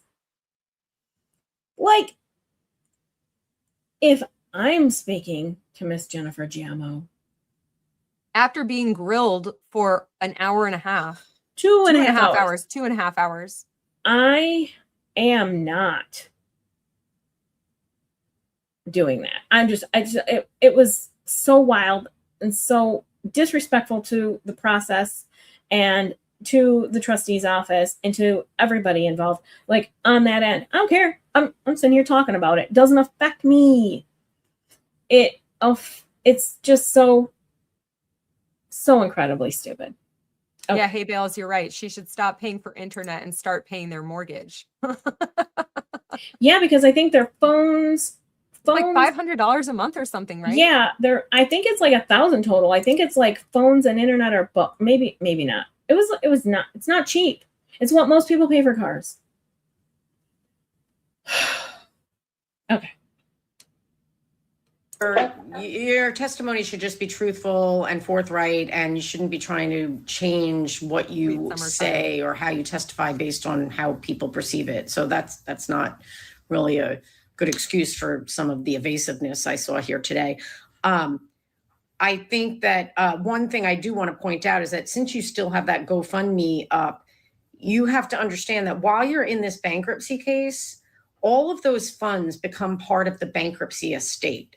So you cannot, like, you really have to understand that once you filed this bankruptcy petition, you opened up yourself to the entire, mandate of the bankruptcy code and the procedures that you have to follow, right? You can't just file a bankruptcy to stop a foreclosure and then do whatever you want. So you have this GoFundMe. If you have funds coming in, those all need to be set aside, and you shouldn't be paying any creditors. You shouldn't be paying anything that is not a necessary living expense for just you and your husband. Do you understand? I need to go back because I keep missing this part. Sorry. That's okay. Here we go. Those all need to be set aside, and you shouldn't be paying any creditors. You shouldn't be paying anything that is not a necessary living expense for just you and your husband. Do you understand? Food, water, electricity. That's it. For just Jan and Ron. Yeah. Their daughter's No not creditors. a necessity. No creditors. No Laura's car payment. None of that. The car's not a Just- necessity. Yeah. Yeah. Like, I like this. I didn't catch on to it at first, I guess. But I mean, it makes sense. Great. Should we? Did you? Oh, You wait, and I your missed husband. that. Do you understand? What'd you miss? Great. Did I miss it too? Long pause, silence. Jan doesn't answer and Jan goes, great. She muted herself. Oh my fucking God. Okay. Yes. She unmuted a little bit too early. Oh, that's funny. I gotta do it again. Living expense. I for don't just think you she and your knows. husband. I think Queen Jennifer should have been more clear about what valid living expense is and been like, not living expenses for your daughter, living expenses for you, reasonable living expenses, not DoorDash living expenses, grocery store living expenses. Okay. You need to buy a couple of pots and pans. That's valid. That's fine, because I know you've never cooked in your life, but everything else, it's got to be reasonable. No clothes. You have enough Macy's bills. No clothes. You have enough Godiva too from Macy's, whatever else they serve there. Like, she should have been really clear, because now these people can say, well, it's a living expense to use our daughter's car. I agree, other than they can make that argument. It doesn't mean it'll fly, right? It might not fly, but I think they can make the she argument. should have been clear so that there's no question marks at all. You can't with these people. You can't. They will find a hole to argue, right? Like, they'll find an argument to make, even if it's nonsensical. They'll find the argument to make. And when they do that, and they still continue to do the things that they're not supposed to be doing, they're just making it worse. Yeah, They're just making it worse. it's more rope. So, yeah, I agree. And she doesn't have to give them legal advice. And So she because doesn't really. you could spend 8 hours even explaining to them the exact rules of what's going on, Mhm. and it wouldn't matter. No, even if they understand it, they'll try to get around it. But Mhm. still, though, I would have liked the words on the record. To be driven home a Living little more. expenses, basic living expenses, groceries, to be specific, Right. so it's not including DoorDash, groceries, your water bill, your electricity bill, and nothing for your daughter. That's it. Yep. That's it. That's it. Okay. Be paying anything that is not a necessary living expense for just you and your husband. Do you understand?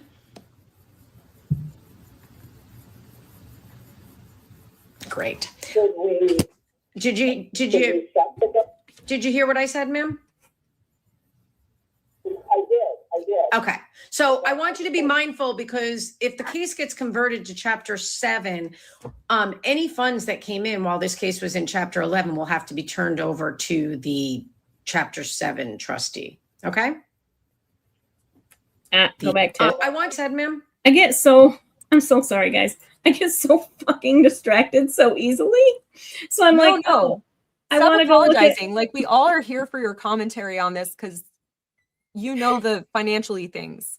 Well, because so I'm watching this, I'm seeing chat, and then I also have, because in this chat on StreamYard, it doesn't, at least to my knowledge, that I can see, tell me how many people are here. So I'm looking at this to Yeah, I see. hate that. It should tell you. And by the time I'm looking at this to see that, my phone has gone to where it's not up on the screen anymore. It's, locked. So then I'm like, it's a whole thing. And then in the meantime, I I have this miss. stream on my phone too, so it's 451 people in here. And Everyone then so smash the like button if you haven't, by the way. please. I missed what she said after this, which I also think is important. So I want to go back. Did you hear what I said, ma'am? I did. Okay. So I want you to be mindful, because if the case gets converted to Chapter 7, any funds that came in while this case was in Chapter 11 will have to be turned over to the Chapter 7 trustee. Okay? But there are no funds. So I can't understand you. You sound like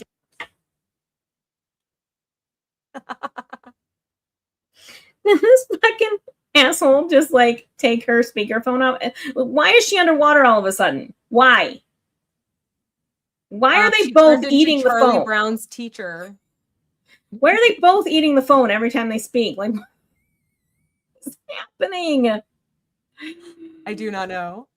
Oh, It is funny though. I do think the whole, if this gets converted, flew Very over her head. important. I think she saw the writing on the wall with what the words the judge was using in the last hearing. So Yeah. I think she knew there's no way this is getting dismissed. This is going to be converted. I think they feel like, just like with their mortgage, they can get out of it. We'll see. over to the Chapter 7 trustee. Okay? But there are no funds. So I can't understand you. You sound like you're in a tunnel. Oh, I'm sorry. Let me see. You there? No, I can't really hear you. Nope. I'm sorry. All of the funds were gone a year and a half What was that? ago. Well, I'm just And the talking. house- Yeah. I'm sorry. I'm talking. Since we're off the fucking rails anyway, let's talk about that for a second. Did What? she drop her phone into a glass of water to try to leave the call? What?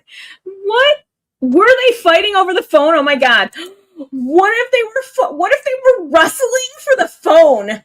Maybe. That's the only thing I could think of why her voice changed like that all of a sudden. And it was like Was Charlie Brown Laura? that's funny. Like she was pulling it back, like they were wrestling over it. Maybe that's, I mean, how else could you make that series of sounds? Right, and then go back to clear Yeah. suddenly. Yeah. Like, In Jan's word. Yeah. yeah. Yeah. Oof. Okay. Yes, the fun thing is we get another meeting of creditors in Chapter 7. And they will be properly noticed. And the trustee will also be involved. Yeah, I really hope her brother is on the list because Yes, I agree. Like, yeah, and it sounds like they might get a visit by the IRS too. Wouldn't be nice. yeah. I don't know how much of that is public though. Fake Laura Owens. Oh, hello. Maybe We were at not. Barry's and I was holding it on the treadmill. That could make that sound. Oh, girl, you always make me laugh. I love You're it. fake Laura Owens, but apparently, according to some of the general Owensverse audience, I'm fake Laura Owens' voice. So Oh, okay. I Okay. do a decent impression of the vocal fry / nasal crap. Sour Doreen also does too. I love it. I can't. I haven't seen Sour Doreen. Like I haven't seen her on. She sent me an audio. Oh, So okay. I know. Yeah. And it was good. Oh, okay. So here we go back to the year and a half. Talking about Hold on. I'm gonna. Here we go. I really can't hear you. So Lana's I'm saying sorry. let's all hope All for chapter of the- 7. I don't think we have to hope that hard. I think that's what the judge was leaning toward anyway. And Queen Jennifer seems to be inclined to agree. Yeah, I think that's where it's headed. I absolutely think that's where it's headed, especially with the GoFundMe alone, right? Like, but Yeah. also then we've got tax returns and insider payments, I want Jennifer to get into the berries of it all. right? I want her fun things stripped away. She'll find somebody else. Ugh. Okay. She'll probably go cry into berries. Okay, here we go. all of the funds were gone a year and a half ago. Well, I'm just And the talking, house is on yeah, the- I'm talking about the fact that the GoFundMe page is still up. So you still might be getting, and I can see, just anybody in the public can see who's donating and when. So you know, if there's money that still comes in, I don't know if people are still donating. If they are, I'm just telling you that money that's coming in from that source, you need to make sure that every dollar that you have of income into your account needs to be accounted for. Because you're in Yeah, it's her bankruptcy. identity. I just That's want you to be very aware of that. upsetting, isn't it? Yeah, I think that was it is her identity for sure. It For is. sure. Which is Yeah. why it should be stripped away from her. And I think it would actually be beneficial for her to try to learn who the fuck she actually is, because she does not know. No, she needs to work on that, but I mean, I don't have high hopes for it either. But also, I want to see some punishment. Why don't I have that clip on my soundboard? 'Cause I Okay, need right? that Need one. to be accounted for. I have the oh dear, we are in trouble from Filch. Oh dear, we are in trouble. And like that, I have not made. I'm so bad at this. I have not made sound clips, but God, I have so many I want. I want to see some punishment, because that's how I feel about this every single time. Yeah, so that's what you're talking about. That the deposition will be way worse because she won't have Laura giving her hand signals and whatnot. And also, After Hours Respawn confirmed that indeed it will be way worse. Yes, he did. He did. That was amazing. Okay, sorry. Because you're in bankruptcy now. I just want you to be aware. In source, you need to make sure that every dollar that you have of income into your account needs to be accounted for, because you're in bankruptcy now. I just want you to Because be you're aware supposed to of have that. a dip. Okay? Right. So you're saying Right. it might be smart to just close the GoFundMe and then not leave it up there? I think that's for you to decide. I can't tell you what to do, but I'm a little confused as to why you still have it up when you said. That's what we call a fucking clue. Okay? That is advice without officially giving advice. She's giving Yeah. you advice. Shut it down, you dumbass. Yeah. And I absolutely believe it's like Schitt's Creek, but with less likable characters. Absolutely. Yeah, absolutely. I haven't seen that, but I've heard good things. It's on my list. Oh, Schitt's Creek is so good. Oh my gosh. It That's is the one with so you, good. David, right? Yes. So Okay. we're gonna go on a sidetrack. Sorry, guys. I hadn't watched it when it was originally running, but I was just looking for something to binge, and I found it, and then I became obsessed. And I actually also now I have Little People, like a Little People set of Schitt's Creek. But anyway, I watched a interview after it was all wrapped and stuff, where Dan Levy and his dad Eugene, Mhm. they talked about how they came up with, Dan came up with the idea. He, pitched it to his dad, and they flushed out the character backgrounds Mhm. before they ever wrote a word of script. Like, they went through backstories and they developed those characters so well that until you hear him say that that's what they did, you don't realize how well they did it. It is such a well-written show that Mhm. I can't, it's really good. It's really good show. That's a very good way to do it, I think. And I'm Yeah. also here for Hay Bales being like, Ari's so cute, all up on the pillows. And then hound servant says she's ascending her throne slowly. Yes. Yeah. Yeah, totally. So cute. The comedy in She it is heard us good. talking about her. Oh no, she woke up. She's like, what? Oh, I know, you're so upset. This girl has a rough life, let me just tell you. She went from the streets to the king size bed, and My guy's been passed out in his surf shack down there the whole stream. The whole day. yeah, that's how she did. She'll sleep all day, absolutely sleep all day, and that's fine.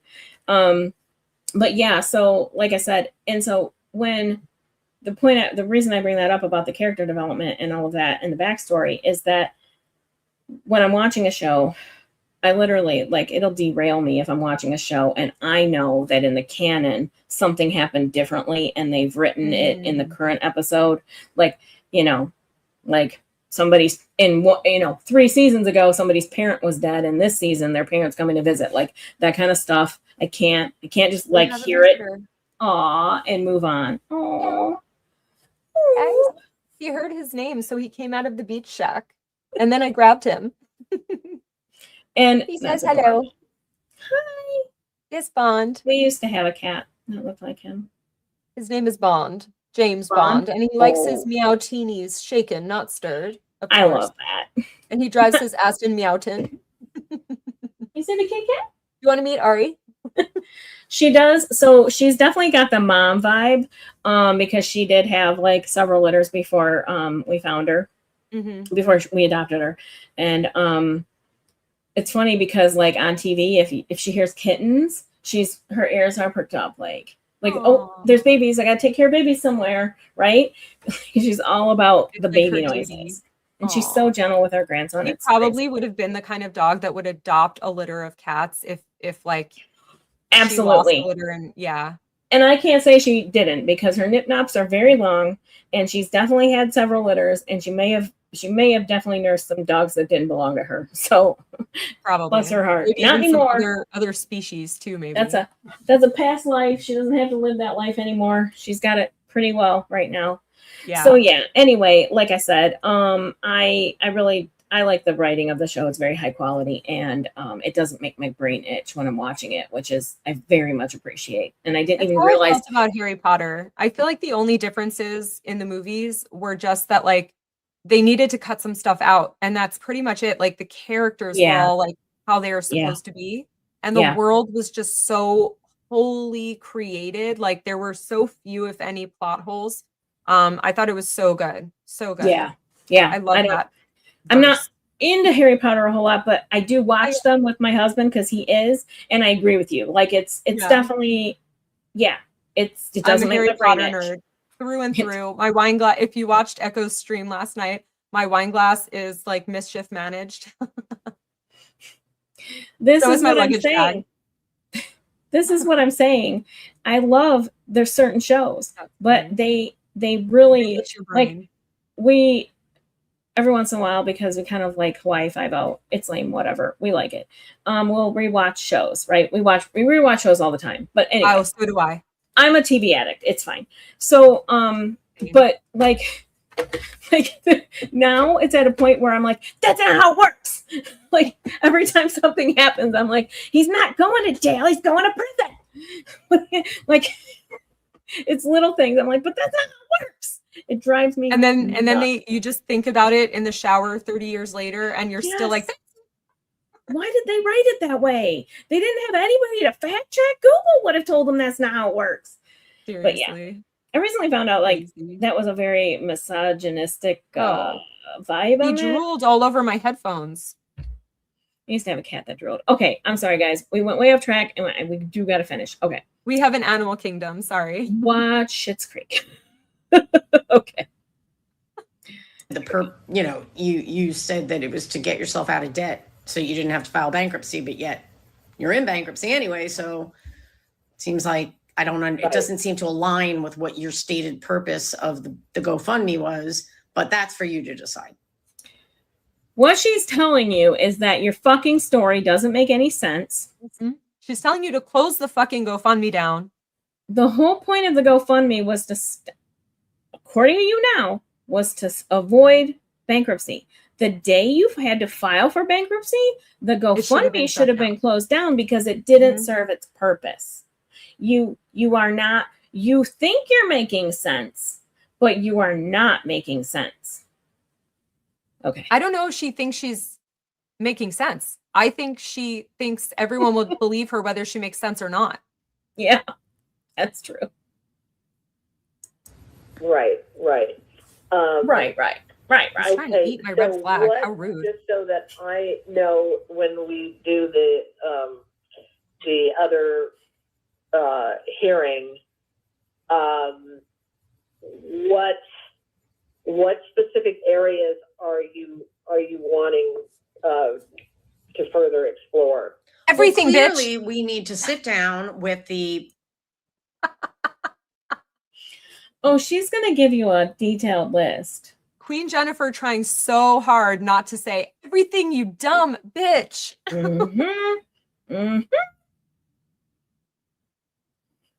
And look at the schedules you filed in the Chapter 13, the schedules you filed originally in this case, and then the schedules that were docketed yesterday. And we need to go through them. We're going to go through them line by line, and you're going to see, I want you to see the stark difference in the testimony under oath, because it's pretty apparent to me that you made false statements under oath. I mean, let's just assume for the sake of argument that the current amendment filed yesterday is the truth and nothing but the truth. Well, then your prior statements were clearly false. So that's number one. I need to telling them, you've perjured yourselves. It's very clear. It's extremely evident. We need to discuss this. And I'm going to be reporting back to the judge. Don't forget that. Yeah, I'm curious what After Hours Respawn would say about that part of the conversation. Yeah, the truth is in the context. This is a family of context that makes no sense or difference. Is it just minor perjury? Oh, I have that. Well, somewhere. Yeah. Ooh, there it is. That's Megan. I also have that. Well, that's a that's minor a very thing. minor thing. Just a minor. I love it. Okay. Here we go. I mean, let's just assume for the sake of argument that the current amendment filed yesterday is the truth and nothing but the truth. Well, then your prior statements were clearly false. So that's number one. I need to go through those, and I need to go through the accounting with you because it just doesn't make sense. You know, you were ordered by the court to give me an accounting. It's not even like I asked for it. The court ordered this on the court's own decision. Well, that's and a good yet one. You gave me something that I thought I could rely on. And then today you were kind of all over the place, not really admitting that what you gave me was a true accounting of how you expended the GoFundMe money. So I need to delve into that because I'm not sure what purpose that was that you gave me that document if I couldn't rely on it to constitute an accounting of how you spent the GoFundMe money. And There's clearly no I can't way because one of the she items doesn't dig back into who helped them author it again. There's no way. I also kind of feel like it was one of those questions that she asked and she might already have the answer to. She probably does. I really wonder if she has just enough information to figure that out. I don't know. But yeah. Was the Macy's, and you're saying that, no, that was not part of how we used the GoFundMe money, but that's what your accounting says. Right. But and again, like I say, I was just trying to be able to say that, look, this money had gone out. And, yeah. Well, I don't know what you were doing, but it's clear that this lacks any reliability because you're not standing by what it is titled. You're calling it an accounting of GoFundMe funds, but now you're saying that's not what it is. So I don't, that's a little bit frustrating. So I guess what I would ask, and I will inform the court if this isn't done, I would ask that you fix this and give me a proper accounting of exactly how the $132,528.36 of GoFundMe funds was expended. Okay. Per judge's orders. Okay. Right. Okay. But again, Okay. just for my own information. Okay. Her voice changed a lot, didn't it? Yes. And Are Laura's hands around her throat? Is that what happened? I really like what's about to happen here because I hope she gets a clue about letting this the fuck go. Because here we are. But again. Okay. She doesn't take Okay. this. Okay. Okay. But again, just for my own information, I mean, please understand, I'm not trying to be contrary or anything like that.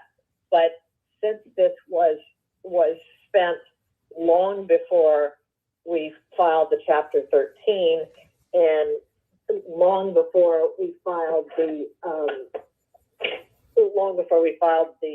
Chapter 11, I don't understand why the GoFundMe, is pertinent at this point. Okay, I understand that you don't understand. I don't know what to tell you about that. It is. I just don't know what to tell you about that. I mean, it's relevant. One of the things that actually concerns me is that you misappropriated GoFundMe funds and misled donors, and that opens yourself up to potential claims. So we have to know whether or not the creditor class, whether you've properly identified all potential creditors. Because I'm going to guess no. In what sense? I mean, again, please, understand, I'm really not trying to be confrontational here. I really don't. I understand you don't understand, but I think, and maybe for a minute, just think about this. If you look at the posting on the GoFundMe, I'm sorry, but Chad's too amazing and I have to stop and acknowledge these awesome comments. Did you see the ones I saw, or maybe we saw different We'll ones this see. time? I've starred them. I'll observe this. So what they're saying is they can't use interpretive dance to explain their accounting. Someone said, "Here is my napkin accounting." Yes, I got that. Ivy, hey girlfriend, Miss Giammo, here is my napkin. And then you'll have your daughter.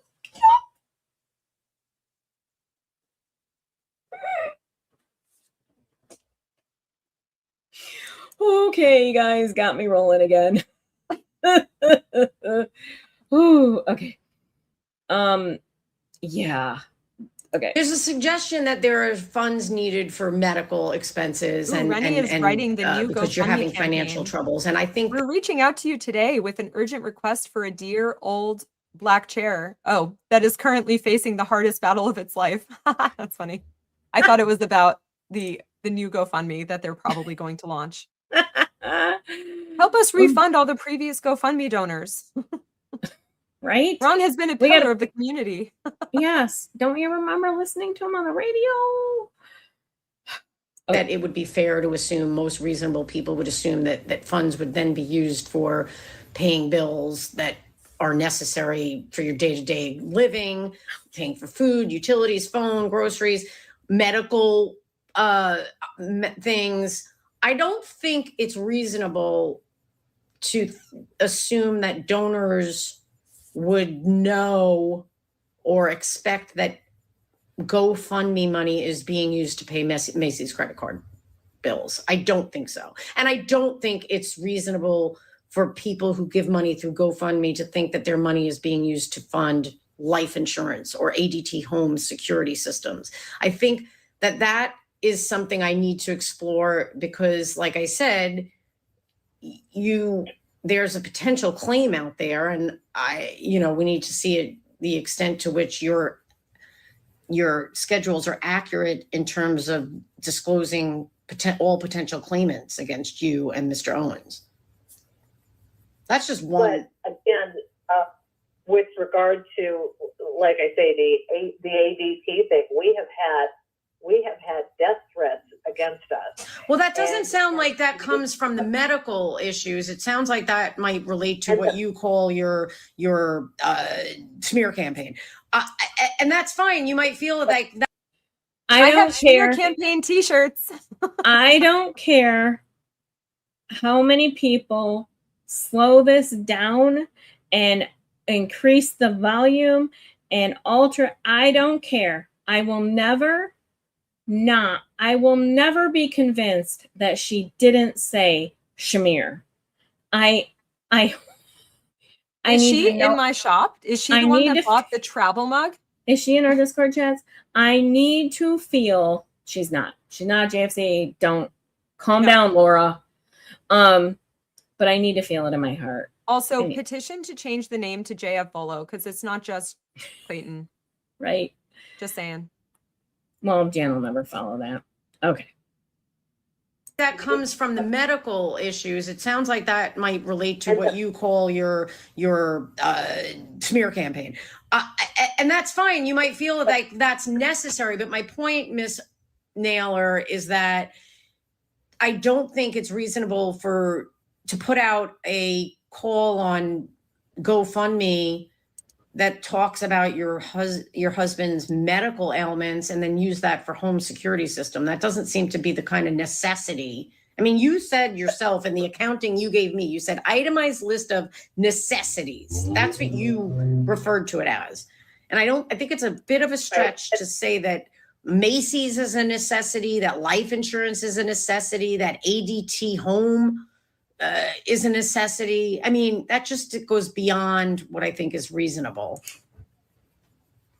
Well, the ADT thing also with regard to the medical alert, there is a, sweetie, please don't stand up. Please, huh? Okay, I understand. So wait, while this was happening in real time, and she says, "Sweetie, please don't stand up," somebody was like, "Rod's trying to jump out of the building right now. He's trying to walk away from this idiot. He's trying to have a heart attack. Take me out." Okay. Goodness gracious. There is a, sweetie, please don't stand up. Please, huh? Okay, I understand that you're trying to explain it, but it doesn't make sense to me. So, you're not addressing the Macy's or the life insurance. So the bottom line is that the judge wanted you to give me an accounting of the GoFundMe funds. She ordered it. So I feel that based on the court's order for that document, it is my obligation as a trial attorney for the U.S. trustee to fully examine the accounting. And that's what I was trying to do, but I was stopped because I was not able to fully examine it with you because you're basically denying what it is that you provided to me was an actual itemization of how you use the GoFundMe money. So we're going to have to get to the bottom of that in a setting where I can put in front of you your own documents. And then you could say, well, you're saying that I don't see it. Well, we won't have that problem if you're in here and I'm putting papers in front of you. So, I mean, that's the best I can offer you in terms of an explanation as to why the GoFundMe is relevant. I mean, clearly the judge thought it was relevant. So if I were you, I would not question it anymore because the judge thought it was irrelevant enough to order that you provide me an accounting. Stop questioning me. STFU, Jan. Okay. Also, there's the Schmear campaign Oh, I like that. graphic. That is a bagel that I bought and ate. I am in New York, so it is a I real love bagel. that. It's a A real bagel with Schmear. Nice. Tellvillehere.myspreadshop.com. You I too can be a love, proud member. I love that she said the judge fucking ordered it. So stop. The judge ordered it. I'm digging into it. And no matter how many words you use, it will not stop. It was before. It wasn't. It was the funds were exhausted way before this. Okay. 5 months. Okay. Yeah. You order that you provide me an accounting. Okay. Okay. Okay, Miss Naylor? No confirmation. She hung up. I'm Or not Laura hearing hung anything up. in response. That's I really can rude. see it. I can see Laura going right Yeah. over and just hanging up. Yeah, but I think that was obviously etiquette wise very rude. Yes. But B, I think that them not confirming what she was talking about is not going to look good for her, for them. Like she's going to be like, why did you hang up before you confirmed what I was saying? You were asking questions, I was answering them, and then you didn't confirm what I said. If I'm Jan and that happened to me and my phone really did die. Also, shame on you for not having it charged if Ron is in such dire medical need, because then now you can't call for assistance. Well, they have the ADT, obviously. Sure. Do they? It's part of their bankruptcy. I don't know if they do. So anyway. Well, like there's these crazy things called chargers and cables that you can have plugged in and talk at the same time. Have it with you at all times. I have several in every room. I was just getting ready to say this. If I'm Jan and this happened to me, immediately. So sorry, my phone died. Did you say anything else I should have heard? Yep. I sorry. Apologize. I wasn't trying to be disruptive. Like immediately. If I'm not grabbing somebody else's phone to call back in, that's what I'm doing. And we don't know that didn't happen, but I doubt it. I don't know. I doubt it. Right. I'm not hearing anything in response. Okay. I'm assuming that you hung up. I think her phone died. Oh, okay. All right. Well, that's it. Then I'm going to hang up. Thank you all for joining us. Wendy, the internet should be shut down for these people. They should all not be allowed on the internet. I swear to God. But does Macy's sell those cables? Yes, they do. And Godiva bars. Oh my gosh. Ella was like, oh no, they're making this worse for me. Rage quit. Rage quit. Yeah. Oh my God. Like that K girl on the ketchup stream. Yeah. Yeah. Oh my gosh. Oh, I forgot about that. That was so funny. So yeah, I just, this is fucking wild. Why is it doing this? I just want a regular rainbow.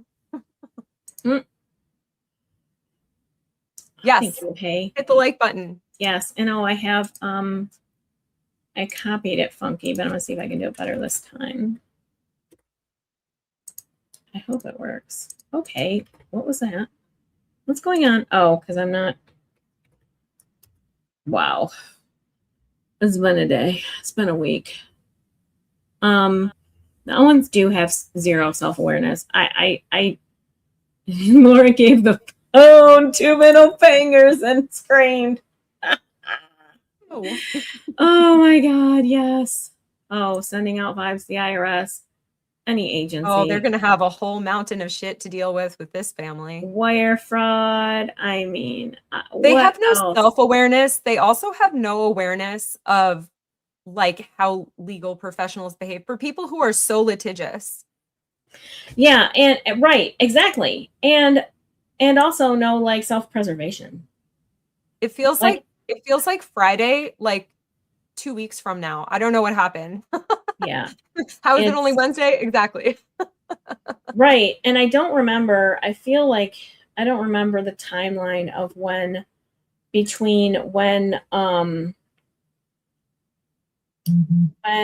you call it? I don't remember the timeline between when Laura's meeting of creditors happened and the filing. Hold on, I'm going to find it. I think that was that February? It was February. Creditors? Yeah, it was February 9th. So then February 9th was the hearing, the second meeting of creditors. And then February 12th was the dismissal examination request. So we've got to be close to having this examination request. So wait, Laura's wait, what examination could Laura? I'm sorry. You guys aren't in my head. So you don't know what I'm looking for. I'm sorry. Okay, I'm here to ask the questions. See, this is why it's good I have somebody with me. Hold on. I'm going to change up what I've got going on here. So what I was trying to spit out was, because I always like, okay, I try to predict future behavior by using past behavior. So what I wanted to look at was, what was the time frame between the time Laura's meeting of creditors finished and the date that Ms. Giammo filed her examination request with the documents and all that. I So think I was it trying was to, like the next day. it was, hold on, it was February 9th was her meeting of creditors. That was a Monday, and this was filed on the 12th. So 4 days later. So we've got to be close. It was filed on Thursday, the 12th. Okay. So we've got to be close to when we're going to see this. So what we can do right now is look at the one that she filed in Laura's case, because that bitch is crazy.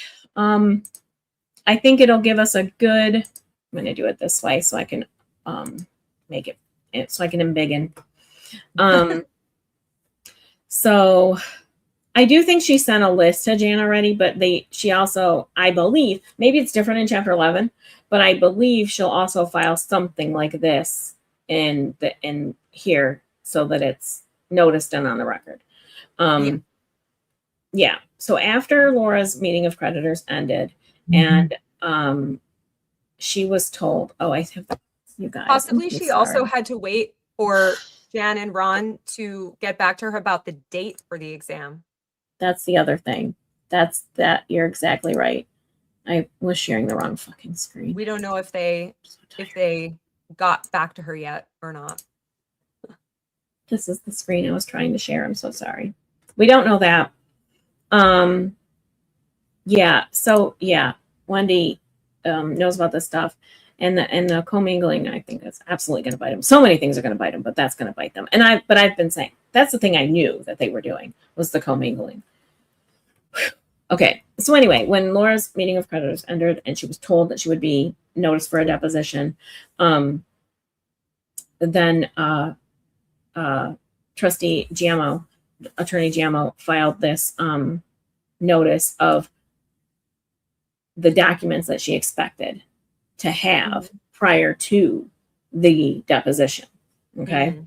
So I feel like we can, other than some other things will be very specific to Ron and Jan, obviously, I feel like we can get a good idea by reading this document of what to expect. So when I say expect, we're predicting what future behavior. Yep. So, I do think the meeting of creditors that just happened that took 14 tries to get through. I think that also gave us a good idea of the things she's going to try to dig into. Absolutely. So I think a lot of these documents are going to reflect the question she was asking and not getting the answer to. Yep. Absolutely. And so, so in Laura's case, it was a lot about the adversary case, with Clayton, because that was kind of like what her successful discharge and bankruptcy was hinging on, whether or not that, would be rejected. Knew that wasn't my money. Right. Ugh. That makes everything okay. So she's basically, laying the groundwork for why this is happening. She'll do the same thing with Jan, that they recently learned facts that they're required to investigate to decide whether or not an objection to the discharge is appropriate in this case. In order to determine whether it's appropriate, the UST deems it necessary to obtain documents from the debtor and examine the debtor under oath. And then it explains how long that meeting of creditors with Laura was, because she's probably got about 2 hours extra of stuff that she's going to list here. Right. And Laura's was what, like 40 minutes or something? Yeah, it was shorter. She finally got a clue and was like, I think I should probably consult a lawyer before I answer further questions. It was much shorter. I agree. This is definitely Ron and Jan's list is going to be more exhaustive because there's a lot more going on. Really, Laura's was a little bit of a pathetic case, but like this. So there wasn't a lot going on, right? But with Ron and Jan's, I mean, it's a multi-million-dollar bankruptcy estate. It's a big deal. Yeah. Okay. So she's laying the groundwork for the foundation for authority and all of that. Razmataz is correct though here. The best advice DG could have given is plead the fifth to every question. And that's literally what I was saying too. Like, why aren't they pleading the fifth? Yeah. This family has to be like red flagging the crap out of everyone. So like everyone should be aware, especially since their daughter is on trial right now or will be on trial eventually for perjury and fraudulent schemes and artifices. Like why would they think that lying? They should have just pled the fifth because they had to know that they're probably on a watch list for perjury. Right. I don't think they will depose them separately. So Jinx asked, will they depo Ron and Jan separately? I don't think so. It's a joint case. I don't think so. I think they'll be together in the deposition because otherwise you're doubling the time. They right? could probably be pulling in though, like you were saying earlier, they might be depoting, and this would be separate, Laura and Sarah. I do believe that there will be specific directed questions that only Ron will be asked to answer. I do believe that. I do believe that they will ask them individually certain questions to answer. So we don't play games, right? Yeah. I think that is literally on vibes. It's just what I think. So I think if that's the case, then I think maybe after every question that Jan rambles through, I think Queen Jennifer is going to turn to Ron and be like, do you agree with that? Right. I don't think she will because it'll take too long, but I do love the idea. We don't know. He might be able to answer a simple yes or no question. You think? Hold on one second, guys. I have to take a quick break because she needs to go outside urgently, apparently. 1 second. Oh, sorry. Ari the angel. She has to have a wee. Come on. Hound says if they plead the fifth, it moves to next phase. If they give waffle and delay a week to depo, then delay to hearing and then delay. They want to keep this to their timeline as much as possible. Yeah, they are trying to delay things, but it seems like the bankruptcy court moves a whole hell of a lot faster than like the criminal court and the family court. So like, I don't think their delay tactics are going to work. She didn't have to go outside. She wants me out of this room. Like, she's done with you guys. How rude. She literally wants me to leave. Like, she wants to be done with this. She's Ron right now. Oh my God. No, don't wake up. Okay, so anyway, she's going through real quick, like, why she's asking for it. She's asking for the deposition to require the debtor to appear. They're talking about the timeline, blah, blah, blah. Who cares? The interesting part is the exhibit, which explains exactly what she's asking for. So she says, please note that in addition to producing copies of paper documents responsive to these requests, the debtor is obligated to produce all electronically stored information that is responsive to these requests, including emails and text messages, and that such electronically stored information should be produced either in native file format with all metadata intact or a non-native format, e.g. TIFF images with metadata included in an accompanying file, e.g. a database load file, basically a verification file that the information attached, like a Berry Hill report. So no Adobe Acrobating for you, Owens. No arts and crafts. Yeah, I remember reading that and going, "Ooh, she fucking means business." Like, okay, fraudulent schemes and artifices. I'm positive that Laura isn't the first person they've encountered that's pulled this crap in even in other arenas, right? They know the game. So, well, how many times have they had to interview people who are already charged with perjury charges and tampering with evidence and fraudulent schemes and artifices? Because those don't seem to get prosecuted very frequently. So yeah, this seems like it's not very common. Right. But I do feel like this is something they would ask for just in general because they know what they're looking at. They're not new. So The debtor is required to, serve a written request. Basically, you got to give these documents to us. And if you don't have them, you've got to tell us. So I want to get to for the purposes of the following document request, the term petition date shall mean and refer to December 8th, 2025. For the purposes of the following document request, the term response date shall mean and refer to the date on which the debtor responds to these requests. This is important because, especially in a Chapter 7, a lot of things that happen post-petition are okay. Like, they're not, you're allowed to like spend your money and stuff, whatever, post-petition. So the response date is interesting. That means they're looking at everything. So tax returns. Sorry, immediately. That you would think that'd be reasonable for like an elderly couple who had jobs and pension their whole lives. But okay. Tax returns. You would be wrong. Right. For the years, which those will be maybe different. Financial account statements. Okay, this is it'll be 2023 through 2026. Yes. Well, they won't have a tax return from 2026, so it will be the same years actually. Yeah, I think it will be actually. You're right. And I still do think it will include 23 because we're also looking at what happened for the 13. Yeah. Chapter 13, exactly. So with respect to all bank, financial, brokerage, credit card, checking, savings, money market, trust, stock trading, stock, retirement, and we're going to use this, debit accounts. I think that's an important distinction. A debit account is like a Chime or whatever, though, like a Venmo, PayPal. Those are a problem for this family. They could be storing money in those. I didn't think of that. Yeah. That would be stupid because that's traceable. And transferring money. Yeah.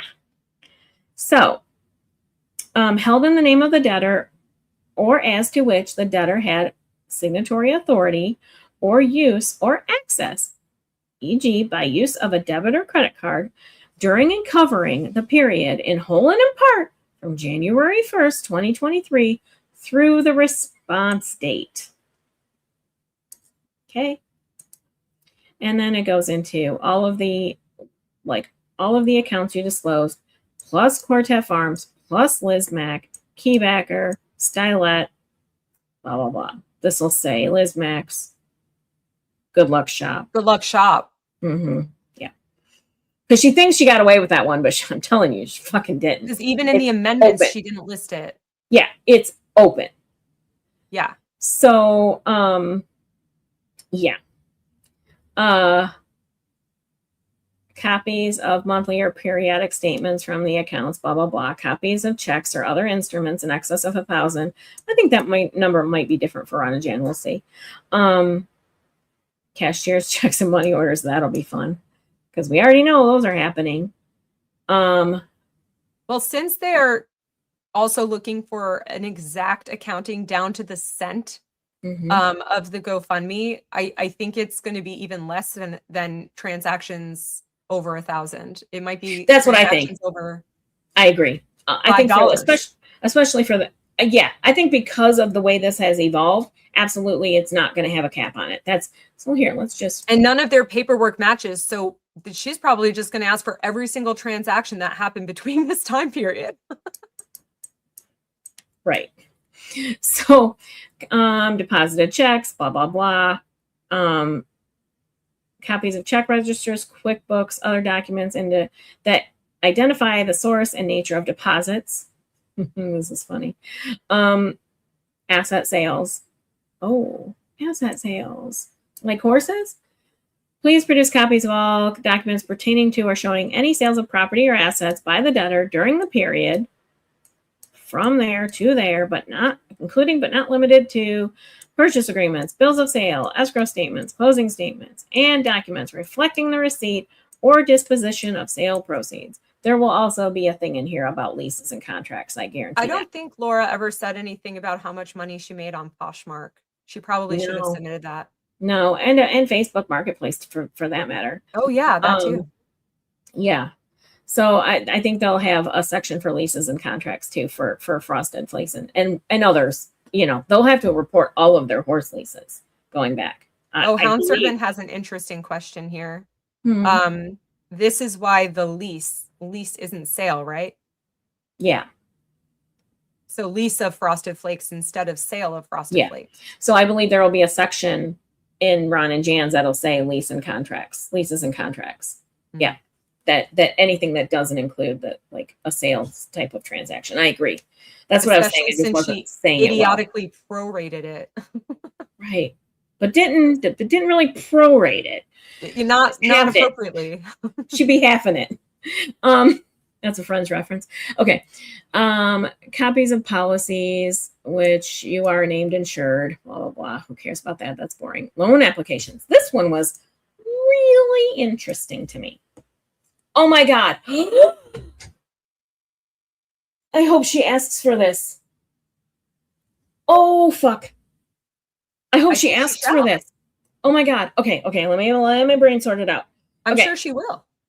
So, okay. I mentioned the loan officer and the payments. And that weird HELOC that he allowed. He did 2 HELOCs, but yes. And the payment to Laura. And the Facebook post searching for an appraiser. Okay. Breathe. I want to scream. So, please produce copies of all loan applications, credit applications, financial statements, and supporting documents submitted by or on behalf of the debtor to any financial institution, creditor, lender during the period from here to here. Please, for the love of God. Well, it doesn't matter. Even if it's January 1st of 24, which I don't think it will be. I think it'll be 23. It has to be 23. She's asking too many questions about 13 for that to be disregarded. This is a problem for them because that mortgage application, those mortgage applications are questionable, in my opinion. Oh, and Zoe B is right too. The car loan application, which for some reason they decided they needed a new car. Right. Why? They might not. That's the weird part. They might not ask for that. She might. Maybe that's why it's taking her longer to prepare this. Because it's technically Laura's. Well, if they're the ones paying, then they had to have requested the lease on that or whatever. Right. And you can make the argument that if Laura didn't have a job and her only income was coming from them, then what proof did they provide to Laura's lender that she had enough money to buy this car and pay for it every month? Whose money went up to qualify? Yeah, that's what I was wondering too. Does she even have credit? She's never had a job or W-2 or a 1099. Like, does she have what? And she's always used mommy and daddy's accounts. So like, what kind of credit could she even have? How did she even get a car put in her name? Fun fact, Mother Pugger, the car. Someone was asking. I would say I am 98.9% sure that car is not leased. Oh. That creditor that the car loan is paid to right now is not a lease creditor. They are a sale, like they don't do sale. They do term loans. They do not do leases. Oh. Yeah. So you think they took out another loan to buy the car instead of leasing the car? I think they're lying about, I can say it. It's my belief. I think they're lying about the fact that it's a lease. They keep calling it a lease, but I don't think it's a lease. Okay. Yeah. Well, they lie about everything else. Why not that? Right. So, yeah. Yeah, Mother Pugger. That's what I was saying. Yeah, it's the fact that they thought they needed a new car during all of this is wild. Insane. Wild. Yeah. I don't think it's necessarily even that anybody co-signed. I think it's a concern that Laura provided some sort of proof of income to the lender to get that loan. And because she doesn't have a fucking job, that proof of income would have had to come from Ron and Jan, and oh my God, their $1,600 lie is going to get exposed. I gotta breathe. Breathe. Do you need a paper bag? Okay, it is possible that Sarah co-signed again. I do agree. However, I don't think that's the case, because I think it would have been better loan terms if she had co-signed. Because on those kinds of loans, you are joint and several, so you're going to get the terms based on the best borrower. I believe it's not Sarah, but okay. I just want to scream. That's my theory. I could be wrong. You're see. Probably not. I haven't been yet. I'm just saying. Okay. Storage units and safe deposit boxes, not so much applicable to Laura, maybe, but definitely applicable to Ron and Jan, because we don't know, because she thinks maybe the San Francisco unit was sold. She doesn't know. She heard it from somebody, just like the Wells Fargo account. But we know that there is property stored in New Mexico, because in their amended schedules, she claims it, but she also only claims it's like $10,000 worth. However, the storage unit point. in San Francisco would have had to go back to January 1st, 2023. So they might have still had it then. So they still have to produce those records. So then they could find out if it was closed or not, or sold or not. Well, yeah, because that would mean that creditor doesn't have claim anymore if they had some sort of offset. Yeah. Not to mention the New Mexico storage unit and also possible safe deposit boxes. Yeah. That's true. This is a good point. If Sarah's credit is, it could be, yeah. So the loan terms actually could be affecting her too. Like that makes sense. I'm sorry. I'm trying. Use your words, Tiff. So G. Nooms says, is Sarah's credit not decimated from them not paying the mortgage? How does that affect a cosigner? Yes, I agree. It could be that her credit is ruined and that this loan tracks as well with her being a cosigner. I had that thought, but I was wrong now. You're right.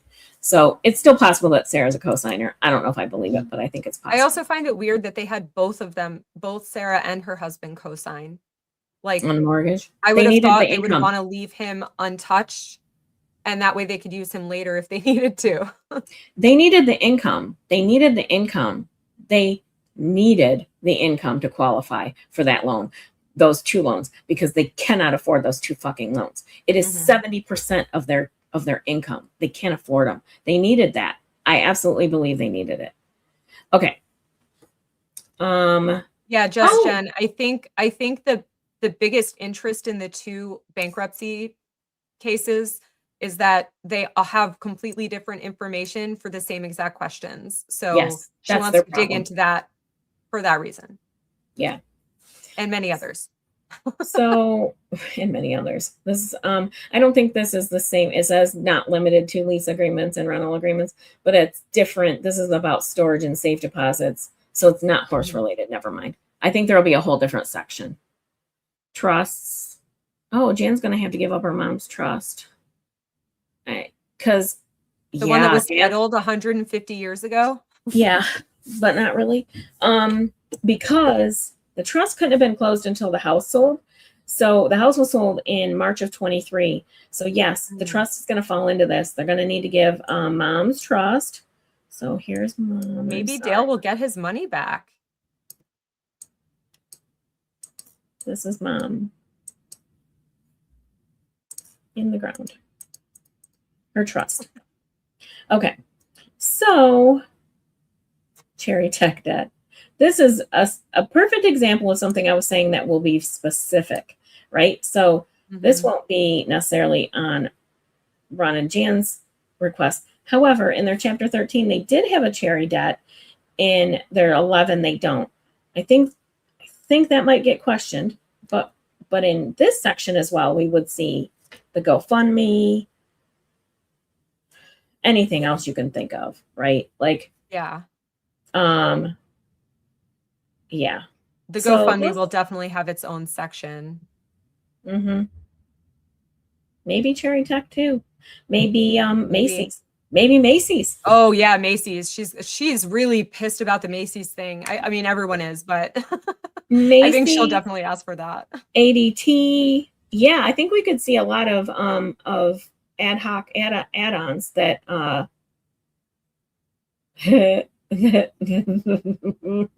that might make them pee their pants. I love the evil laugh. I have a dumb question. People take out HELOCs and loans to pay bills. These people haven't paid their mortgage in a year plus, so all their income is disposable. Yeah, where's it going? Yeah, good question. We don't know. We've asked this. We don't know. They stated in their monthly report for June that they paid out $23,000. That they were only bringing in 21, but they weren't paying their mortgage. So what were they paying? $500,000 question. Maybe for the new car. That was included. Yeah, I don't know. Queen Jennifer, we'll find out. Yeah, I think, and I would love to know what's going on behind the scenes right now. But yeah, I think we'll see a longer list for Ron and Jan because again, I mean, Laura's legal bills. Maybe there'll be something about that. Oh, I think there will be. And if they bring Sarah into things because of the mortgage situation, they might also look into her finances regarding Laura's legal funds as well.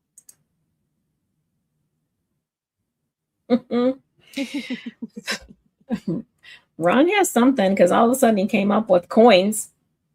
That was another thing that was new on the 11 versus the 13 coins. Oh yeah, that was so weird. Yeah, so here's the thing, Lou. He says, I really now think Laura rules the house, given the free access her parents' accounts she seems to have. Yeah, somebody said it yesterday too.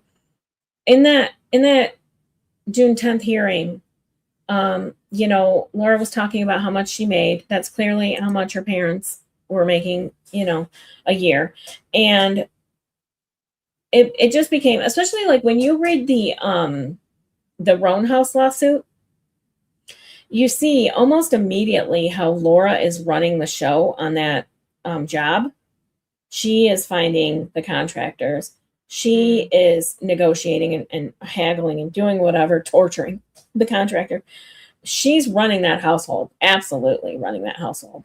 And I think that just solidifies it. I still think Jan has a much bigger hand in running the household than we give her credit for. I think she wants her little girl to have everything her heart desires, but I think she is also running the household. Yeah. By proxy, even like she's just letting Laura do the things, even the things, you know what I mean? Like she's just letting her. Yeah. So yeah. And I'm not trying to, poor Lauren. Lauren, welcome guys. I'm so bad because I haven't learned how to raid people yet. But me neither. Hello, welcome. Jen sent me a very good breakdown how to do it. We'll see if I actually absorb that information. But I really, really did not mean to keep you guys this long, but it just turned into a thing. And then, like I said, this is a frost in my cupcake right now. Like, this is gonna be the sunlight that disinfects everything.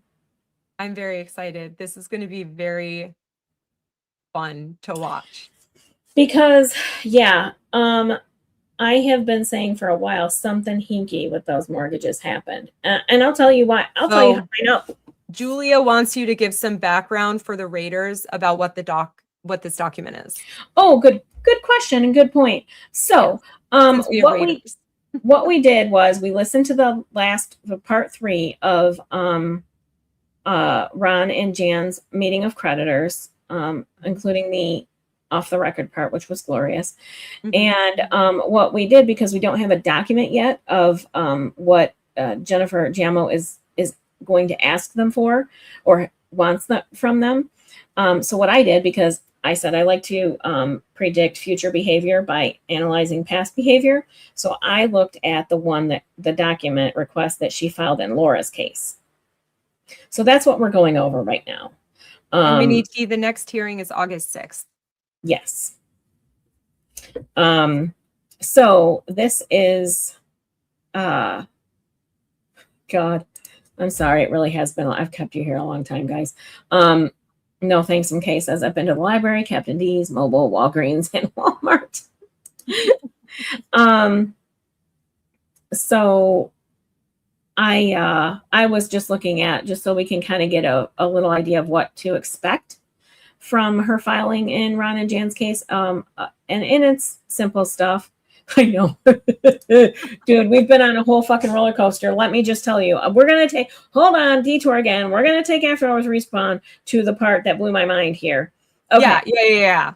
So, background. I have been saying that something is hinky. That's my technical official term with the mortgages on that house. I went into the SEC filings for the mortgage packages that these things are bundled in, okay? I know that the lender approved that loan at an 80% loan to value. That $1.6 million loan is supposedly an 80% loan to value loan, okay? That means the value somewhere, an appraisal was generated that says that that house is worth $2 million, which is a fucking lie, okay? That's the backstory. Oh no, little more backstory. The loan officer on that transaction, both of those transactions, paid Laura via Venmo or PayPal, I can't remember which, gave Laura a payment. Okay. So here's the document request. Someone said something about a schmear campaign. So Yes. you too can be a proud member of the schmear campaign. So, sorry. To get yes. to the point. Right. So if you'll remember, because I'm sure you know, back around in 2022, right before they took out that huge loan on the Scottsdale house, the one that went from $950,000 to $1.6 million, okay? That loan, which was a hard money loan, Laura was posting on Facebook days before they closed that loan for an appraiser, an urgent appraiser. Okay. So that's a great question. Who did appraise this house and how did it keep appraising? Great question. So. And Dacker, I'm so sorry I cannot say your name. I couldn't say it yesterday either. Said, so was Keybacker her way of becoming a mortgage broker? Yeah, I think so. Keybacker was her way of becoming the president of Countrywide Home Loans if he were convicted. It was the worst decision. It was the worst idea ever. Like, bad idea. Oh, I remember your breakdown about that. I was literally like, oh, she's in trouble. Bad if she loan. ever gets this off the ground. Yeah. A hard money loan. Hard money loan is short-term, high-cost desperation, like a payday style loan, but in mortgage form. Okay. So we get down here. Sorry. Stop distracting me, guys. Where'd it go? So this document is basically like the list of documents that Queen Jennifer wants from Laura before her 2004 deposition examination. Obviously, that didn't end up happening because she ended up dismissing the bankruptcy by then. But this is a list of the documents that Queen Jennifer wanted from her ahead of that meeting. Tip is predicting what documents she's going to ask for from Ron and Jan. Yes, because I did not explain it very well. Really quickly, because Cat Lady Ballerina asked a very good question. Don't loan companies recommend or use certain appraisers? I remember having the appraisal done on my home, but I don't remember how the appraiser came to be. I don't know appraisers. Yes, however, you are allowed to pick certain contractors on your own, like certain services that you get during a mortgage. It's a whole RESPA rule. You're allowed to pick certain services on your own. There has to be a wall with appraisers post foreclosure boom, and they have to be licensed and everything, but that doesn't mean they are unscrupulous. Like, that doesn't mean that they're on the up and up. Okay. I'm just saying. Oh, here we go. Laura's ad. Hi, I have a very urgent last-minute request for a certified residential appraiser with horse property experience to appraise an SFR in Central Scottsdale with horse facilities tomorrow. This was September. Oh, here we go. Keep going.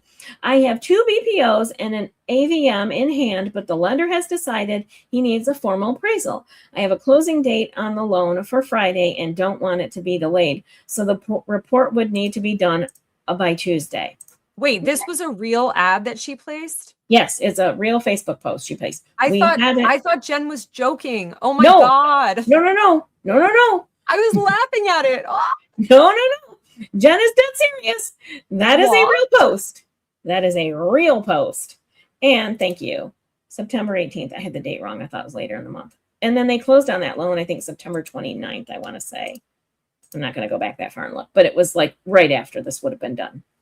Oh my God. You guys have been screaming about this because, and I know I don't use my words properly, and that's probably why it's just now all coming together. So anyway. Everyone loves your words. Stop dissing yourself. So that happened in 2022. That was when they did the big jump and they pulled that huge bad equity out of the house. So then immediately in the spring, because that loan probably had a 6-month, I think it had a 6-month balloon. It was a short balloon. They had to get the loan. That's when all of a sudden Sarah and Christian come into the picture in the spring of 2023, and we get these new loans. And again, we look at the loan package and we can verify that this loan is an 80% loan. This current mortgage on their house is an 80% loan. Okay.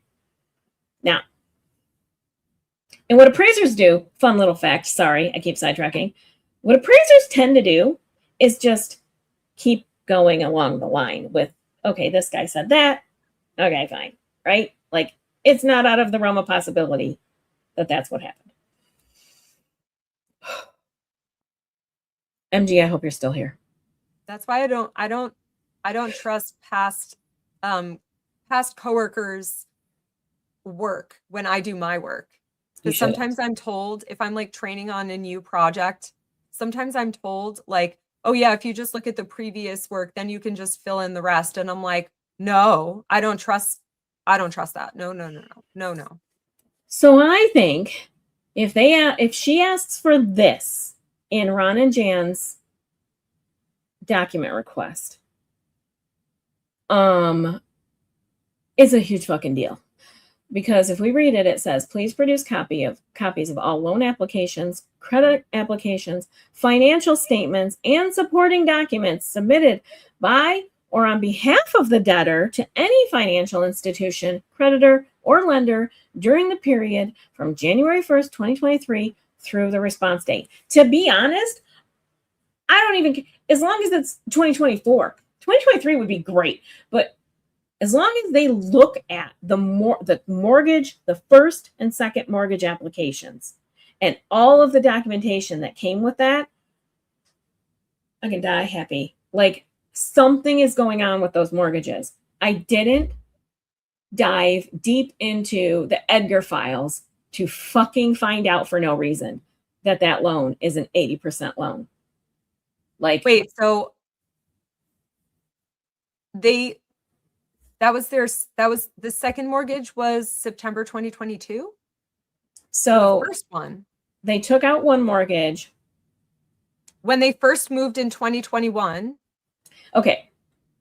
They bought the house in 2021. Technically, I think they actually signed the agreement in 2020. Doesn't matter. They signed in January 2021. They bought the house for $950,000. They had a $950,000 mortgage on it. Okay. I probably could bring up my spreadsheet. Okay, I have a question that I need to ask before it leaves my brain. Mm-hmm. Can Queen Jennifer go back farther than 2023 if she smells a whole lot of bullshit? I believe so. Okay. I believe so. MG will probably confirm, but I believe so. She could ask for the origination for the mortgages. Oh my God, I love it. Okay, so where's my Scottsdale mortgage chain? Hold on.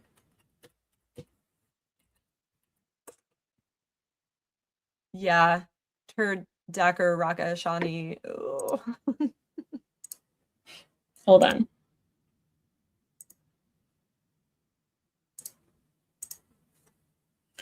Okay. So, they bought the house for $950,000. They borrowed $950,000 in two different mortgages, $850,000 and $100,000, right? And that was in March of 21.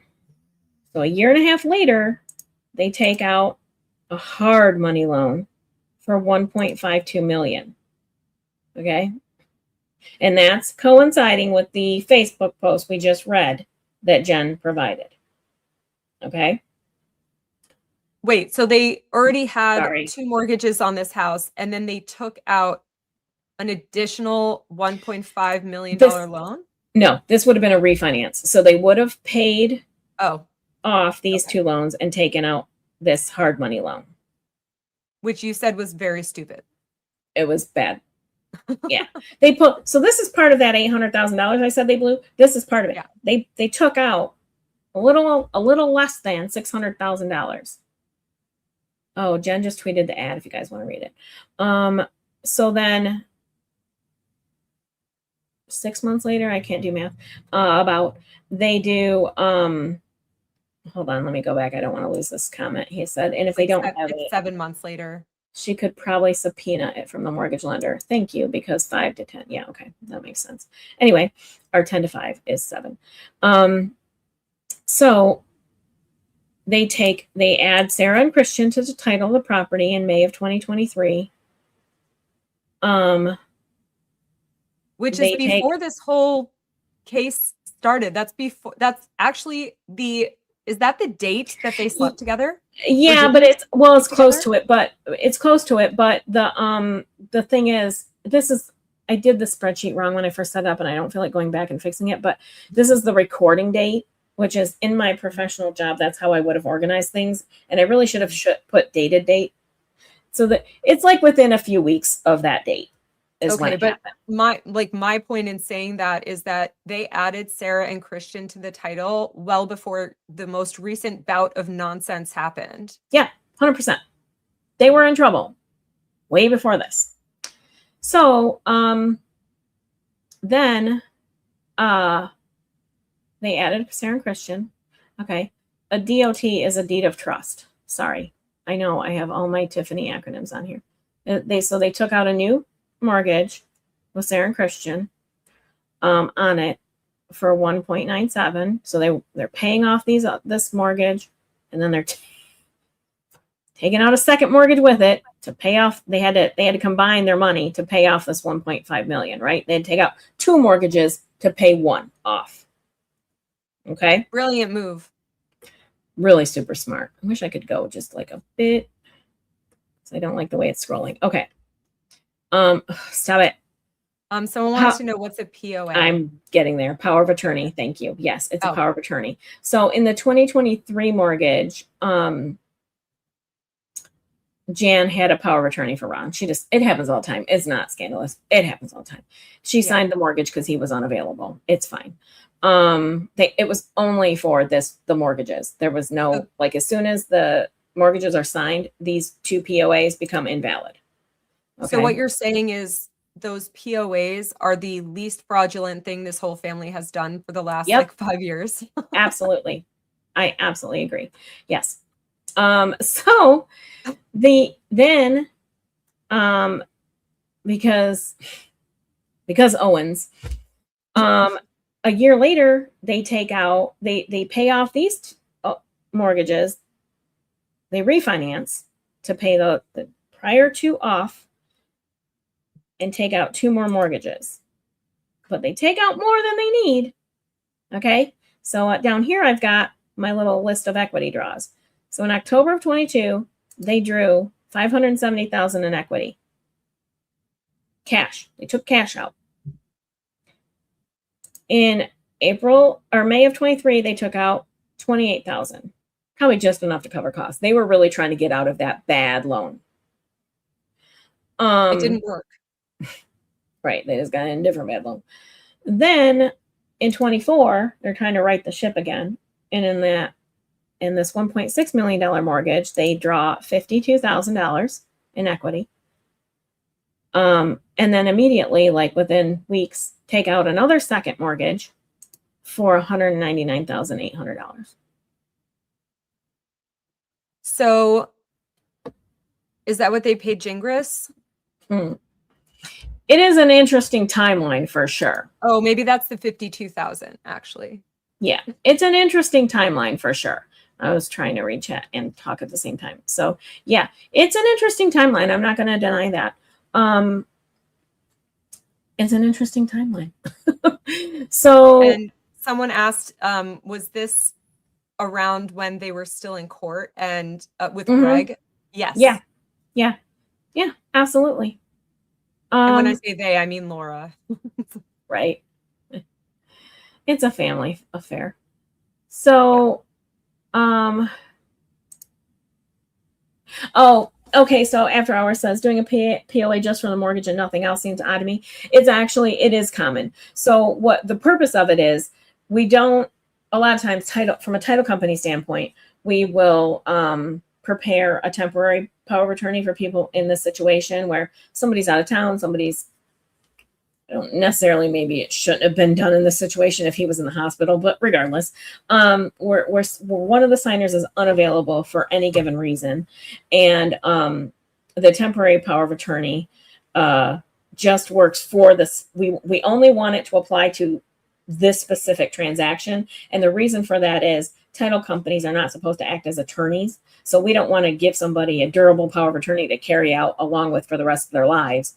We just want them to be able to conduct their business the way they want to conduct their business and move on. And I say title company in this situation because I believe when I looked at it, I think it was prepared by the title company. I think it's their document, which is also very common. So I worked in an affluent area and we saw these all the time.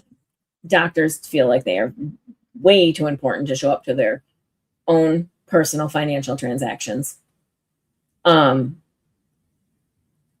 People are very important in their own heads and they don't want to handle their business. They want somebody else to do it for them. So I saw it probably more often than most, but it does track with how. Well, this family thinks they're the most importantest. Yeah, I'm going to look at it real quick here and see. So it's a limited power of attorney and yeah, so it says, my attorney, in fact, is authorized to act on my behalf for the purposes of signing loan documents for the refinance of, and I authorize her to do from today until the completion of the refinance. So that was for one mortgage, and then they would have done another document for the second, for the I wish for the HELOC. StreamYard let guests like star. I know. I'm sorry. Yeah. So Cassie said for 2024, that means they drew out $250K from equity and another $250K from Social Security and pension, yet another year of over $500,000. Gone. Here's the funny thing. Here's the really interesting part. I know I say every part's interesting. However, actually, Zoe, so do I. I do think you're important. Well, we are all the main character of our own lives. So there's that. It's interesting to me because we look at these dates. They are in April and May. And so let's just look at the HELOC. No, the first mortgage, sorry. It was in April of 2024. They started slow paying on that mortgage by November. So what's that, 8 months? 7 months? 7. Yeah. My birthday's in April, so I know my half birthday's in October. So I know the math all around. My head works in calendars, so I can relate to that. So the interesting part to me is that we took all this money and then immediately we couldn't afford it. Like we couldn't afford it. Yeah. So they ask you specifically, like, did you take out debt within a year of filing? They just missed the deadline to disclose that on this case. And really, in my opinion, it qualifies as having to be disclosed because they stopped paying. So like, how is it not nothing fraud? else is the creditor? Yeah. How is it not fraud? It is. No. So I don't think Sarah and Christian, they didn't move to California until last year, but I don't know if they owned in New York. Here's the problem. We can't assume that. I don't think there's any world where these people borrow money and don't keep it for their grubby selves. Yeah. And Susan Deputy, yeah. Sarah's first baby was born in early 2023. She was due in June, and they had her and Christian co-sign when they were new parents with a newborn. So the thing is, I don't think they care about Sarah, or they wouldn't have added her to this mess in the first place. Yep. So the deed of trust for 23 was dated May 11th. Okay. I should change it on my spreadsheet while I have it open right now, but that's fine. So it was dated May 11th, and then the HELOC, the 2023 HELOC was June 7th. Yeah. People are playing games that they shouldn't be playing, in my opinion. Or as Eckerd would say, you're meddling in things that you ought not meddle in. And this is spot on. I know Helen said it. The property investment girl boss would make big bucks and they'd be back in the green, and also with increased assets and more to borrow. There are screenshots on screenshots on screenshots of Laura trying. Hello, Lauren. Hi, Lauren. Do you want to come on? Did you text me and I don't know? Oh my God. Okay. Which one of these equity draws ended up paying for the house that they defaulted in? that they forfeited? So I think it would have been the 2023. Oh, hold on, girl. I'm getting there. I got to send Lauren a link. Email or Discord? It's going to take me that long to figure it out.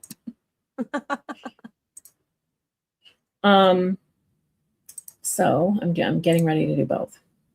How did I do this before? Do you remember? Oh, I got it. Guess. Discorded it to me. Yeah. Oh, I can just copy from there. Yeah. See, that was helpful. It was helpful. Discord. Oh, way easy. Okay. So let me go back and copy. No one emails you, farthead. Okay. I'm not going to argue about that right now. Now I got to find you in here because it's been forever since I've talked to you on Discord because we text and email each other, but whatever. Where are you? Oh, Farrell. That's right. Oh my gosh. Why? I don't love. Oh, they're renting desktop version of Discord. Yeah, it sucks. Yeah. Hold on. Oh my God. We're just going to scroll. Where are you at, girl? Hold on. I'll get you. There you are. Okay. Jane Jones said, if my search is correct, the home Sarah and Christian are living in San Diego, they are renting for almost $6,000 a month. Yeah, I think that's correct based on the listing and all that. Yeah. I don't disagree with that. I don't think if they can afford it, whatever. No, I mean that's on par with like New York prices. Mm-hmm. So that's not crazy. But to me, what's crazy is that if they have such good salaries and all of that, why wouldn't they have saved up money and bought a home instead of renting a home with a family and everything? Right? I mean, it depends. Like, so a lot of people, especially young professionals, will do that because they don't plan on staying long, and you never know what the market's going to do. So, guys, I need you guys to feel the judgment from Ari right now. Yes, she is not happy with y'all. Tiff, it has been 5 hours. I did not intend for this. I could have fucking turned it into a fundraising stream for crying out loud. So yeah, it's for rent. It is for rent. I do see, like I said, I did see like a lot of people, so like in my area, there are a lot of transplants, people who come in and out, contract workers, executive contract workers, right? Like there are companies that do just executive contract work. And they will do that. Like there's a house behind us where it's being rented right now because the people that own it are off on they're on a job. So I wonder if they own the place that they lived in New York and they're renting here. I don't know how common it is to own in New York, though. I don't know. I really don't know. I don't know. I can see even I can see even in that situation where renting might be, I guess it just depends on your market. And there are pocket markets that are way different, right? So I don't know. Yeah. That's my long way of saying I don't know. Because then maybe if that were the case, they could be renting out their New York place for $1 bajillion and then I see what you're saying. Less in San Diego to rent a place. But I can't see why these people wouldn't want some sort of equity of their own. You know what I mean? Because if you're making that much money, strike while the iron is hot and get a place. I don't know. Maybe they're trying to protect themselves from having shit clawed back from them, their own house taken away from them. I don't know. I don't know if it's going to work out for them. Yeah. So like I said, and maybe it's just that they don't plan on staying in that area for long. I don't know. Maybe they're renting until they find a place. Their credit is fucked right now. Now, here's the thing. They might be able to get away with explaining why that house is going through what it is right now, that those loans that I can see the sob story, right? Like Jan and Ron, or Sarah and Christian? Sarah and Christian. But I can see Jan and Laura coming up with the perfect sob story for why Sarah and Christian should not be judged for, and they should get a rescore for the mortgages because they were just trying to help her elderly parents who are disabled, and the Schmear campaign and all of that stuff, right? Like they probably have a half decent excuse to get a rescore and possibly be able to mortgage. Because even though it's joint and several, when you co-sign, it's a little easier to distance yourself from it. Regardless, you're still involving yourself in things you shouldn't have involved yourself in. And Hound says, I was told property rents for 1/15 ish of the value. So $6,000 a month means it's a $1 million home value. So in San Diego, it has exploded and gotten very expensive. So that sounds about right. Yeah. And Easy. Also, this is why I say that if Ron and Jan care at all about their other daughter, and their grandchildren, they would let this house go and let Sarah and Christian get farther away from that and recover faster from that than they are in a position to do right now. Like these fuckers should just be negotiating cash for keys. That would be the best scenario. They are so cash for keys. Insanely selfish, and their heads are so far up their own asses that they don't see how much they are screwing over their daughter, or they just don't care how much they're screwing over their daughter. I wonder if this is where John got that, or John. I did it again. What did I call him before? Ran and John. Yeah, Ran and John. I love that. I wonder if this is where they got that weird valuation. Oh, here we go. Hello. Hi. Sorry. Hey, why are you sorry? Because I didn't realize you were there until just now. I just got here. I'm apologizing. It's an started apology the- stream. I It's an did apology. my stream at a weird time today because I was like, I'm gonna go to my mom's house later, and then my mom made plans without me, so now I'm here with you. So Oh wow, we're plan B. How rude. yeah, sorry. Well, I didn't plan for the stream to be an epic marathon, but it just kind of turned out that way because I was trying to 5 finish hours. before Oh my 5. god. I was trying to finish before 5 o'clock. That was my original plan. Yeah, that worked out. Yeah, we're only 3 hours in. Jack Fox is saying she thought was premiering today and not tomorrow. Yeah, I thought so I'm really interested in what Jan. Oh, wow.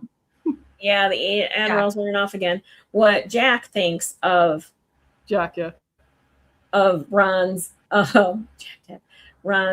Jan's wording and phrasing in that. I love Jack. Like, He's very so cool. interested. Jack's So he's such a cool guy. He really is. Yeah. So it's funny because we'll be watching him and my husband even is like interested, which is funny because he's not interested in all this, but he'll listen when Jack's talking. I'll never stream again unless your husband watches. Tell him that. Well, he does too. He does too. When in my house, when I say Lauren, I have to clarify which Lauren I'm talking about. Yeah. So this question about what cash for keys is, I apologize because again, I keep forgetting that not everybody's in my head. Cash for keys is when you clearly your mortgage is headed into foreclosure, your house is headed into foreclosure, you can't afford it anymore. So the lender will often negotiate for you to just leave the house. They call it in broom swept condition, like no damage, clean. And if you turn over the keys to the lender, then they might pay you $5,000. Maybe on this kind of house, it could even be $10,000 to $20,000 to just go away. GTFO. Yep. And so they'll give you cash to start your new life. And you just got to leave the house without it being damaged, with it being cleaned. And everybody I walks wonder how away. the squatting laws are in Arizona. It won't work. Squatting won't work for them. So would squatting in work my opinion, for me? could we like as they're pulling away, we go jump in? I you know what? I've seen the visual on the body cams, and I don't think I could stand the smell. It's not gonna happen. But somebody else should probably try it. That house has bad juju. Yeah, you want to stay far away from that energy. No, I'm not messing with that. Vortex. Nobody, please, nobody actually take that seriously. Do not go to these people's home. Okay, No. don't do that. No. I feel like I have to say that now because Anytime people even joke about buying it at the sale, I'm like, don't. Yeah. It's you want a piece of crap. Oh. No. What am I gonna do with that kind of property even if I had the money to buy that shit? I don't know. I don't know what I would do with it. Like it's not Raise some horses. I don't want to Apparently- raise horses. I don't even I like don't riding know. horses. Apparently you can fit 7 in a quarter acre. So Pisses me off so much. I know. I told you I don't know, were you here or was it Bacon where I did the math? I did the math a long time ago. It's about a quarter acre of land that they have room for those horses on because the house footprint and the surrounding property, it takes up so much space that those horses are only able to run on about a quarter acre of land. I'm surprised no one's called like animal welfare. I think they checks on have. them. Unfortunately, our community is very weird. And Can I yes, ask you a I think question? people have. I don't really understand this. So I was listening to, and I haven't finished yet, and I haven't even heard the last part yet. I'm gonna just go in blind. But like, I was listening to part of it today where they were talking about the 2024, business income, and they said that Quartet Farms made like $40,000 or something. They did disclose. Did they not testify in Laura's family court trial that it made like $200,000? They did. Yeah. So I think that was with the podcast. I think it was all of the stuff combined. yeah, I but could be still, wrong. they have disclosed now that the podcast did not make that much money. So like, how much did it make? And also, Who's lying? Both, but like, all of them. yeah. wait, but maybe not in the June 10th, but in the deposition, didn't she separate it out? I think she separated out the income in the deposition between podcast money and quartet money. You're probably right. I just can't think of what the Yeah. distinction was. I think it because they had more time in the deposition. Jen says all businesses, Oh. but the Yeah. thing is, all businesses together, from what we can tell and what we've heard, did not amount to $200,000 at all. Yeah, they may have been running that much money through them, Yeah, right. but like no, they didn't. So somebody again lied under oath, and you're gonna have to decide who to throw under the bus there. Yeah. So. It's a I'm going to problem. take a quick bathroom break, but Okay. Jan was the one mostly talking, so they all lied under oath, but Jan They mostly. did because I mean, yeah, Hey, Frosted Flakes didn't do shit. that's a true story, man. Yeah, so that part was interesting to me because you could see. So I don't know how much you know, but Jennifer Giammo used to work in the tax division of the like. Mhm. She used to work in the tax like investigation division. So like she investigated tax fraud. Yeah.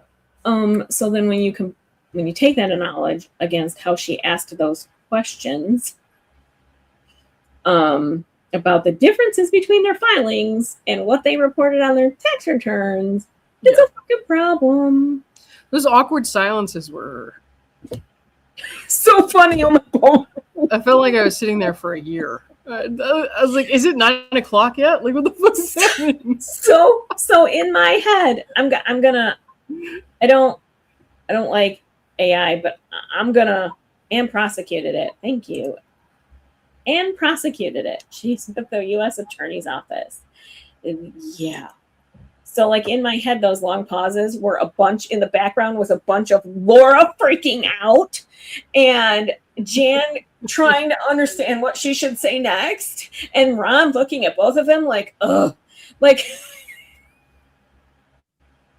I want somebody to make Poor Ron. I mean, I can't feel that bad for Ron, but in the context of like, among this group of people, I feel the most bad for Ron. Let's put it that way. It's hard to feel bad for any of them, but among those people, I feel the most bad for Ron. I agree. I agree with that. You missed my whole I don't like Ron tangent, but I absolutely yes. I would rank them that way. I would feel the most mortified for him and then the rest. But like Right. yeah, she was there. She was making hand signals. She was I heard her voice. I heard her voice. So she's definitely so those long pauses got funnier and funnier to me as we went on because clearly it was like Yeah. And chat thinks there's a moment where everything is muffled and then Jan's voice doesn't sound like it did before. And chat thinks that Laura like wrestled the phone out, was trying to like wrestle the phone out of Jan's hand or something. No, her streaming mic just died. It's fine. I totally think she was wrestling with her like she was trying to fight for the phone and then all of a sudden it was like yeah. Laura has a selective amount of self-control. It depends. We've seen the body cam footage where she freaks out, right? But like she selectively controls herself very well when she wants to, which is why I think the autism thing is bullshit. But she selectively controls herself at all times. Yeah, selectively complies, selectively acts like a normal human being. And like, yes, you can mask, right? But that's not the same thing as like what she's doing, which is behaving differently in different contexts based on her needs. Yep. Did you see that video that was put up by, I think, John Cordray? He broke down like her personality type and why she refuses to admit to guilt and stuff. So I saw a link to it. I have not seen it. For the last few weeks I've been kind of mostly offline. I had a lot going on, so like I haven't watched it yet. No. It's very interesting. Highly recommend the watch. I will say everyone. I can send them to you. These Jen saved them, the slides that he used.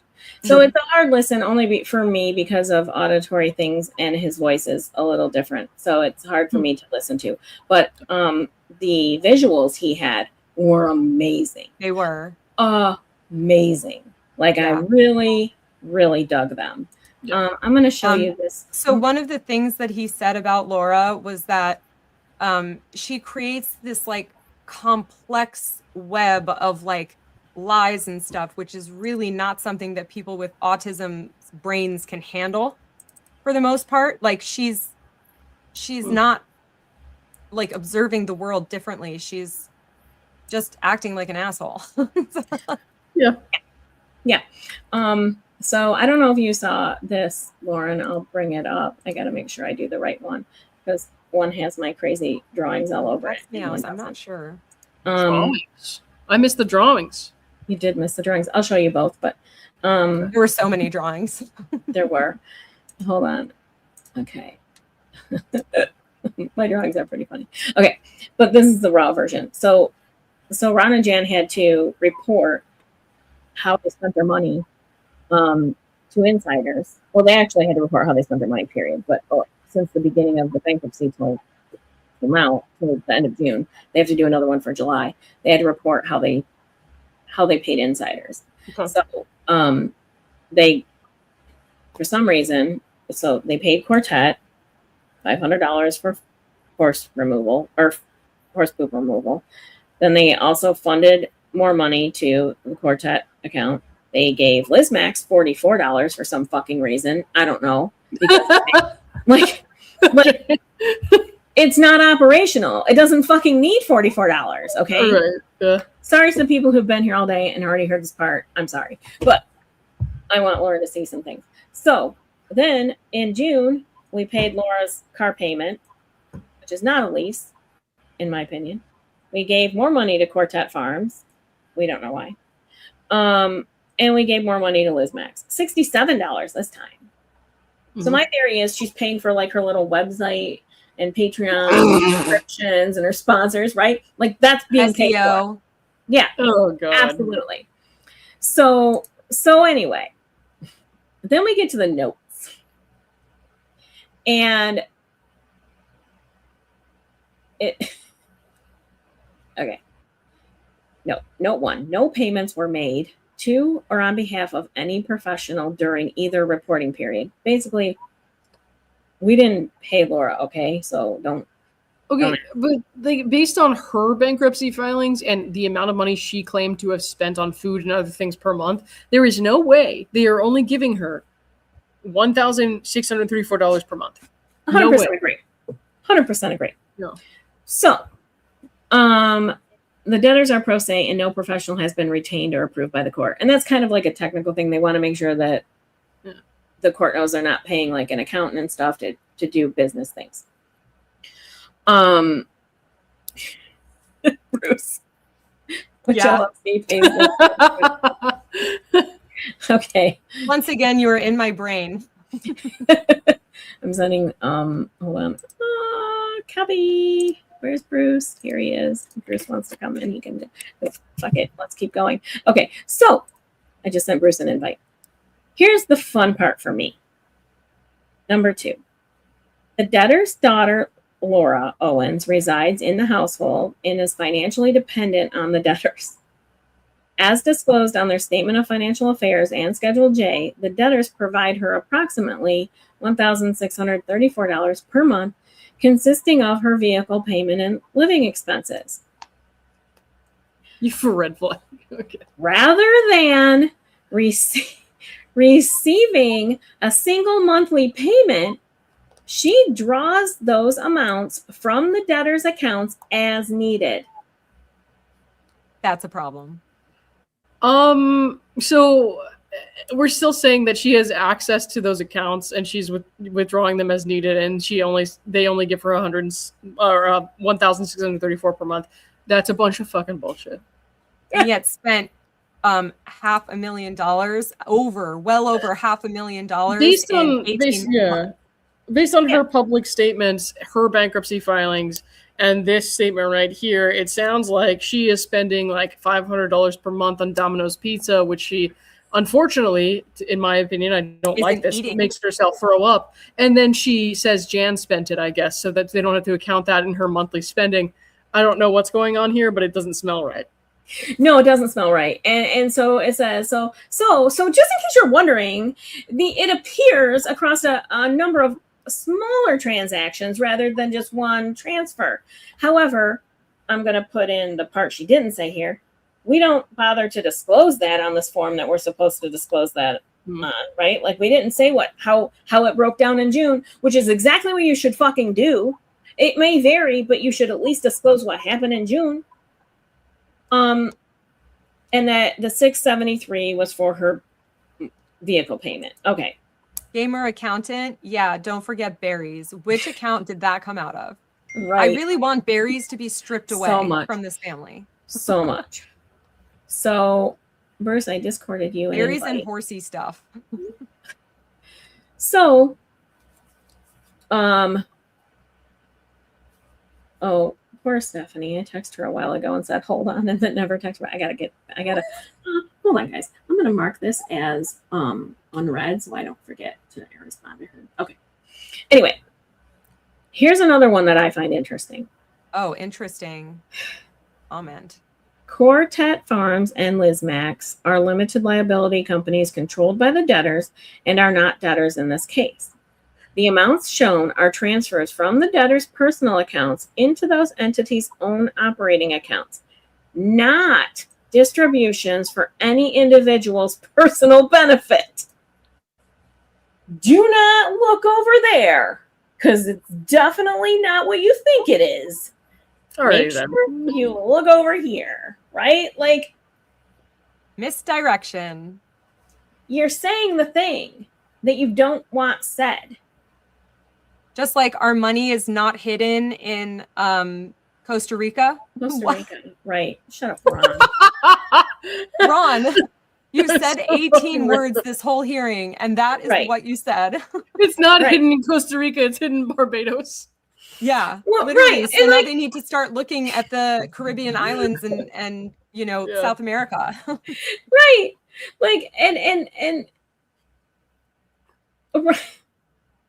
Ron is really taking the same approach as Jan, if you think about it, because Jan keeps saying, I don't know why it matters. I don't know why it matters. It happened before. We don't have it now. Ron said the same thing.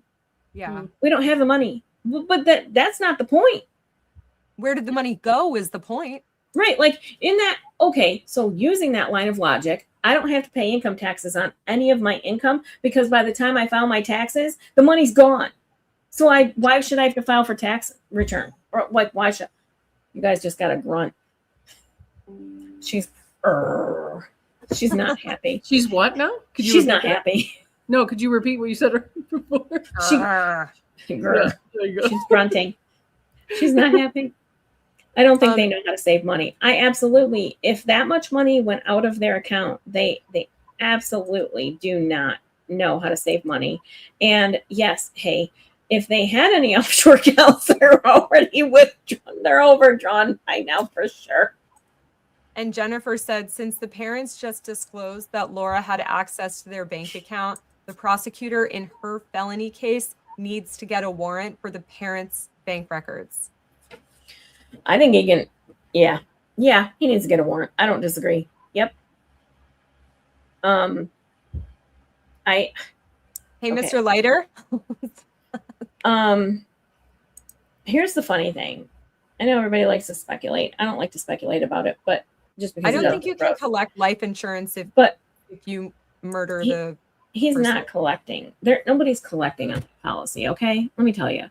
You don't go through this much financial turmoil and suddenly benefit from a life insurance policy, okay?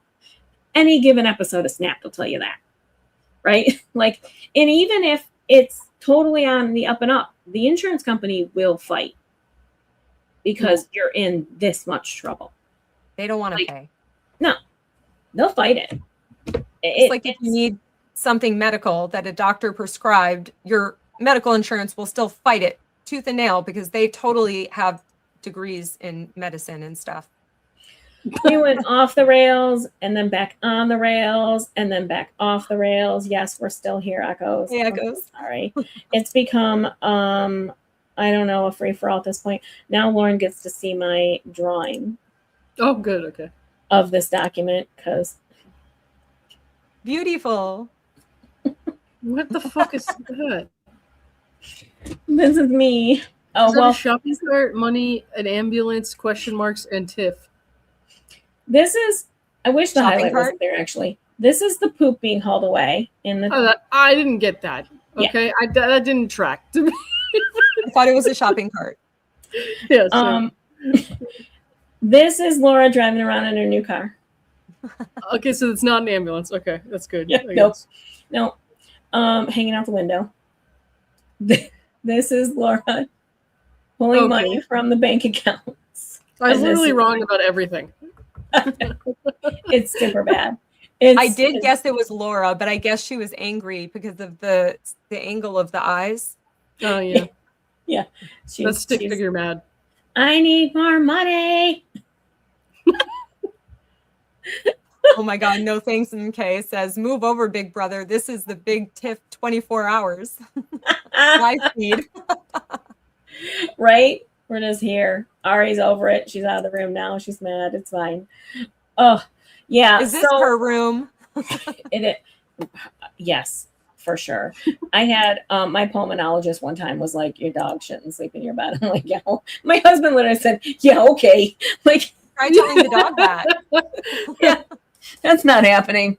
We're not kicking her out of her bed. Sorry, guys. How dare you? Right. Like,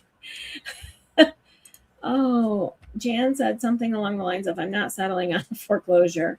That along with her making sure her life insurance is paid and wonder she's going to torch the place. Well, so here's the thing.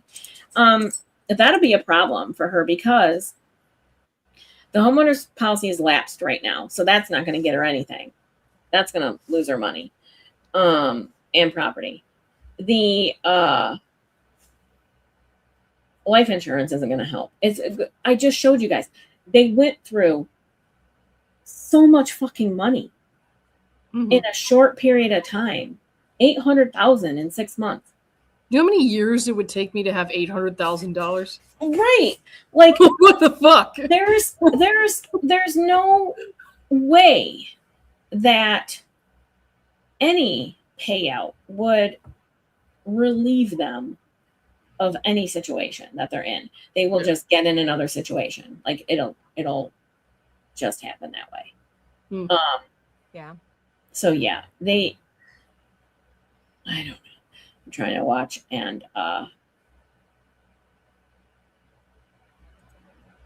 don't know if I could sleep if I wasn't shoved into a corner so my dog could sprawl out. Dude, the amount of panic after I shattered my leg and got out of the hospital, the way I worried about her kicking my leg when I came home was real panic. I slept with like a pillow blocking my whole body because I was so worried. Because she does these rabbit kicks in the middle of the night when she's dreaming. I was terrified. She's chasing squirrels. Like, yeah, she takes up our bed for sure. It's not the worst idea. Yeah, so Us poors would use that $800K to pay our bills. Yeah. for real. So here, I guess I can get rid of this, but like I don't The dog is staring at me. she is not happy that That's judgment. I have been on this long. She's very not happy. Hello. She is literally giving stink eye, like 100% giving stink I eye. can see it. Yeah. She's like, okay, guys. Bless her heart. The judgment on good. her face. She got more mad when I turned the light on because she can't sleep restfully with the light. It's Oh bothering my her. god. Why would you do that? I could buy a whole new life with 800,000. Yeah. Yeah. Most Yeah. people could. Yeah. I'd pay out. If I still owed on my house, I'd pay off my house. Like, That's thank the you. logical That's why thing. Queen Jennifer is like, and you chose to pay off your Macy's bill? Right. Like, Zoe. So says I'd use some of the 800 to buy Big Dog Adobe Pro. I might take it. The fact that she made that argument and thought it was logical was hilarious. Like, I don't know. Well, that was also where the so you believe that your house being in foreclosure is a foregone conclusion at that point then, right? And she's like, no, I'm not accepting that. What do you mean? I didn't just say that in different words. I'm hanging on to that dead tree by the root. Okay, I'm not letting go. Going down with the ship. What did you think, Lauren? What did you think of Jan's refusal to answer the GoFundMe question? I mean, I don't know. I don't even know what to say to that at this point. The whole thing was just stupid. I mean, they're lining themselves up for a lot more trouble at this point by not just telling the truth. Yeah, that's how I feel And about all Jennifer of said it. as much. Yeah, she said that. She said that at the end. Like, She said, you were lying in the chapter 13, you were lying in the original filing for the chapter 11, or you're lying right now, or in the documents that you submitted yesterday. Either way, Yeah. you're lying. yeah, Well, they also literally they said that. say that the judge made a note of it because of something someone said in the chat. I just want to clarify that is not why the judge made a note of that. I think maybe that's why Jennifer was aware of it, but the judge is not doing anything based off of the chat or based off of the online, discourse. The judge is very much has to stay in her lane. That's how the process works. So The clerk, though, in that first hearing, the clerk did say, there's a question from the chat about a GoFundMe, and I think that blew up Jennifer's spot because I think she's going to surprise them with the GoFundMe stuff. well, and but in hindsight, Jennifer is allowed to consider tips that are sent in to her and stuff like that. The judge is not. So when Jan says the judge did this based on people on the internet, that's not true. no, Well, I that's why agree. the judge laughed at her. Right. Yeah. Right. And to that end, Jennifer was going to agree to do a joint dismissal.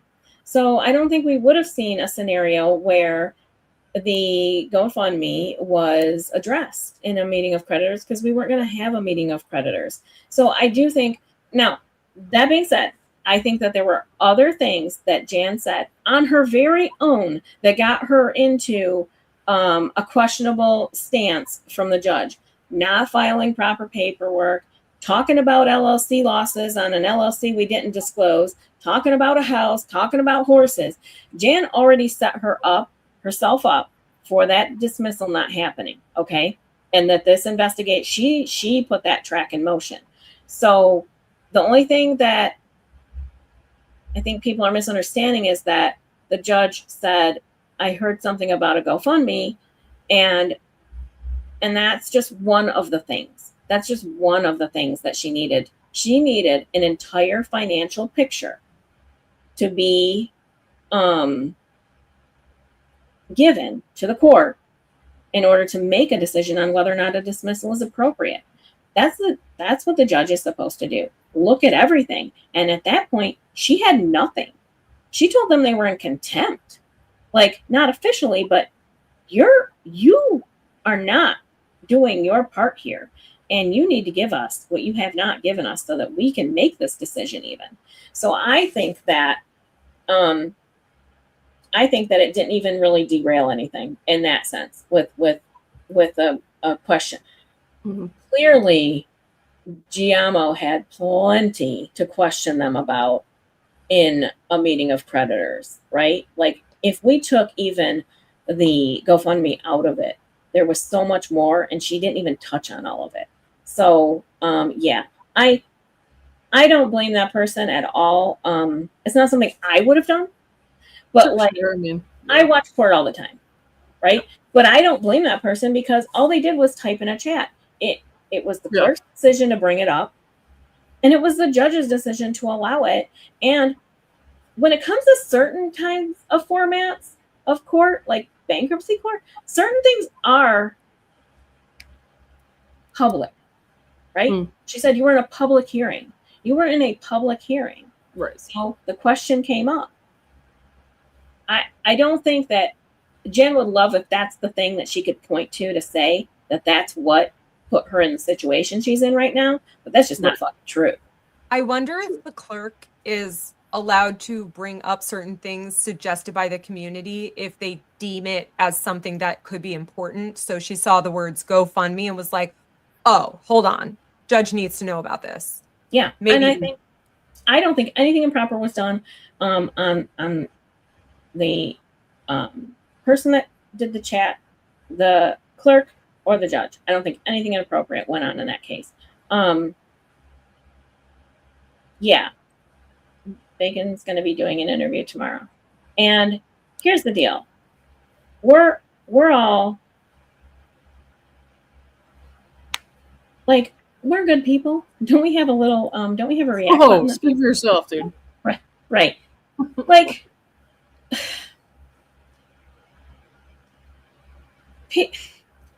Laura has, I can't think of the right word, sorry.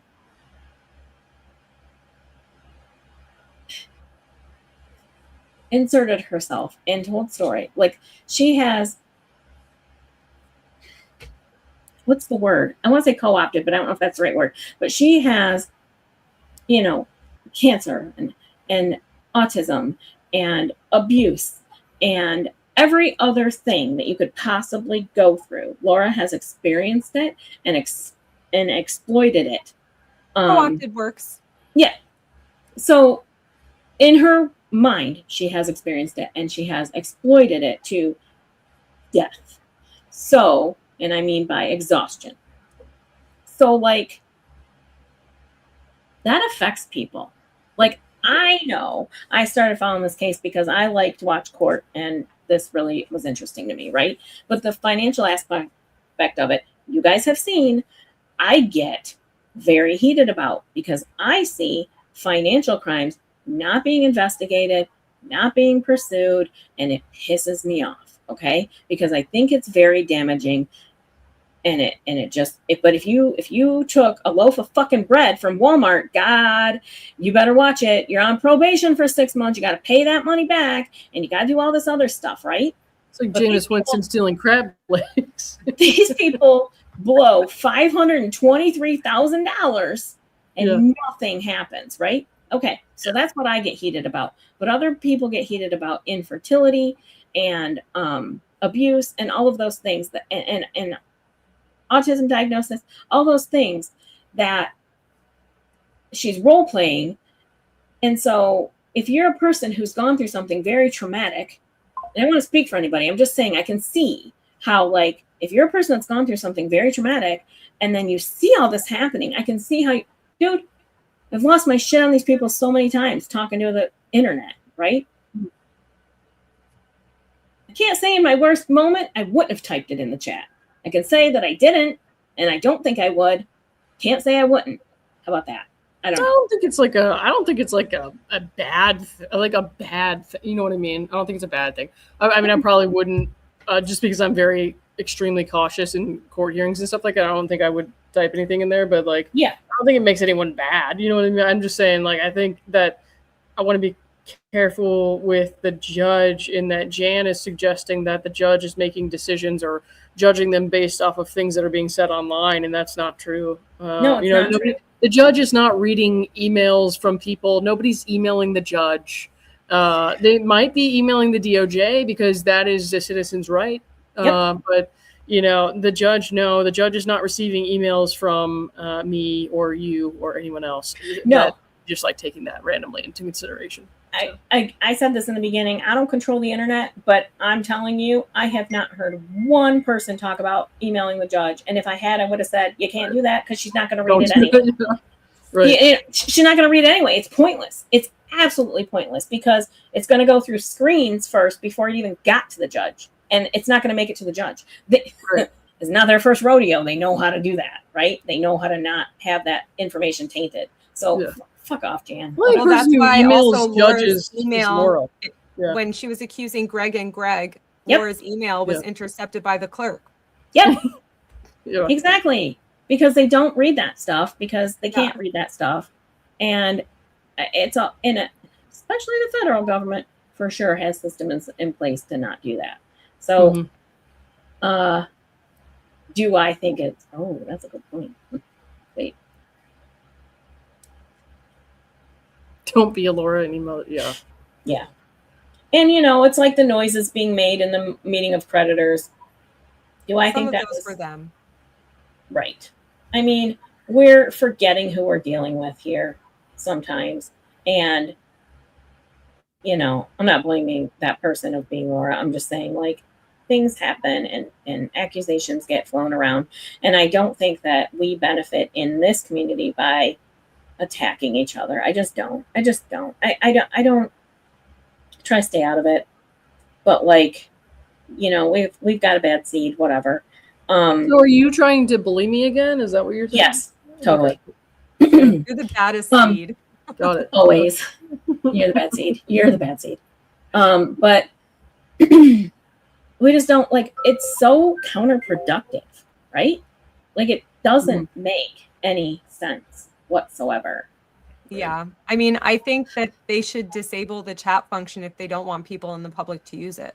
Well, that's the other thing, right? Like, yes, I agree. Easy I peasy. just don't think it was as big of a deal as, I don't know why we need to pick something like that to be upset about, I guess. Because they want to blame anyone but themselves all the time. So that is Right. something that they have a foothold in, they think. So what I do is I do the opposite. Like, if I think it's pissing off Jan and Laura, I'm for it, right? Like, Yeah. I'm the cheerleader for it because That's why they need to remove the Barry's membership. My God. it's so insane. So yeah, I just say I think that I'm on my long stream. I'm gonna say never ending. I think we can watch tomorrow and have open minds. And if we can't, maybe we don't watch. I think I can watch tomorrow and have an open mind about it. I don't know what anybody's coming from and what, you know, why they do things they do. But I don't think Bacon is gonna interview that person. Oh, right. Yeah. So I just don't think it benefits any of us to like be outraged about that. No. I don't mean to bag on that person at all. I'm just saying Jan suggested that the judge is like reading emails from conspirators and like looking at things online, and that's not the case. So. No, it's not the case. It's not the case at all. It's not the case. And again, I just like when it first happened, even I was like, whatever, right? Yeah. Like it wasn't a big deal in my opinion. No, I'm not gonna bag on somebody for like making a chat. You know what I mean? Like maybe it's like not something that I would do, but I'm not trying to bag on that. Right? Like I watch court all day, so I wouldn't. Right? Like I'm familiar, but like people, not everybody is, and it's fine. Yeah. Yeah. She's like, and the fact it's really the clerk's decision at that point, and the clerk decided to stay. Yeah. Like I said, maybe she made the judgment that it was something to bring up to the judge because of what it was. Right. And again, Jan already dug her hole. I mean, it's pretty deep. When she said that they didn't have business expenses anymore, it's another moment where I looked at my phone and made sure I was on mute and I screamed like, bitch, what? Your accounts say otherwise. And that doesn't make sense because you didn't report those expenses on your Chapter 13. So it's not a change of circumstances between your 13 and your 11 if you didn't report them on both. It's not like your logic isn't even close to logic. Yeah. They don't have logic. All right, guys, I gotta go because my dinner's about to be here, but I will what do you talk have? to you later. Olive Garden. Oh, I need to eat. I haven't. I've had. You probably do, yeah. I've had 2 potatoes today and 4 marshmallows. That's what I've eaten. What is wrong with you? Tomorrow's gonna suck. My no body wonder is your not drawings are so weird. My body's not gonna like me tomorrow for sure. Yeah. All right, I'll see you later. All right, bye. Thank you for coming. Enjoy. Thank you for the chat. Got breadsticks. I'll be listening while I eat my spaghetti. Well, we gotta sign off, man. No, we can't. Bye. Okay, guys, I'm so sorry. I do have to. Poor Stephanie. I told her I was getting her some information and then never gave her the information. Oops. So I do have to give her that information because I feel bad that I didn't. So 1 second, if nobody minds. I saw a comment earlier that I was just like laughing at, and I wonder if I could find it. I'm hunting. Okay, hold on here. I'm just gonna send her this whole screenshot. It's fine. I think Ajad said it. Oh, whoops. Hold on, guys. I'm sorry. Oh, did we finally lose Lauren? Okay, hold on. Into things. Does the oh Now it gets really, really exciting, folks. You said Ajad said something. Are you able to start comments? So when I'm on Bacon's stream, sometimes I can start comments, and sometimes I can't. It's very strange. I can't. Okay, hold on. I will refocus it 1 second. I'm so sorry. I am live streaming, and it's been a long one. LOL. Sorry, Stephanie. Okay. So, Ajad said something? Yeah, I can't find the comment, but I was very I was laughing at it. See if I can. It's hard to see them in here. That would be illegal. I'll look over here. Oh, What's tomorrow? I don't know. Oh, Bacon is having that person on. Yeah, that's it.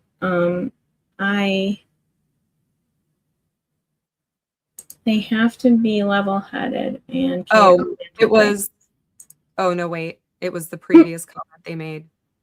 Oh, right before that? Maybe they deleted that comment because it could be. This is a good question, though. It really isn't. It's like not a big deal. Whatever. Like I feel like sometimes we I think we're all just trying to make sure that we keep our privileges to actually be able to continue to watch this stuff. So I think we're just a little bit paranoid about what the courts could do if the littlest thing, because these people are so freaking crazy, like the littlest thing could get us kicked out forever. And so I think it's just as a community, we jump down each and every little thing. Yes. If it could possibly lead to that. I will not lie. That was my first instinct, right? Like, oh my God, this is going to fuck up everything, right? I was thinking, but the clerk said it. So it went through a filter. Yes, exactly. And I think that we've been yo-yoed so much too over time that we're worried that any little thing is going to trip up seeing our perceived end result, right? Like what we want to see. So the panic happens, right? And then when we have that panic, we get like defensive of it, right? And we want to be like, but again, I try to remind myself frequently, I can't control the internet. I definitely can't control the United States Bankruptcy Court and how they handle their business. And I don't think anything I say about either of those things is going to change the outcome. True. So like, I will also say, I think that every member of this family should be flagged for no remote or telephonic hearings allowed ever.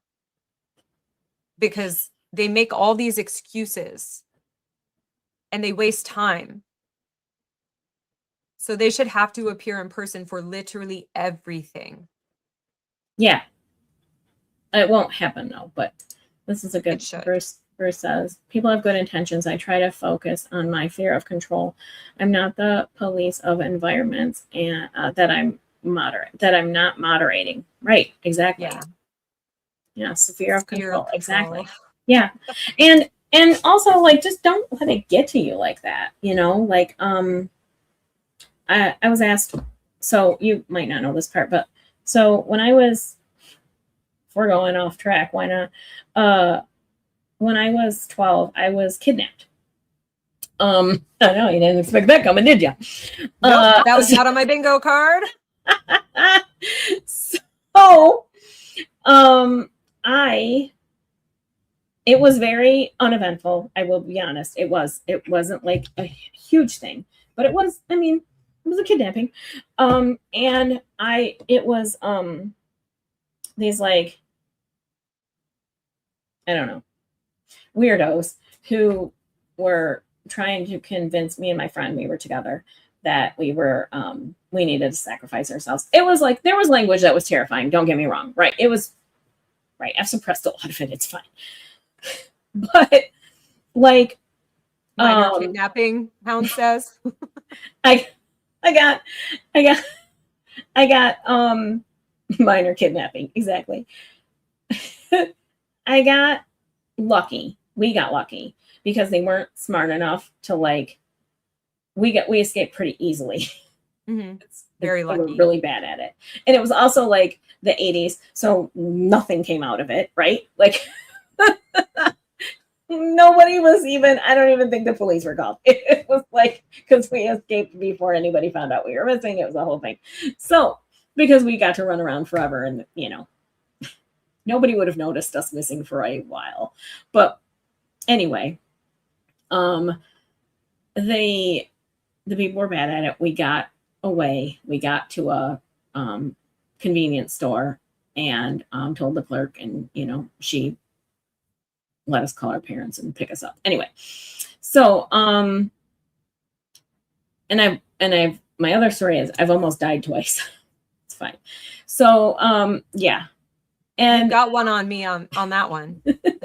So I've only almost died once. Been through some stuff. And clearly. And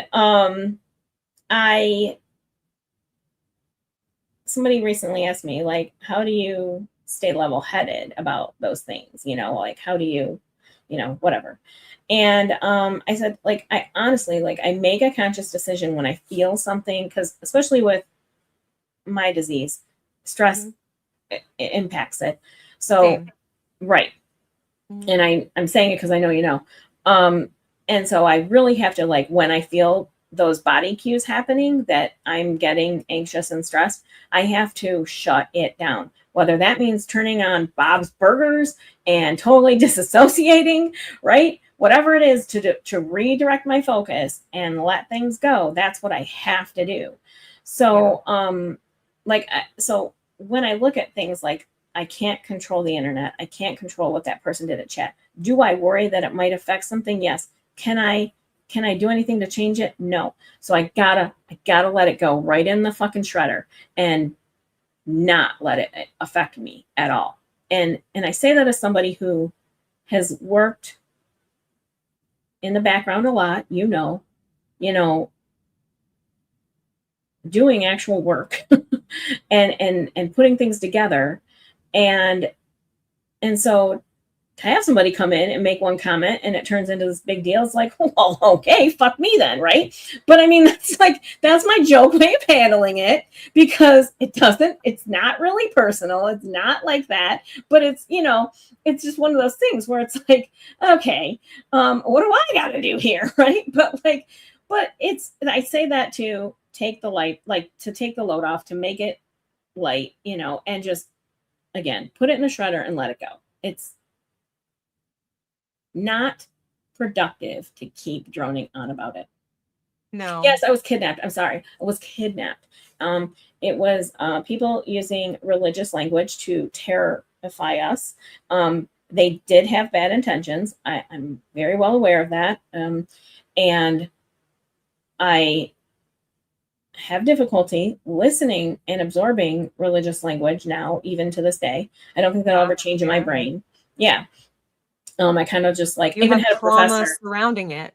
Yeah. I had a professor who, we were in, it was like an early, like we were going over, it was like a constitutional law class. And so, but we started out at like early law, like 1600s, and it's all very heavily coded in religious language, right? Yeah. And I told witchcraft. him, I read documents for a living because I was going to school and working at the same time. I read legal documents for a living. I can decipher a lot of things. My brain won't let me on this. I cannot read it and translate it to what it really means. My brain is in. So he would, when we were in that just one section, he translated it for me. He was like, this is what it means. So nice. Yeah. And because I told him why, and he was like, oh, okay. And then he didn't make a big deal about it. He just like translated it for me and said, here's what we do. And so anyway, yeah, it's something that still affects me, but it's something that I do think my brain is protecting me a bit, which is great. I love it. Perfect. I know my brain protects me as far as like where I feel pain, because my body is falling apart. And Yeah. so like pick a joint, there's an issue. And basically I can only really feel pain in like 2 or 3 areas tops at a time, but I know other parts of my body hurt. My brain is like kind of Yep. Yeah. kind of telling the rest of my body, like, don't worry about this right now. Shh. That was the weird thing about my recovery from my leg, because I literally, like, I injured the whole right side of my body bad. And my ankle is still, like, I still have, tendon and whatever those things are down there. Like, my ankle is still recovering. But like, ankles can take a really long time. Yeah, we're almost at 18 months. It's rough. But and I mean, it's better, but it's gotten, it takes a long time. And especially when you don't have a body that recovers easily. So the way my body would, if my knee was bad one day, my ankle wouldn't hurt as much. And if my ankle was worse, my knee felt a little better. And my PT finally said, yeah, that's how your brain is sorting things out. Like, it can't handle all of it. So it's choosing the worst one, unfortunately, but it's choosing the worst one. And that's what you're feeling. I'm like, oh. That's the one that you need to take control of as soon as possible, if possible. That's what your brain is telling you, focus on this one. This is the problem right now. Yeah. And Zoe, yeah, exactly. HEDS is a bitch. Yeah. And they say the same thing about autism. Like, you've met one person with autism, you've met one person with autism. Same with EDS. We all have totally different symptoms and stuff. So yeah. I see, like, I've met people with MS, and it's like, oh, okay. Like, I never would have known otherwise, I don't think, because it's one of those invisible diseases, right? Mostly, other than, I said, my one friend who I've known for a long time, her voice cracks. And it always has, like, because she had an exacerbation when she was younger. That's how she was diagnosed, and it wrecked her vocal cords. So that's the one you said sounded like Ron, right? Yeah. But she's like, she's an extremely successful, professional, intelligent person, right? Like, so it's not a cognitive thing. And that's why, I think that's probably why I also look at Ron in a different light. But, I don't know. Granted, he's older, and there are things that are going sideways, but I just think he's still hanging on. And then you have to think about that 4th of July video where he seemed totally fine, other than physically, mentally anyway. Yeah, he looked like an old guy to me. He looked like an 80-year-old, right, hanging out. I mean, he didn't, like, I just don't see, and I don't think lack of mobility and even lack of participation in things necessarily means severe cognitive decline. I just don't believe that. And nobody has to prove it to me. It's fine. I feel like I've been saying that since the beginning. I feel like since the beginning, even in people's chats and stuff, I feel like I've been saying I think Ron has more involvement than we're giving him credit for. Yeah. And I believe the same. And maybe we are looking at it differently for the reasons that we are, from our own personal experiences, because I would say 2 things can be true.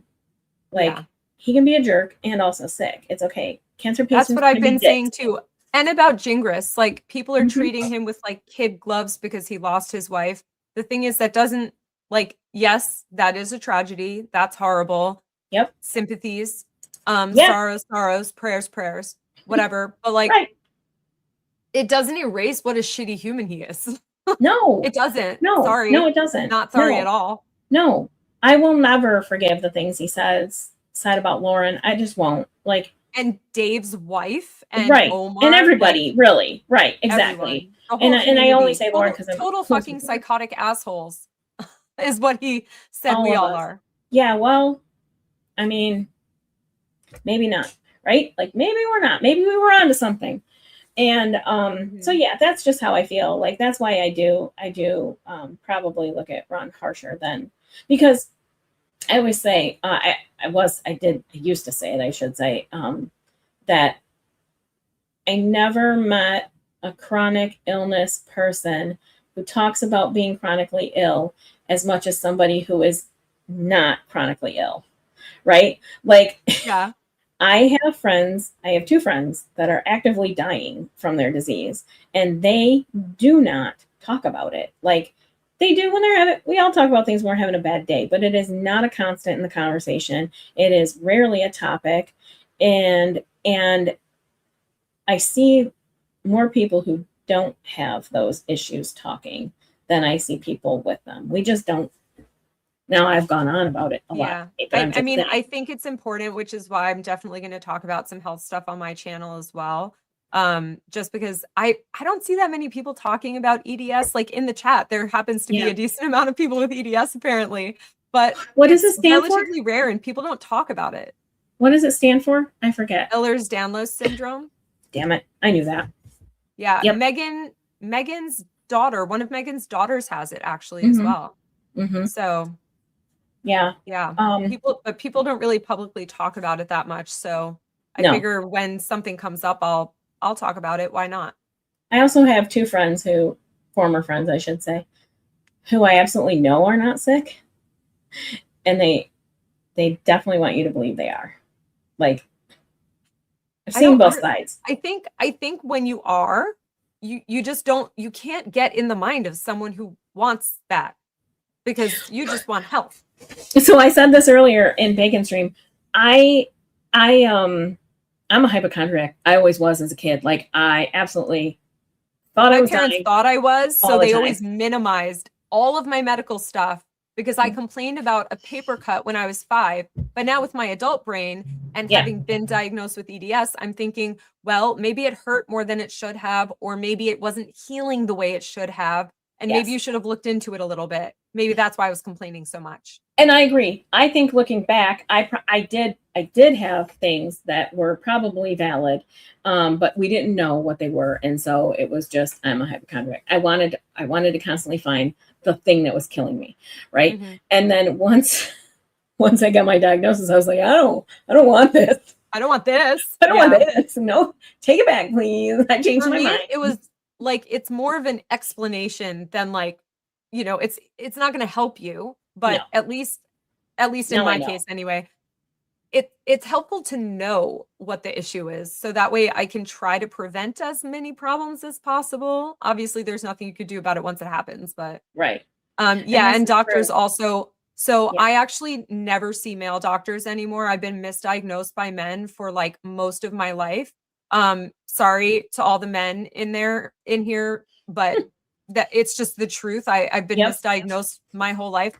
And my 2 major diagnoses, PCOS and EDS, both came from women doctors, like on a whim. Yeah. So I had a doctor. So I kept going into the hospital. They'd give me steroids and I'd come back out. Well, steroids actually are what they give you when you're having an exacerbation with MS.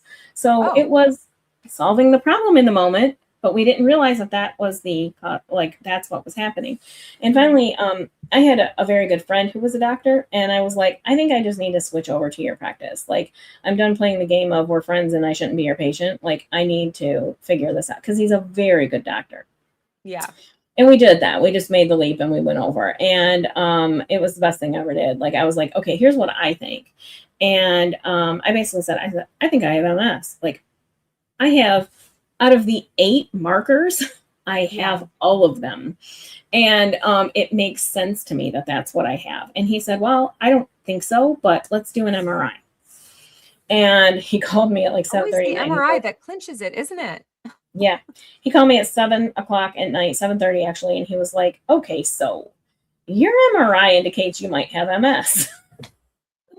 and we need to get, spinal tap and yeah. But he listened. He didn't think that was the case, but he still listened and he did what I wanted. And he does this with all his patients. He's very popular for this reason. But like, yes, other than that, I agree. A lot of things are dismissed. I think I probably could have avoided my hysterectomy 20 years ago if I had been diagnosed properly. Like, I don't know. Who knows? I get, because all your endocrine system and your autoimmune, it's all intertwined, right? Yeah. So, well, that's it's why weird. I have the hormonal imbalance is from the PC. Actually, I think it's PMOS now. Mm-hmm. Yeah. Susan Divity says getting a diagnosis helps understand what's going on and what can and shouldn't be done. Yes, to treat symptoms or slow down degradation and damage. Yes. So that's why. So Bacon's friend was talking about, she thinks she has MS, but same thing. Like the tests aren't showing it, whatever. And so, it's also it's a disease of exclusion, right? Yeah. So there's no official, right? They do, if your MRI indicates it, that spinal tap is a good indication because it has the little thingies that, so what MS does is your immune system attacks your central nervous system, the spinal cord, and your brain. So like those dead cells show up in your spinal tap if you have MS. So I had that, the MRI indications, I have lesions, and then they do the third thing is a history of your medical history. And my medical history showed these up and down, up and down, up and down, right? And it was just like, oh yeah, this is what you have. But it's not like a thing where they can go on this chart, on this test. Yes, you have it. No, you don't. It's more of an analysis, but yeah, it's crazy. So Dana says chronic, never a break. And that is something that pissed me off so much when Laura was being questioned. And she was like, well, I have PCOS, but I don't deal with it on a daily basis. This woman's lack of specialists for anything. I'm like, okay. You don't deal with it on a daily basis. If I didn't take all of my medications, I would be the size of a house and none of my joints would work at all because they would all be broken. Right. And that's the thing. Like, she clearly doesn't have a serious chronic condition. She might be headed that way. I don't know. But like, she doesn't currently live with a serious chronic condition, in my opinion, at least not the type she would like to believe she has. Because the medical records just don't support it. Right. Like, yeah. And Minnie T, so you are more likely to develop arthritis when you have EDS because your joints are always moving all over the place. So it wears down more quickly. So that is a stupid doctor. Yeah. That's but anyway, the thing. I was diagnosed with pre-arthritis in my low spine when I was 22. Yeah. Yeah. I've had this spot in my spine since I had my son and I was 17. So it's like, it's super gross. And the doctor that we had was just awful. And we saw the red flags and we should have separated from him in the, earlier, but we didn't. And that's just how it goes. Like, so my husband, he wrestled and played football in high school. And so he did a lot of gain the weight, lose the weight, gain the weight, lose the weight. His body was a yo-yo in terms of that. And it really kind of just wrecked his metabolism. Right. So our doctor was like, I can't lose weight no matter what I do. And the doctor's like, you have to be eating to maintain this weight. And he's like, I'm telling you, I don't. And I said, I eat more than he does. And my husband is 6'3" and larger than me. Like, I eat more than he does. He is not eating to maintain that weight. It is his body holding it on, right? Like we couldn't get that through to the doctor, and then this doctor solves the problem. So it's that's what happened to me up until I was diagnosed with PCOS. I had all these male endocrinologists I would be like, I can't lose the weight. I'm trying so hard to lose the weight. I can't lose the weight. And then eventually I went to see a dermatologist, and I Mhm. was mostly choosing doctors based on their ZocDoc pictures and how hot they were, Mhm. and seeing dudes mostly. So my regular dermatologist was not available that day for some reason. So I think it was the PA, who happened to be a woman. And I was complaining about how I couldn't lose weight. I've been trying for 4 months. I'm basically in anorexia territory. And I went from Oof. working out 0 times a week to like 3 times a week. And I have not lost 1 single pound. It's scientifically impossible. And Right. she was like, well, based on what I see on your skin, you might want to get checked for PCOS next time you're at the gyno. Wow. I could have avoided a lot of injuries and Yeah. a lot of yo-yoing, which is not good for your overall lifespan and stuff. So No, and that's the thing. When I got on the immunosuppressants, like I said, I used to be in the hospital every winter with bronchitis. Every winter, like clockwork, I was in the hospital with bronchitis. When I started taking my immunosuppressants, no no more more bronchitis. bronchitis. Crazy. Definitely not every year. I might get sick once in a while, but so like I always explain it like my body was hyperactive with keeping itself protected, that it just didn't keep itself protected. So I was kind of more susceptible to everything. On immunosuppressants, I'm somehow less likely. Yeah, so I was kind of like, when you first said that, I was like, wait, you stopped getting bronchitis when you started taking immunosuppressants? But then I was like, well, your body is attacking itself, so it's distracted, so other things get in. But Yep. now it's less distracted. Yeah, so it can attack the thing. Yeah, that's my theory on it. Yeah. I also know I'm not an idiot. I know I need to be careful and stuff. I don't want to, get sick, but I do know that the things that used to make me sick don't as much. And it's That's crazy. good. Yeah. Yes. I know. I do. I think So I go back and forth about this. So yes, sometimes there's a meme. I wonder if I can find it. There's a meme where it's like living with chronic pain is like, meh, I'm used to it. Meh, I'm used to it. Meh, I'm used to it. And then one day it's like, oh my God, I can't take it anymore. Somebody please kill me now. And then meh, I'm used to it. it's like death by 1,000 cuts. Yes. So like I go back and forth because I think people just don't. When I'm not having certain kinds of pain, like when my pain is at a lull, I'm like, it couldn't have been that bad. Your brain, I think, does protect you a little bit. It was like, it couldn't have been. Maybe I wasn't really that much in pain. And then it happens again. You're like, oh my God, this is awful. I think your own mind has a hard time wrapping your head around it. So people who haven't experienced it definitely can't wrap their head around it, like at all. And I don't think they mean poorly when they say things. So I try to give on top them a of little that, their grace. pain tolerance is much, much lower than people who deal with chronic pain on a regular, chronic basis. So this tattoo right here that I can't somehow angle right and show everybody. Okay, hold on. There we go. So this tattoo, it's an owl. It doesn't matter what it is, but regardless. I thought it was a bird. It's an owl. Bird. So I have 2 others, and I am very much a wimp when it comes to pain. And then after my diagnosis, I get this one. So I had my other 2 like 20 years ago. I get this one, maybe 6 years ago. And I'm sitting there, and I'm just sitting there while he's doing it. And my husband's like, I cannot believe how well you are tolerating this. Because it doesn't hurt anywhere near as much as the rest of your body. Dude, when I say live in my skin for a day, live in my skin while being tattooed. That's what my skin feels like. So yeah, it definitely hurt more towards the end because this is, whatever. But I mean, it was a very different experience. My pain tolerance has changed for sure. Oh, wait. My recent fractured vertebrae, about 6 different docs, over 5 hospitalizations. One found a protocol to stop pain nightmares. Oh, pain nightmares. Oh my gosh.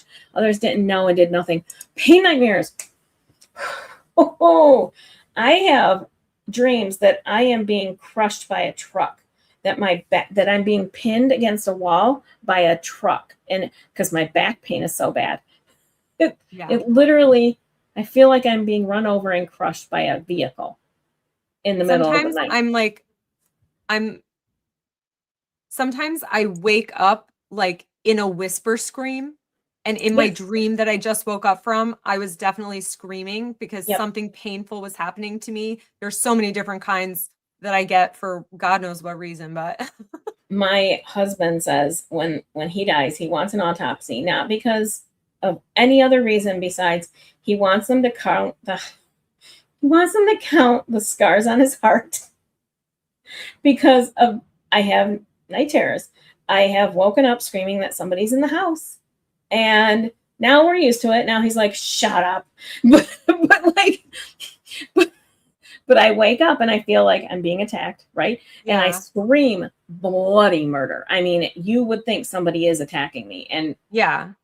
even if you But know that's it's the thing. I'm whisper screaming. In my dream, I'm screaming. Yeah, But when I mine are wake up, I'm only whisper screaming. And I don't know why that is, but hey, take it. My Yeah. husband would appreciate it if I could figure that one out because I'm like, I don't know what to tell you I can't stop it. Like I and wake then it up takes you a couple of screaming. seconds to get like oriented when you wake up from one of those. You're like, wait, I'm in the Hamptons. I'm not over there being murdered.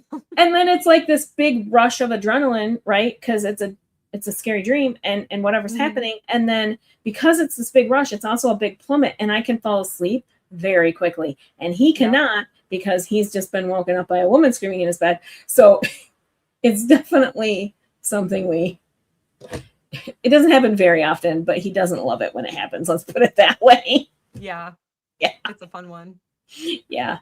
Oh yeah. So Ooh, yeah, ooh. that's scary too. I've had that too, and that is very scary. Yeah, it's crazy. It's crazy. So I really should eat and end Yes, this here. same. I could talk. I'm a talker. I could talk all day. Same. But it's been 6.5 hours. Yes. I should probably stop at some point.